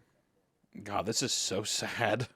Bro, this story has tied me so emotionally to this poor child that I'm about to cry because he didn't get a signature. I think this is going to be the introduction of Josh's I think this friendship, is where he met Josh. Yeah. Yep. Kindergartners had the lunchroom to themselves in my elementary school, but some of the tables were off limits, so I didn't have to sit alone. I was self-consciously picking at the fraying ends of my cast when a kid sat across from me. I like your lunchbox, he said. I could tell he was making fun of me, and I grew really angry. In my mind, that lunchbox was the last good thing about my day. I didn't look up from my arm, and I felt a burning in my eyes from the tears that I was holding back. I looked up to tell the kid to leave me alone, but before I could get the words out, I saw something that made me pause. He had the exact same lunchbox. I laughed. I like your lunchbox too. I think Michelangelo's the coolest, he said while miming nunchuck moves. I was in the middle of rebutting by saying that Raphael was my favorite when he knocked his open carton of milk off the table and onto his lap. I tried very hard to stifle my laughter since I didn't know him at all, but the struggling look on my face must have struck him as funny because he started laughing at first. Suddenly, I didn't feel so bad about my cast, and thought that this person would hardly notice now anyway. Just then, I thought to try my luck. Hey, do you want to sign my cast? As I pulled out the marker, he asked me how I broke it. I told him that I fell out of the tallest tree in my neighborhood. He seemed impressed. I watched him laboriously draw his name, and when he was done, I asked him what it said. He told me it said... Josh. Yeah. I didn't want to take it from you, but yeah, Josh. Josh and I had lunch together every day, and whenever we could, we partnered up for projects. I helped him with his handwriting, and he took the blame when I wrote... Fart. I didn't want to take that from you. On I appreciate it. on the wall in permanent marker. I would come to know other kids, but I think I knew even then that Josh was my only real friend. Moving a friendship outside of school when you are 5 years old is actually more difficult than most remember. The day we launched our balloons, we had such a good time that I asked Josh if he wanted to come to my house the next day to play. He said he did and that he'd bring some of his toys. I said that we could also go exploring and maybe swim in the lake. When I got home, I asked my mom and she said it would be fine. My enthusiasm was boundless until I realized that I had no way of contacting Josh to tell him. I spent the whole weekend worrying that our friendship would be dissolved by Monday. When I saw him after the weekend, I was relieved to find that he had run into the same obstacle and thought it was funny. Later that week, we had both remembered to write down our phone numbers at home and then exchange them at school. My mom spoke with Josh's dad, and it was decided that my mom would pick up Josh and myself from school that Friday. We alternated this basic structure nearly every weekend. The fact that we lived so close made things much easier on our parents, who seemed to work constantly. When my mom and I moved across the city at the end of first grade, I was sure that our friendship had seen its last day. As we drove away from the house I had lived in my whole life, I felt a sadness that I knew wasn't just about a house. I was saying goodbye to my friend forever. But Josh and I, to my surprise and delight, stayed close. Despite the fact that we spent the majority of our time apart and only saw one another on weekends, we remained remarkably similar as we grew. Our personalities coalesced, our senses of humor complemented each other's, and we would often find that we had started liking new things independently. We even sounded enough alike that when I stayed with Josh, he would sometimes call my mom pretending to be me. His success rate was impressive. My mom would sometimes joke that the only way she could tell us apart sometimes was by our hair. He had straight, dirty blonde hair, like his sister, while I had curly, dark brown hair like my mother. One would think that the thing most likely to drive two young friends apart would be what's out of their control. However, I think the catalyst of our gradual disengagement was my insistence that we sneak out to my old house to look for boxes. The next weekend, I invited Josh over to my house, in keeping with our tradition of alternating houses, but he said that he wasn't really feeling up to it. We started seeing progressively less of one another over the next year or so. It had gone from once a week to once a month to once every couple months. For my 12th birthday, my mom threw a party for me. I hadn't made that many friends since we'd moved, so it wasn't a surprise party since my mom had no idea who to invite. I told the handful of kids I'd become acquainted with and called Josh to see if he wanted to come. Originally, he said that he didn't think he could make it, but the day before the party, he called me to say that he'd be there. I was really excited because I hadn't seen him in several months. The party went pretty well. My biggest concern was that Josh and the other kids wouldn't get along, but they seemed to like each other well enough. Josh was surprisingly quiet. He hadn't brought me a gift and apologized for that, but I told him it wasn't a big deal. I was just glad that he was able to make it. I tried to start several conversations with him, but they seemed to keep reaching dead ends. I asked him what was wrong. I told him that I didn't get why things had become so awkward between us. They were never like that before. We used to hang out almost every weekend and talk on the phone every couple days. I asked him what happened to us. He looked up from staring at his shoes and just said, "You left." Just after this, he said that my mom yelled in from the other room that it was time to open presents. I forced a smile and walked into the dining room as they sang Happy Birthday. There were a couple of wrapped boxes and a lot of cards since most of my extended family lived out of state. Most of the gifts were silly and forgettable, but I remember that Brian gave me a Mighty Max toy shaped like a snake that I kept for years afterwards. My mom was insistent that I open all the cards that had been brought and thank each person who had given one, because several years before, on Christmas, I had torn through wrapping paper and envelopes with such fervor that I destroyed any possibility of discerning who had sent which gift or what amount of money.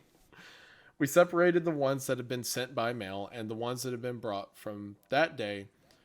Oh no, I know where this is going. So my friends wouldn't have to sit through me opening cards from people they had never met. Most of the cards from my friends had a couple dollars in them, and the ones from my family members contained larger bills. One envelope. Oh, no, man. I hate it. I hate that it's like this picturesque there's a kid, he's living life, he has his friends, everything should be idyllic, but there's this monster keeps rearing its head.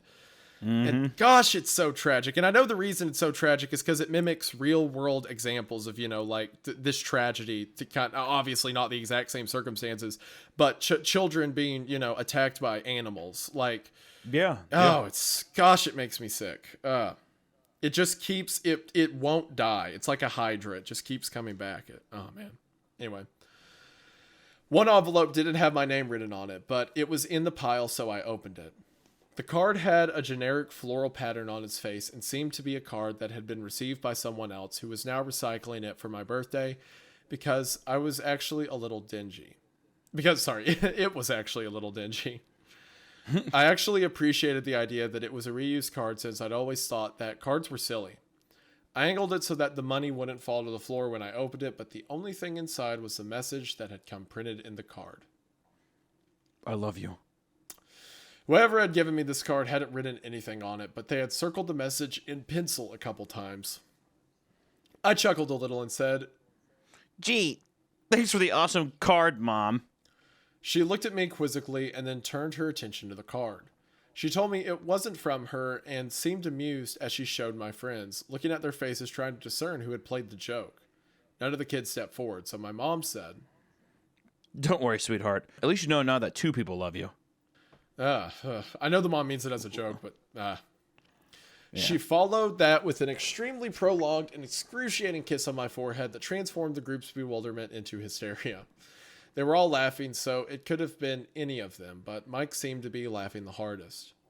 To become a participant, rather than the subject of the gag, I said to him that just because he had given me that card, he shouldn't think that I'd kiss him later. We all laughed, and as I looked at Josh, I saw he was finally smiling. Well, I think that gift might be the winner, but you have a couple more to open. My mom slid another present in front of me. I was still feeling the tremors of suppressed chuckles in my abdomen as I tore the colorful paper away. When I saw the gift, I had no need to suppress the laughter anymore. My smile dropped as I looked at what I'd been given. It was a pair of walkie-talkies. Well, go on. Show everyone. Oof. I held them up, and everyone seemed to approve, but as I drew my attention to Josh, I could see that he had turned a sickly shade of white. We locked eyes for a moment, and then he turned and walked into the kitchen. As I watched him dial a number on the corded phone attached to the wall, my mom whispered into my ear that she knew that Josh and I didn't talk as much since one of the walkie-talkies had broken, so she thought I'd like it. I was filled with an intense appreciation for my mom's thoughtfulness, but this feeling was easily overpowered by the emotions resurrected by the returning memories I tried so hard to bury. When everyone was eating cake, I asked Josh who he had called. He told me he wasn't feeling well, so he called his dad to come get him. I understood they wanted to leave, but I told him that I wished we could hang out more. I extended one of the walkie-talkies to him, but he put his hand up in refusal. Dejected, I said, Well, thanks for coming, I guess. I hope I'll see you before the next birthday. I'm sorry. I'll try to call you back more often. I really will. The conversation stagnated as we waited by my door for his dad. I looked at his face. Josh seemed genuinely remorseful that he hadn't made more of an effort. His mood seemed suddenly bolstered by an idea that had struck him. He told me that he knew he'd get me for my birthday. It would take a while, but he thought that I would really like it. I told him it wasn't a big deal, but he insisted. He seemed in better spirits and apologized for being such a drag at my party. He said that he was tired, that he hadn't been sleeping well. I asked him why that was, and he opened the door in response to his dad's honking in the driveway. He turned back towards me and waved goodbye as he answered my question. I think I've been sleepwalking. That was the last time I saw my friend, and a couple months later, he was gone. This thing, the monster as I'm calling it in footsteps, it's underneath the house, and it moves him from the top bunk to the bottom bunk, remember? He thinks he's sleepwalking, but it's really just, for some reason, whatever this thing is, it just wants to move him, just to put him in different In a spots. weird way, it's a sick, twisted like relationship he has with this thing. Yeah. Like a paternal relationship he has with this mysterious thing. And now it's going after Josh. Mm-hmm. Also, coincidentally, it took his picture. Same with Veronica, took her picture too. It takes everyone's picture. This is, I really feel like this is careening into Baraska territory because we're at the end, and I feel like that's where we're at. I don't know. I'm curious. This is so good. It's so well done. But it does make me hurt thinking about, like, again, real world scenarios of it in the same way Baraska did. Not to the intensity, sure, but it's the same kind of feeling, you know? Right. Over the past several weeks, the relationship between my mother and I has grown increasing strain due to my attempts to learn the details of my childhood. Okay, so now we're back to him telling the story now. Mm-hmm. It's often the case that one cannot know the breaking point of a thing until that thing fractures. And after the last conversation with my mother, I imagine that we will spend the rest of our lives attempting to repair what had taken a lifetime to build. She had put so much energy into keeping me safe, both physically and psychologically, but I think that the walls meant to insulate me from harm were also protecting her emotional stability. As the truth came pouring out the last time we spoke, I could hear a trembling in her voice that I think was a reverberation of the collapse of her world. I don't imagine my mother and I will talk very much anymore. And while there are still some things I don't understand, I think I know enough. Man, that is so tragic. Because, like, I mean, like, if you were a parent of someone who went through a situation like this, you would pray that they never remember any of it. Of course, right? And to then years later have them ask questions like they remember everything. Gosh, that's got to be, man. I mean, the amount of guilt. I think it's just guilt. Oh yeah, it's so guilt and heartbreaking, shame. man. Yeah. And it also, you remember how you had mentioned, like, it's a bit harsh in the beginning where she's like, well, why don't you tell them about the balloons, right? It makes so much sense now. It's this, like, spiteful kind of thing. Yeah, and it's not so definitely. much anger as him as much as it's anger about it didn't work, right? I couldn't protect him. No, this is anger at yourself. Yeah. Yeah. Gosh, it's that's completely tragic. inward hate. That is so tragic, man. Okay. Oh. After Josh disappeared, his parents had done all they could to find him. From the very first day, the police had suggested that they contact all of Josh's friends' parents to see if he was with them. They did this, of course, but no one had seen him or had any idea of where he might be. The police had been unable to turn over any new information about Josh's whereabouts, despite the fact that they had received several anonymous phone calls from a woman urging them to compare this case with the stalking case that had been opened about 6 years before. Okay. Interesting. If Josh's mother's grip on the world loosened when her son vanished, it broke when Veronica died. She had seen many people die at the hospital, but there is no amount of desensitization that can fortify a person against the death of her own child. She would visit Veronica twice a day since she was recuperating at a different hospital, once before her shift and once afterward. On the day Veronica died, her mother was late leaving work, and by the time she arrived at her daughter's hospital, Veronica had already passed. Man. Wow, bro. This was too much for her, and over the next couple weeks, she became increasingly more unstable. She would often wander outside, yelling for both Josh and Veronica to come home. Man. And there were several times her husband found her wandering around my old neighborhood in the middle of the night, half clothed and frantically searching for her son and daughter. Kind of feels like a Miss Maggie. It does. It Mrs. reminds me of Maggie Mrs. kind of Maggie. Yep. Mm-hmm. Man, that's harsh. Due to his wife's mental deterioration, Josh's dad could no longer travel for work and began taking construction jobs that were less well-paying so he could be closer to home. When they began expanding my old neighborhood more, about 3 months after Veronica died, Josh's dad applied for every position and was hired. He was qualified to lead the build sites, but he took a job as a laborer helping to build frames and clean up the sites and whatever else was needed.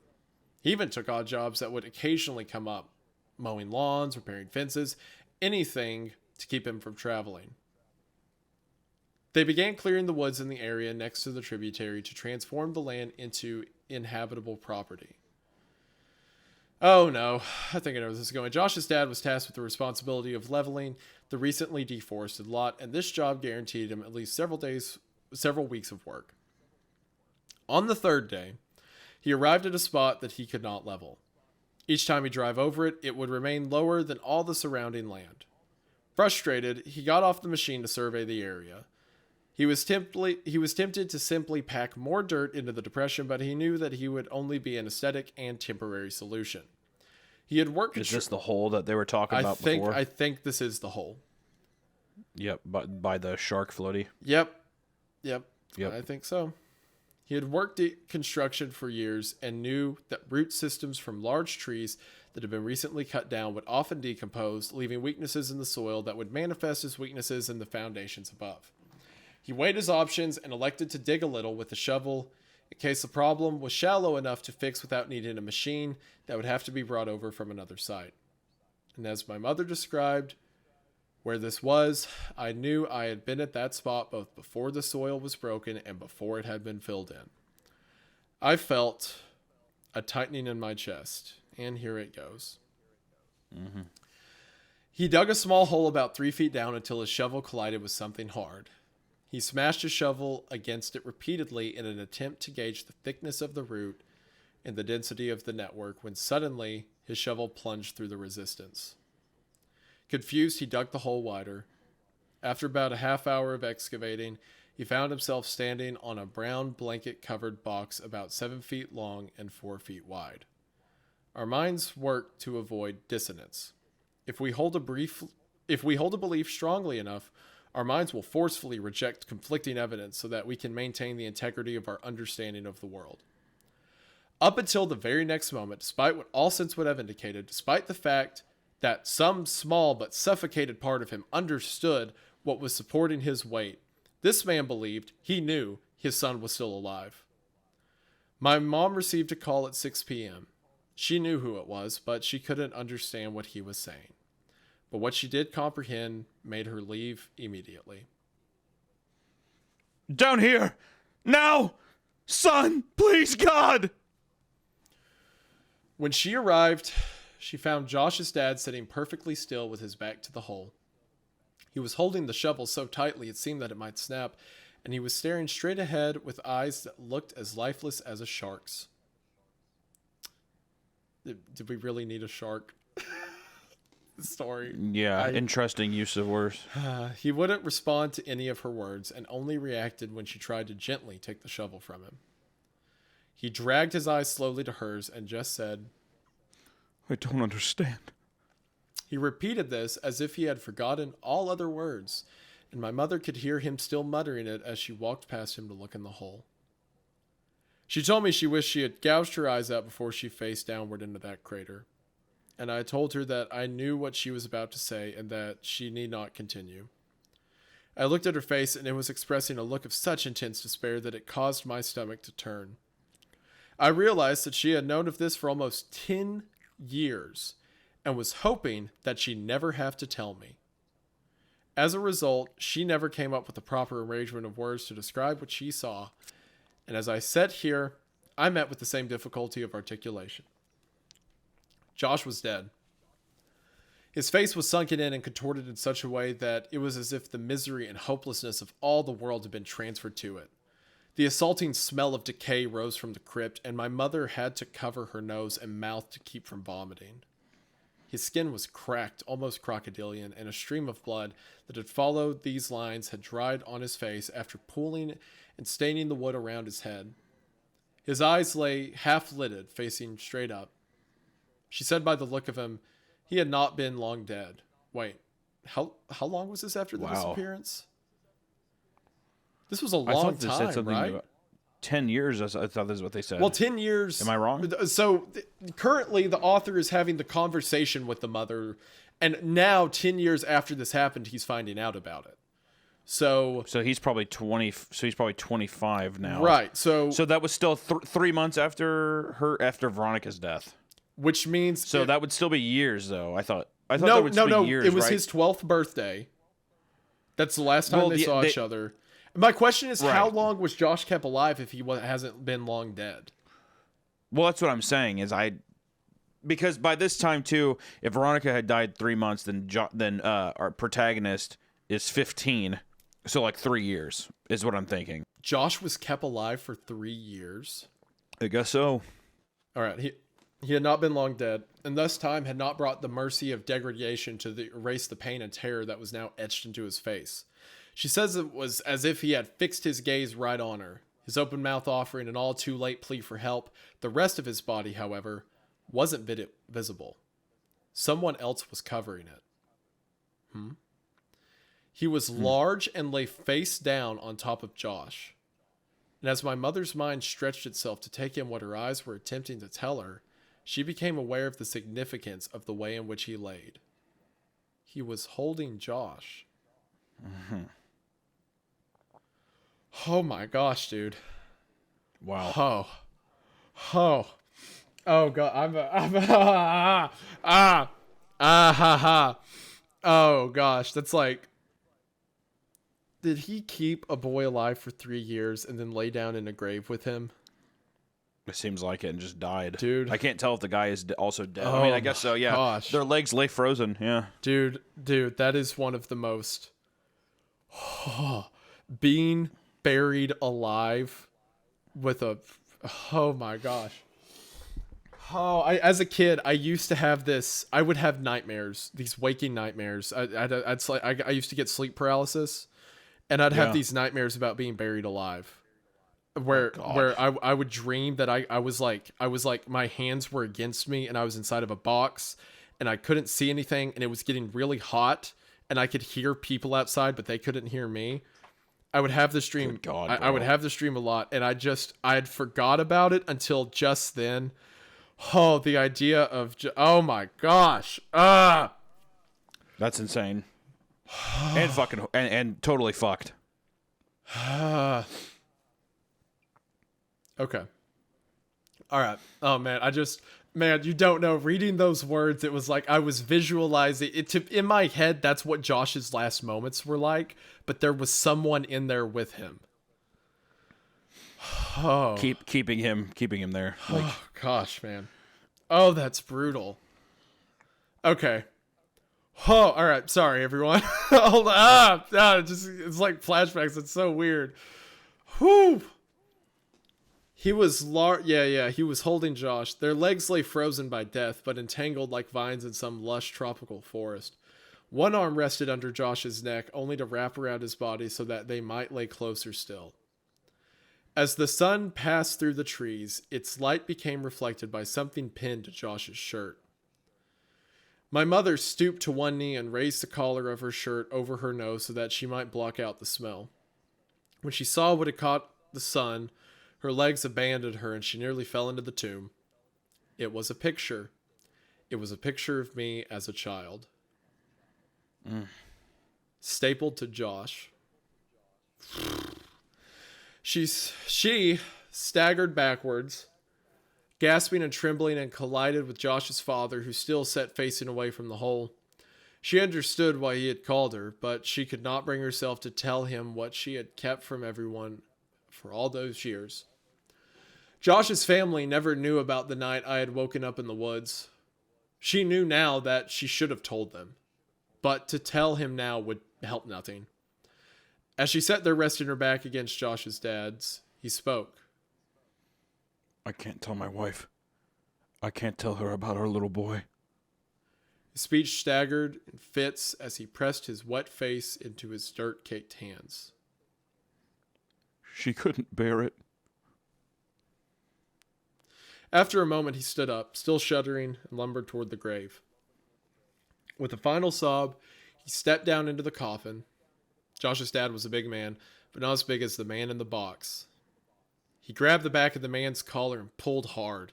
It was as if he had intended to throw the man out of the grave in a singular motion, but the collar ripped and the body fell back down on top of his son. You motherfucker! He grabbed the man by the shoulders and heaved him back until he was off Josh and sat awkwardly but upright against the wall of the grave. He looked at the man and staggered back a step. Oh, God. Oh, God, no, please, no, God. Please, God, no.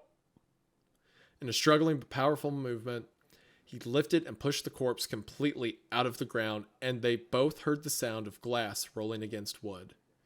It was a bottle. He handed it to my mother. It was ether. Oh, Josh, He sobbed. my boy, my baby boy, why is there so much blood? What did he do to you? As my mother looked at the man, now laying face upwards, she realized she was facing the person who had haunted our lives for over a decade. She had imagined him so many times, always evil and always terrifying, and the cries of Josh's father seemed to confirm her worst fears. But as she stared at his face, she thought that this didn't look like who she imagined him. This was just a man. As she looked at his frozen expression, it actually looked serene. The corners of his lips were turned up only slightly. She saw that he was smiling. Not the expected smile of a maniac from a film or horror story, not the smile of a demon or the smile of a fiend. This was the smile of contentment or satisfaction. It was a smile of bliss. It was a smile of love. This is, oh my gosh, dude. As she looked down from his face, she saw a tremendous wound on his neck from where the skin had been ripped out. She was at first relieved when she realized that the blood had not been Josh's. Perhaps he had suffered less. But this comfort was short-lived as she realized just how wrong she was. She brought a hand up to her mouth and whispered almost as if she was afraid to remind the world what happened. They were alive. Josh, oh gosh, man. Josh must have bitten the man's neck in an attempt to get free. And although the man had died, oh my gosh, Josh couldn't move him. Oh my gosh, a kid's buried alive and he dies because he can't move the body. Because the guy was so fucking big. Oh, dude. That is one of the most distressing things I've ever read. Oh. I began crying when I thought of how long he might have laid there. She looked through the man's pockets for some kind of identification, but she only found a piece of paper. On it was a drawing of a man holding hands with a small boy, and next to the boy were initials. My initials. I'd like to think that she was remembering that part of the story inaccurately, but I'll never know for sure. As Josh's father carried his son out of the grave, my mom slid the piece of paper into her pocket. He kept muttering that his son's hair had been dyed. She saw that it had.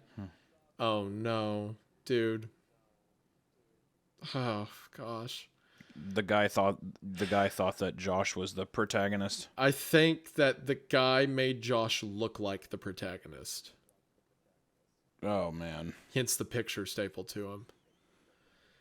Oh man. Yeah. And also, yep, keep reading. Yep, she saw that it was now dark brown, and she noticed that he was dressed oddly. His clothes were all far too small. After Close Josh from the house. Yep. After Josh's dad delicately laid his boy in the soft dirt, he began gently pressing his hands against his son's pants to fill his pockets. He heard a crinkle. Carefully, he retrieved a folded piece of paper from Josh's pocket. He looked at it but was vexed. Absently, he handed it to my mother, but she didn't recognize it either. I asked her what it was. She told me it was a map, and I felt my heart shatter. I'm about to cry, dude. He was finishing the map. That must have been his idea for my birthday present. I found myself strangely hoping that he hadn't been taken while expanding it, as if that would somehow matter now. She heard Josh's father grunt and looked to see him pushing the man's body back into the ground. As he walked back toward the machine that had found this spot for him, he put his hand on a canister of gasoline and paused with his back toward my mother. You should go. I'm so sorry. It's not your fault. I did this. You can't think like that. There was nothing. He interjected flatly, almost with no emotion at all. About a month ago, a guy approached me and I was cleaning up the site on the new development a block over. He asked me if I wanted to make some extra money, and because my wife's not working right now, I accepted.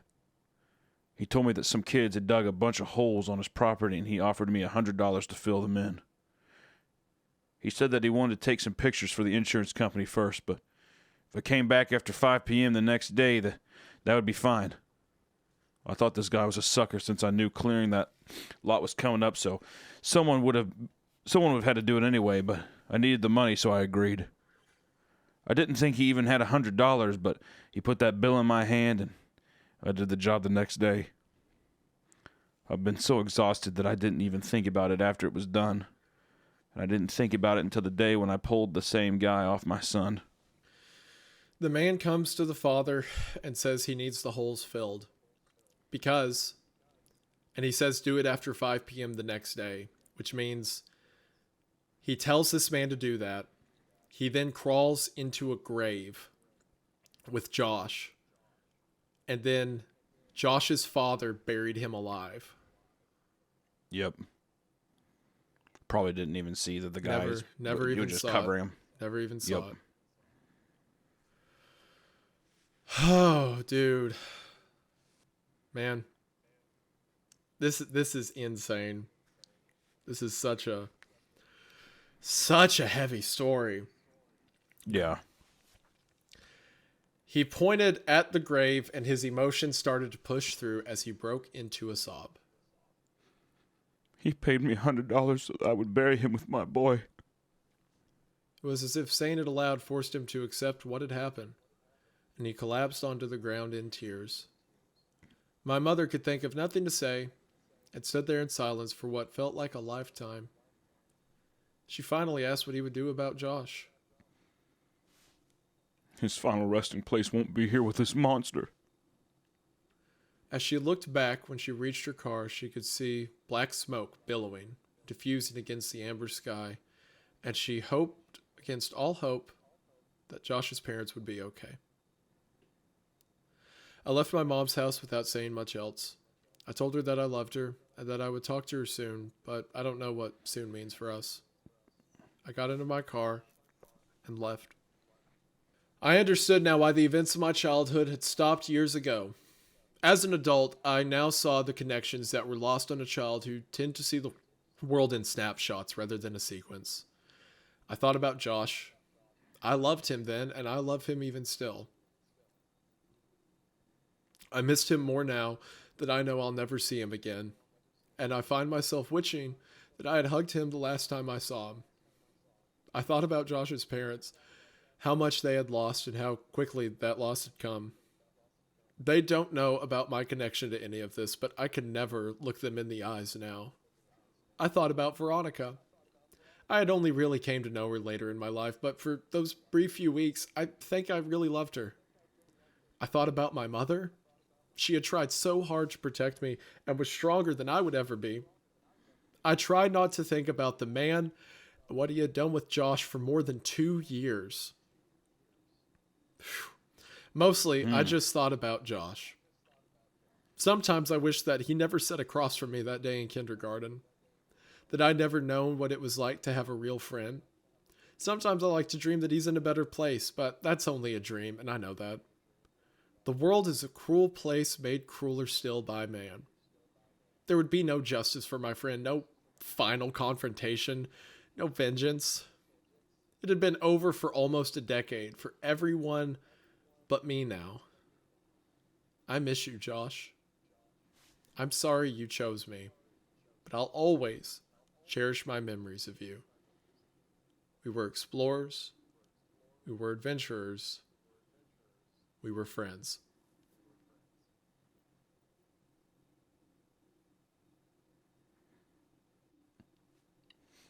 Damn. My God. My God. You know, a lot of these stories are so impactful, especially the Baraska thing, when it takes that turn, right, into reality. I've seen some criticisms about people don't like that. I think people are, I think they're bummed when it turns out to be something so real. But I think that's just because a lot of this stuff is so emotionally heavy, and it puts it in such a layer. Yet this ending does feel still, in a way, it feels almost cryptic. It feels almost, it almost feels supernatural in a way, There's not really a lot of, there's still so many answers to things that we don't know. We don't know this guy. We don't know why he was so obsessed with our protagonist. You know what I mean? Would it be as simple as to say he was just a child predator? I mean, obviously a devoted one. He's living under the floor, stuff like that. It's like it's hard. I think that it can definitely be read that way, but to me, it was just it's just a disturbing fascination. I don't really know if I read it as much as like abuse. It's weird. I like to think that it wasn't.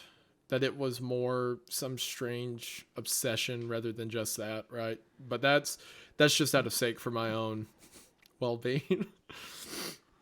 Yeah, Gosh, I mean, to me, it's just all these things. I mean, the thing that leads it into that predatory aspect is all the pictures. But once again, I mean, that to me, at least how I read it was just a pure obsession in a way. It all started Yeah. with that balloon. Yeah. So maybe it was just all started with an obsession. Yeah, it's just a thing about almost like a weird twist of fate. And there's different ways. I mean, I think that it could very easily be skewed into so many different kinds of thoughts and so many different kinds of interpretations. But to me, it feels like that balloon, that experiment, that thing that was supposed to be something that connects you with the world, connected him with somebody that was just so disturbingly fascinated with him. And it feels like a sign in a weird way. You know what I mean? Almost like the idea, too, that this guy dressed this other kid up. The only thing that I'm concerned about is that... The only thing that I'm... Not concerned about. The only thing that I'm curious about is this guy couldn't wait anymore, right? But the thing about it is that he kept this false reality with Josh alive for 2 years. Before inevitably saying, like, it's time. And vindictively and maliciously telling the dad to bury them, knowing that he would. Feels like a weird way of getting off on something, and it feels like a twisted fantasy come to life. To me, I don't know why. I really don't know why. In my mind, I feel like it feels paternal. It feels like he was, like, trying to be this, like, disturbing father figure to these people and, like, raising... a child. I could see that for sure. I think, but then again, I think that who knows? I could just be not wanting that other kind of more realistic outcome. Well, think of it this way, right? Follow the series of events. From all this details we get, it's kind of established that this guy's like a hermit. He's like a homeless man, right? So. One day, because of the mention of like he's sleeping under the floor, right?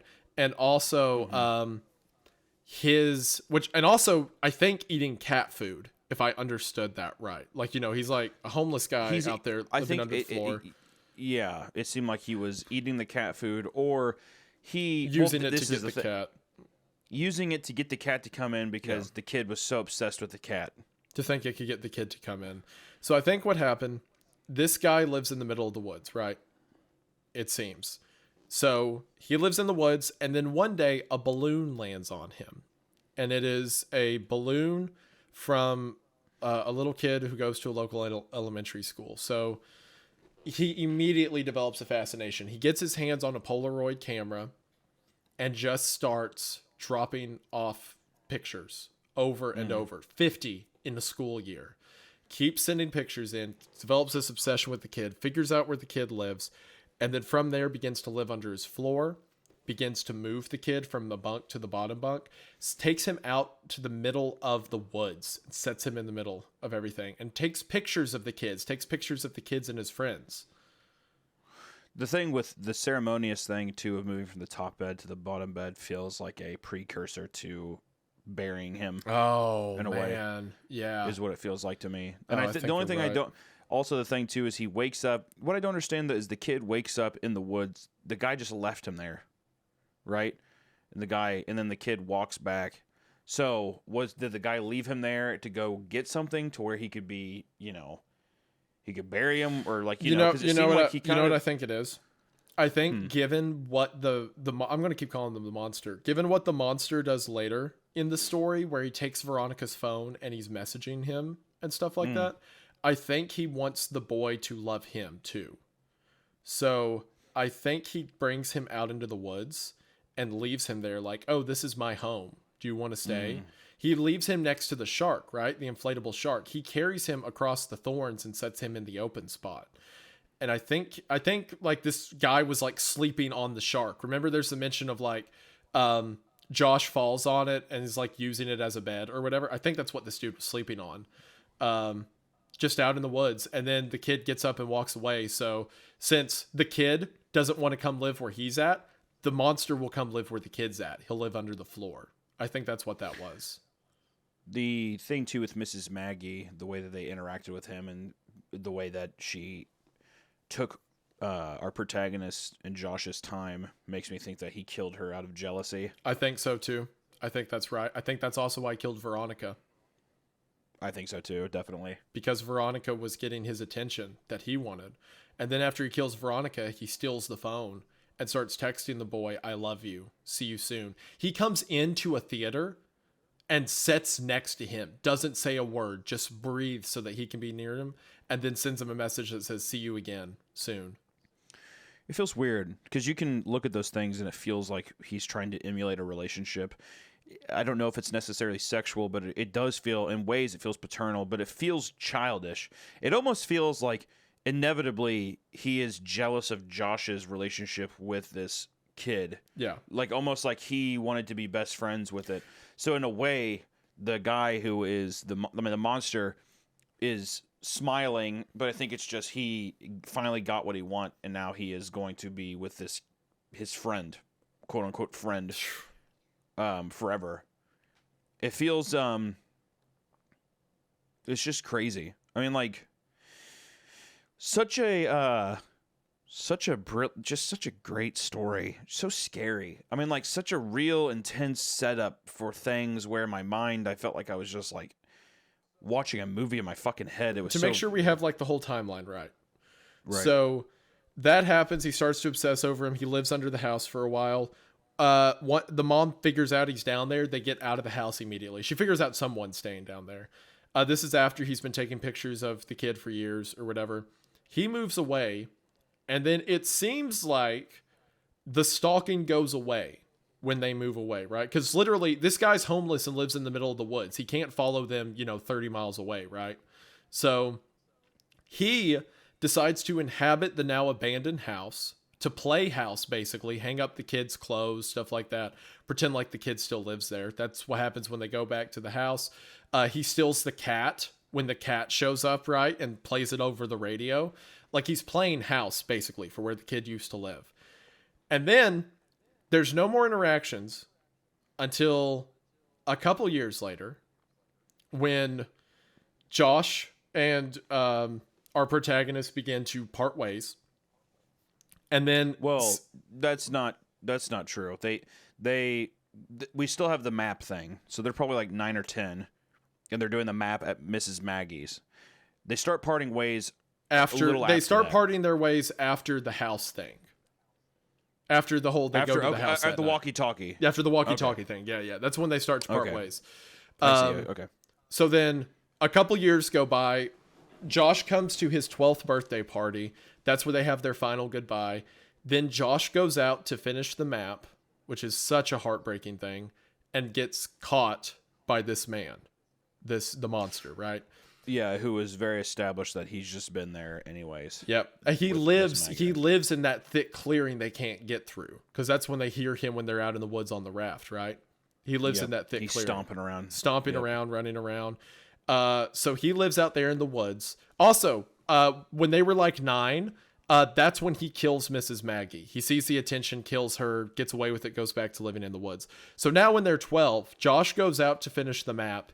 He gets abducted by this man and for 2 years is kept out there in the woods, forced to look like the protagonist. Does God, Lord knows with him. And then Do you think that they lived out in the woods, or do you just think they lived in the abandoned house? but probably both. I think more so the woods, because I'll get to that in a second. There's a reason I think Okay. the woods. So he kidnaps him, keeps him for 2 years, and then starts talking to Veronica. Our protagonist starts talking to Veronica. They go on a couple dates. Somehow the monster figures out about that, gets jealous, kills her, steals her phone, begins to send him messages. It's 3 months or 2 months after Veronica dies that the events at the end of the story happen. So the father is now developing new land, and the land that the monster lives in and is keeping Josh hostage is about to get developed. So he realizes he can't keep the ruse up forever. That's why I think he's more so living in the woods than the abandoned house. Because that's true. Because he's just like, it's gonna be, people are gonna find it. we're going to anyways. get found out. So if I can't have him, no one can have him. So he goes to the Wonder how dad, tells wonder him how to he fill in the keeps him. holes. I don't, man. Right? Gosh, I don't know. That's a terrifying thought. 2 years, man. 2 years. Gosh. We know also that he has a car. Yep, a car with the broken back window. Maybe he has some little. Maybe he's got some bunker out in the woods or some shack that he lives in or something like that. Yeah. It's got, because it mentions that there's holes that need filled in, so maybe he has stuff underground. Who knows? But eventually, he realizes that area is going to get developed. He's going to get found out. Pays a man to unknowingly bury him alive with that boy. It sounds like he drinks a bunch of aether with the plan of dying down there, right? And as he's doing this, Josh rips his throat out, but he can't get off of him. And then Josh's dad buries him alive while he dies down there underneath the man. And then 10 years after all of that happens, the protagonist's mother finally tells him. Yeah. That seems like the correct series of events. Man. What's crazy too is early on when he first starts talking about Veronica, the mom is very hesitant. Remember that? She's like, No, don't. Because he doesn't know what happened to Josh. Mm-hmm. Neither does And Veronica, to be fair. Because remember, that's what I was Veronica gonna say. thinks he ran away. Well, exactly. So she knows, but so the mom knows that he was abducted, is what you're saying. Because she finds out about that stuff 3 months after Veronica's death. Yeah. So I was just curious why she was so skeptical of no, don't go around him. You know what it is? Okay, so remember they said Josh ran away and left a note? Yeah. And then the mom's like, I should have told you that he also had a note. I think the mom knew it was connected. That probably makes sense. And you know what? Do you remember that mention in the story? A woman called the police saying they should connect it to the stalking case. Mm-hmm. That was the protagonist's mother. That was definitely Josh's mom. Yeah, no, not Josh's mom, but our character. Yeah. My bad. I keep almost wanting to say Josh's. Just our Yeah, protagonist. our protagonist's mother, because she didn't want to tell them Josh's parents directly that, oh well, I think this is connected to what's happening to my son, because guilt. she doesn't want to happened to me too. she doesn't want to drag her son back into the whole stalking thing. She has been trying to she doesn't want to confront that she's been hiding this and never told him. Yeah, exactly. So she doesn't tell them. But when she hears that Josh ran away and left a note, she knows. So the one thing she does is she anonymously calls the police and says, connect it to that stalking case from 6 years ago, which is what happened to her son. And then after she sees Josh's body, that's when she's like, I should have told them. Even if it put my son in danger again, even if I dragged this whole world back into the light and threatened the potential that this stalker could show back up in our lives, I still should have told them. But again, now Josh is dead, so what difference does it make? There's a lot of interesting character development stuff of the parallels even with the monster and Josh is kind of interesting to me. It's I think that there's an interesting parallel to me that the monster is probably a guy who had no friends and no connection. And it's in a way, it feels like they are like bound, that they are similar in a way. Obviously, one of them is a fucking monster, the other one's a child. Yeah. But it's just like, it's the interesting thing of even how, I mean, like, I don't know if I'm reaching, but even the way that, like, our main character gets so attached to Josh and loves him, right? Yeah. Same way that our character gets so obsessed, almost obsessed with Veronica. Yes, she's beautiful, but it's this, like, need for love. It's this need for this kind of approval from these things. And in a way, that's what that guy has been doing all of Josh's childhood. Our protagonist, you mean? Our protagonist, Yeah, yes. What our protagonist, yeah. So, and in that way, too, of even having to simply dress Josh up to look like him is very interesting. And I think, too, it feels like, even by choosing Josh, I think that he feels like it's a part of the kid that he's so obsessed with. Also, I don't know if I believe that he doesn't know where he lives. I don't know. I understand he's a homeless guy, but he does have a car, and he's that obsessed, and he takes that many pictures, and he just never he stops for a while. I don't know. I wonder if it's just keeping a distance, or if it's him like reveling in this house that he's been staying at and stuff. It might like, be that too. That might be some part kind it. of like creepy... I think Veronica showing up changed it for him, because now someone else has his attention, so he kills her, right? Well, exactly, and that's the thing too, where he also stops, right? To me, it's like he thinks that he's having this false relationship with this kid, because when Josh and our protagonist stop becoming friends, that's kind of when the things stop. When they reconnect together, he becomes jealous again and decides to intervene, the same way whenever that thing happens with Veronica. Our protagonist really kind of blatantly says many times that, yeah, after me and Josh stopped hanging out, I really didn't make many friends. Like, whenever I threw my surprise party, it wasn't much of a surprise because I had to kind of ask them. Yeah, you know what I mean? So to me, it's like when they were disturbed and they stopped hanging out as much, to me it was almost like he was obsessed from afar, and he was like in this kind of relationship or friendship or whatever with this person from afar, and like probably, I imagine, talking to himself. I imagine he was at just a distance feeling that connection in some ways. Who also knows how many times he was around him and we just don't know, right? All these obsessive things that he felt comfortable and he felt that he was like close to this person, but whenever these things started to intervene again, it challenged the hierarchy of that friendship or that like relationship that he had, and that's when he intervened and did that thing. The more I think about it, the more I agree with you. I don't think it is an outright child predator.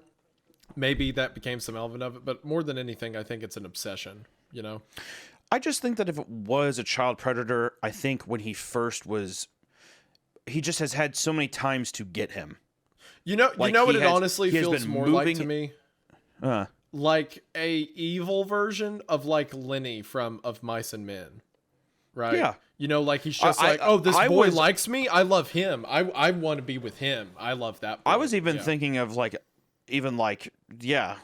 mentally not there person, obviously. Yeah. But in a way, I mean, it does feel like something along those lines. I just think that unless the person is like very specifically not being gratuitous in that nature, it doesn't want to approach the subject matter in that way, that's fine. But I feel like if you're going to go that route and you're going to tease that, I feel like a lot of authors would commit and just be like, yes, that this thing happened, etc.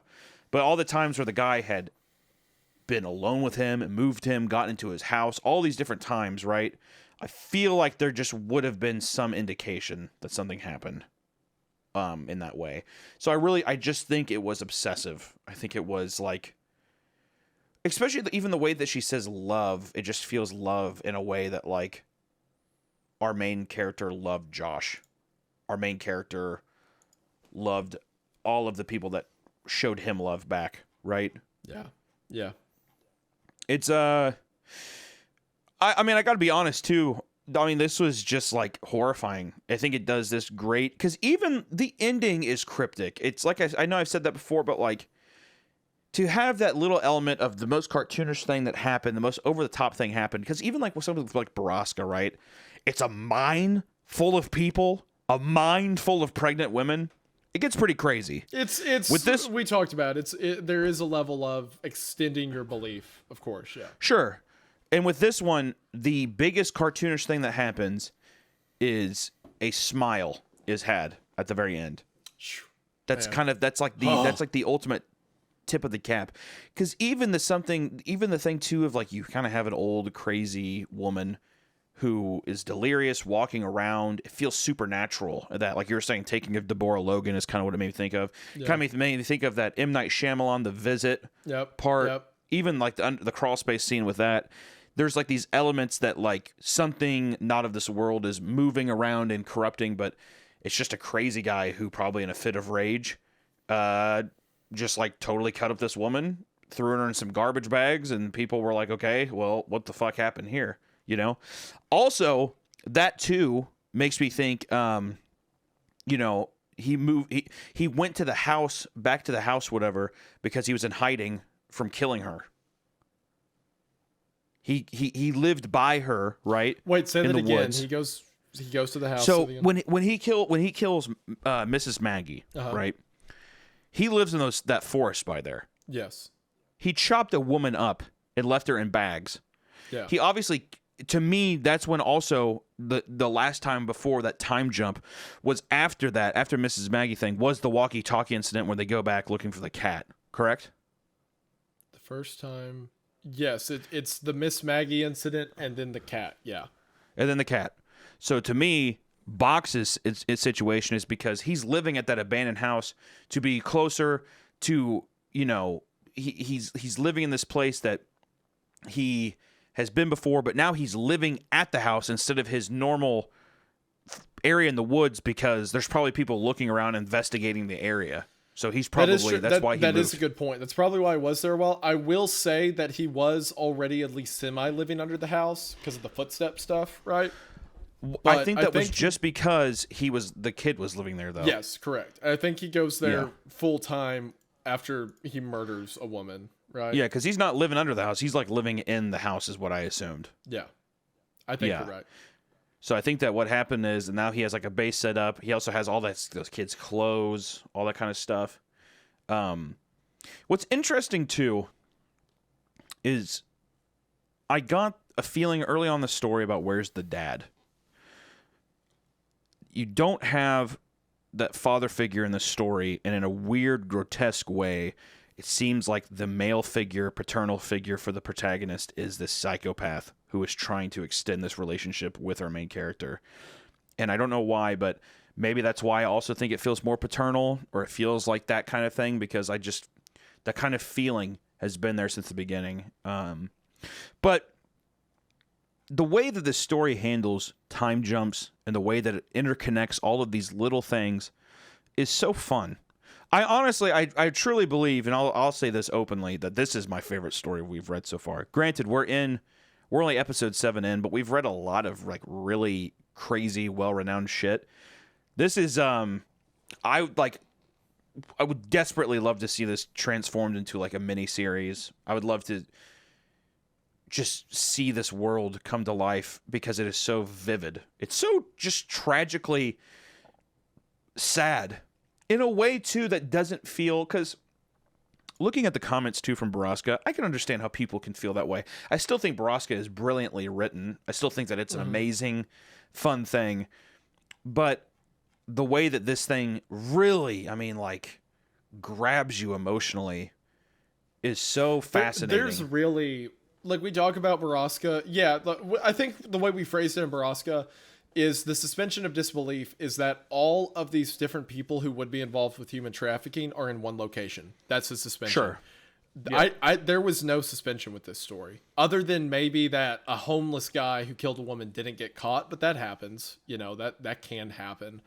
Sure. There was no monster. There was nothing. Every situation was plausible. Maybe a bit not plausible in the idea that if he is kind of like a mentally ill person we're talking about, that he didn't get caught after all this time. But that's a maybe in the real world, right? So it's just something where it's so like grounded. it could happen. It could happen. It's It not could happen, it's yeah. not totally out of the realm where it's like, how did this guy never get caught? Yeah. I think like it's just an odd obsession. It's something where how many people look the other way in that horrifying way, and I think I don't know, man. It's very good. It's very, very good. I think it uses a lot of what's interesting, at least for me, is that it uses tropes against the reader. I feel like I was so not certain of where it was going, but I was like, okay, I'm ready for this thing to kind of take this turn. Yeah. I'm ready for this turn. I know what And happens. I feel like yeah. And I feel like it's so honest with you in its approach of like, you think that this kind of horror can only be something that is something that is not so real, I guess.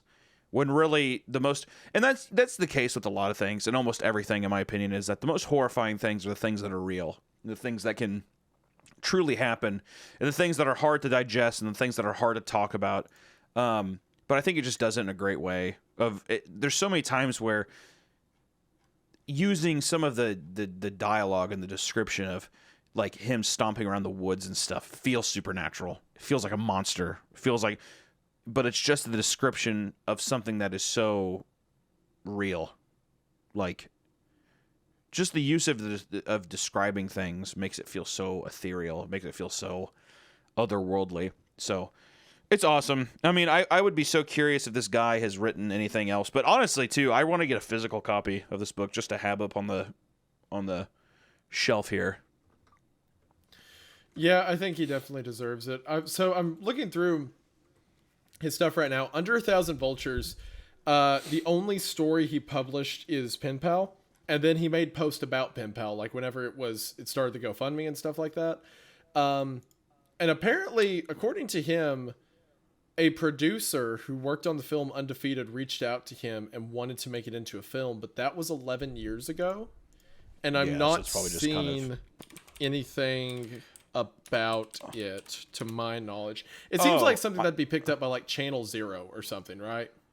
I also see here that he wrote something called Bad Man. Yes, so which he is has a novel from. So I was going to mention that he did do other works, but as far as Penpal becoming a film, I think it was in talks, but it didn't happen. It doesn't look like, at least.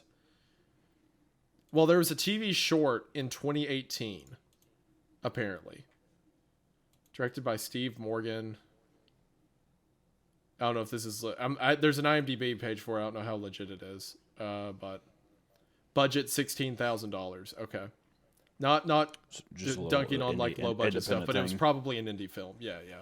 Which, as someone who has made indie films, like nothing against him, obviously, but it looks like it didn't go into like mainstream as much as maybe it should have, so to speak. But not saying they shouldn't make an indie film. You know what I mean? But Yeah. the author, what did you say the name of that novel was? The other one is Bad Man. So it seems like Bad Man is about an abduction. It's a novel. So if his proof of concept was Penpal, then I bet the novel's pretty good. You know, like I'd be curious. I mean, there's a hardcover version of it too. I'll buy it. Why not? I'll order it. I'm gonna pick up both. I want a copy of Penpal for sure, and then I think I'll get a copy of Bad Man. I'm just curious to read Bad Man on my own. If there's any viewers right now that have like listened to that. Also, I know this is our longest episode yet, but yeah, I got to be honest. I mean, like we were thinking about breaking this down into maybe 2 parts, just because we recorded this kind of late. Right now it's 1 a.m. How long's the total recording? I was too moved. I was just too. Yeah. I mean, like too gripped. I didn't want to wait. So hopefully you guys like the longer episodes. I know that we see people saying that they don't mind it, but we appreciate you. Also, we didn't say this at the beginning. I might ask Katie just to make sure that we put it, but please be sure to check us out if you're like working and you listen to us. Check us out on Spotify or Apple Podcasts, anything else that audio stuff. Feel free. We're on all of that stuff. I know I see some comments about it, but we're there. Every day that an episode gets uploaded, it uploads with the audio version as well, so that we're just want to let people know that we are on those platforms as well. Just wanted to say thank you guys so much for listening along. Penpal's really ruled as always. Such a good story. Leave your this was one of the ones where people in the descriptions, this was mostly people in the comments leaving this that we read this. Okay, let me clarify real quick. For everyone who says that I did the Baraska thing again, I did not. This was your fault. Blame yourselves. All the trauma I just unleashed on you guys, you did that. I'm innocent. You know what? This time I caught it, and it's not fun when I'm not in on the joke. So I tell you, I am so happy that they recommended this. I am so happy that I got to read this. Stories I've read in a while. Yeah, that was unbelievable. I mean, truly, like, I think all of these reactions that we had are just extremely genuine. I hope that it translates as well into the audio format. I'm sorry I cannot read. It's unbelievable. I'm very sorry. We might unironically also get somebody to help us read these and if you like the format, how about this? Let us know in the comments, because if you're cool with the format of me reading and you doing the quotes, I think that works pretty well. I think it flowed really well, actually, but I did feel bad because I was like, this is a long story on these longer ones. I record some of these videos I record for like 8 hours. It's fine. Yeah, I mean, it's true. It's true. But, I didn't want to just, assume, but just wanted to say thank you guys so much. Please, if you have more stories you want us to read, please, the creepier, the funnier, anything you have, we always read comments and we love it. We appreciate you guys' support, and we just want to make sure that we're tackling everything that we can. And honestly, with even starting this, all of the awesome stories that I've consumed have been, it's just so fun. Just stuff, I mean, I've never heard of this before. It's apparently legendary, and it's just, you think something is like, oh, that's so popular, he's probably heard of it. No, it's not the case. So just wanted to say thank you so much, and, hope to see you in the next one. This was a great one. Thank you all for recommending it. Continue to send recommendations, although I'd greatly appreciate if you left child abduction out of it for like one episode. I would love a non-child abduction creepypasta. Who do I have to kill for us to cover a spooky ghost? I don't know. Something, I'd kill for a vampire. I would love a werewolf, just kill for a vampire, or like werewolf, alien abduction. Maybe there's some kind of like ghoul or something. That'd be an fun. Alien abduction one would be fun. I would like if abduction is the name, make it an alien abduction. Anything no child abductions. That doesn't involve the exploitation of minors, of children. That would be kidnapped. Fantastic. Which with we're finding it's becoming very monster. hard. That would be. I'm not saying they're not good stories. They're great, but I need a break. We need a break. Yeah, they're obviously very effective, but for the love of God, please just a couple of weeks, just a couple episodes, just need a breather. One mummy, Bigfoot, something. A Pharaoh's curse story would go very well right now as a nice palate cleanser.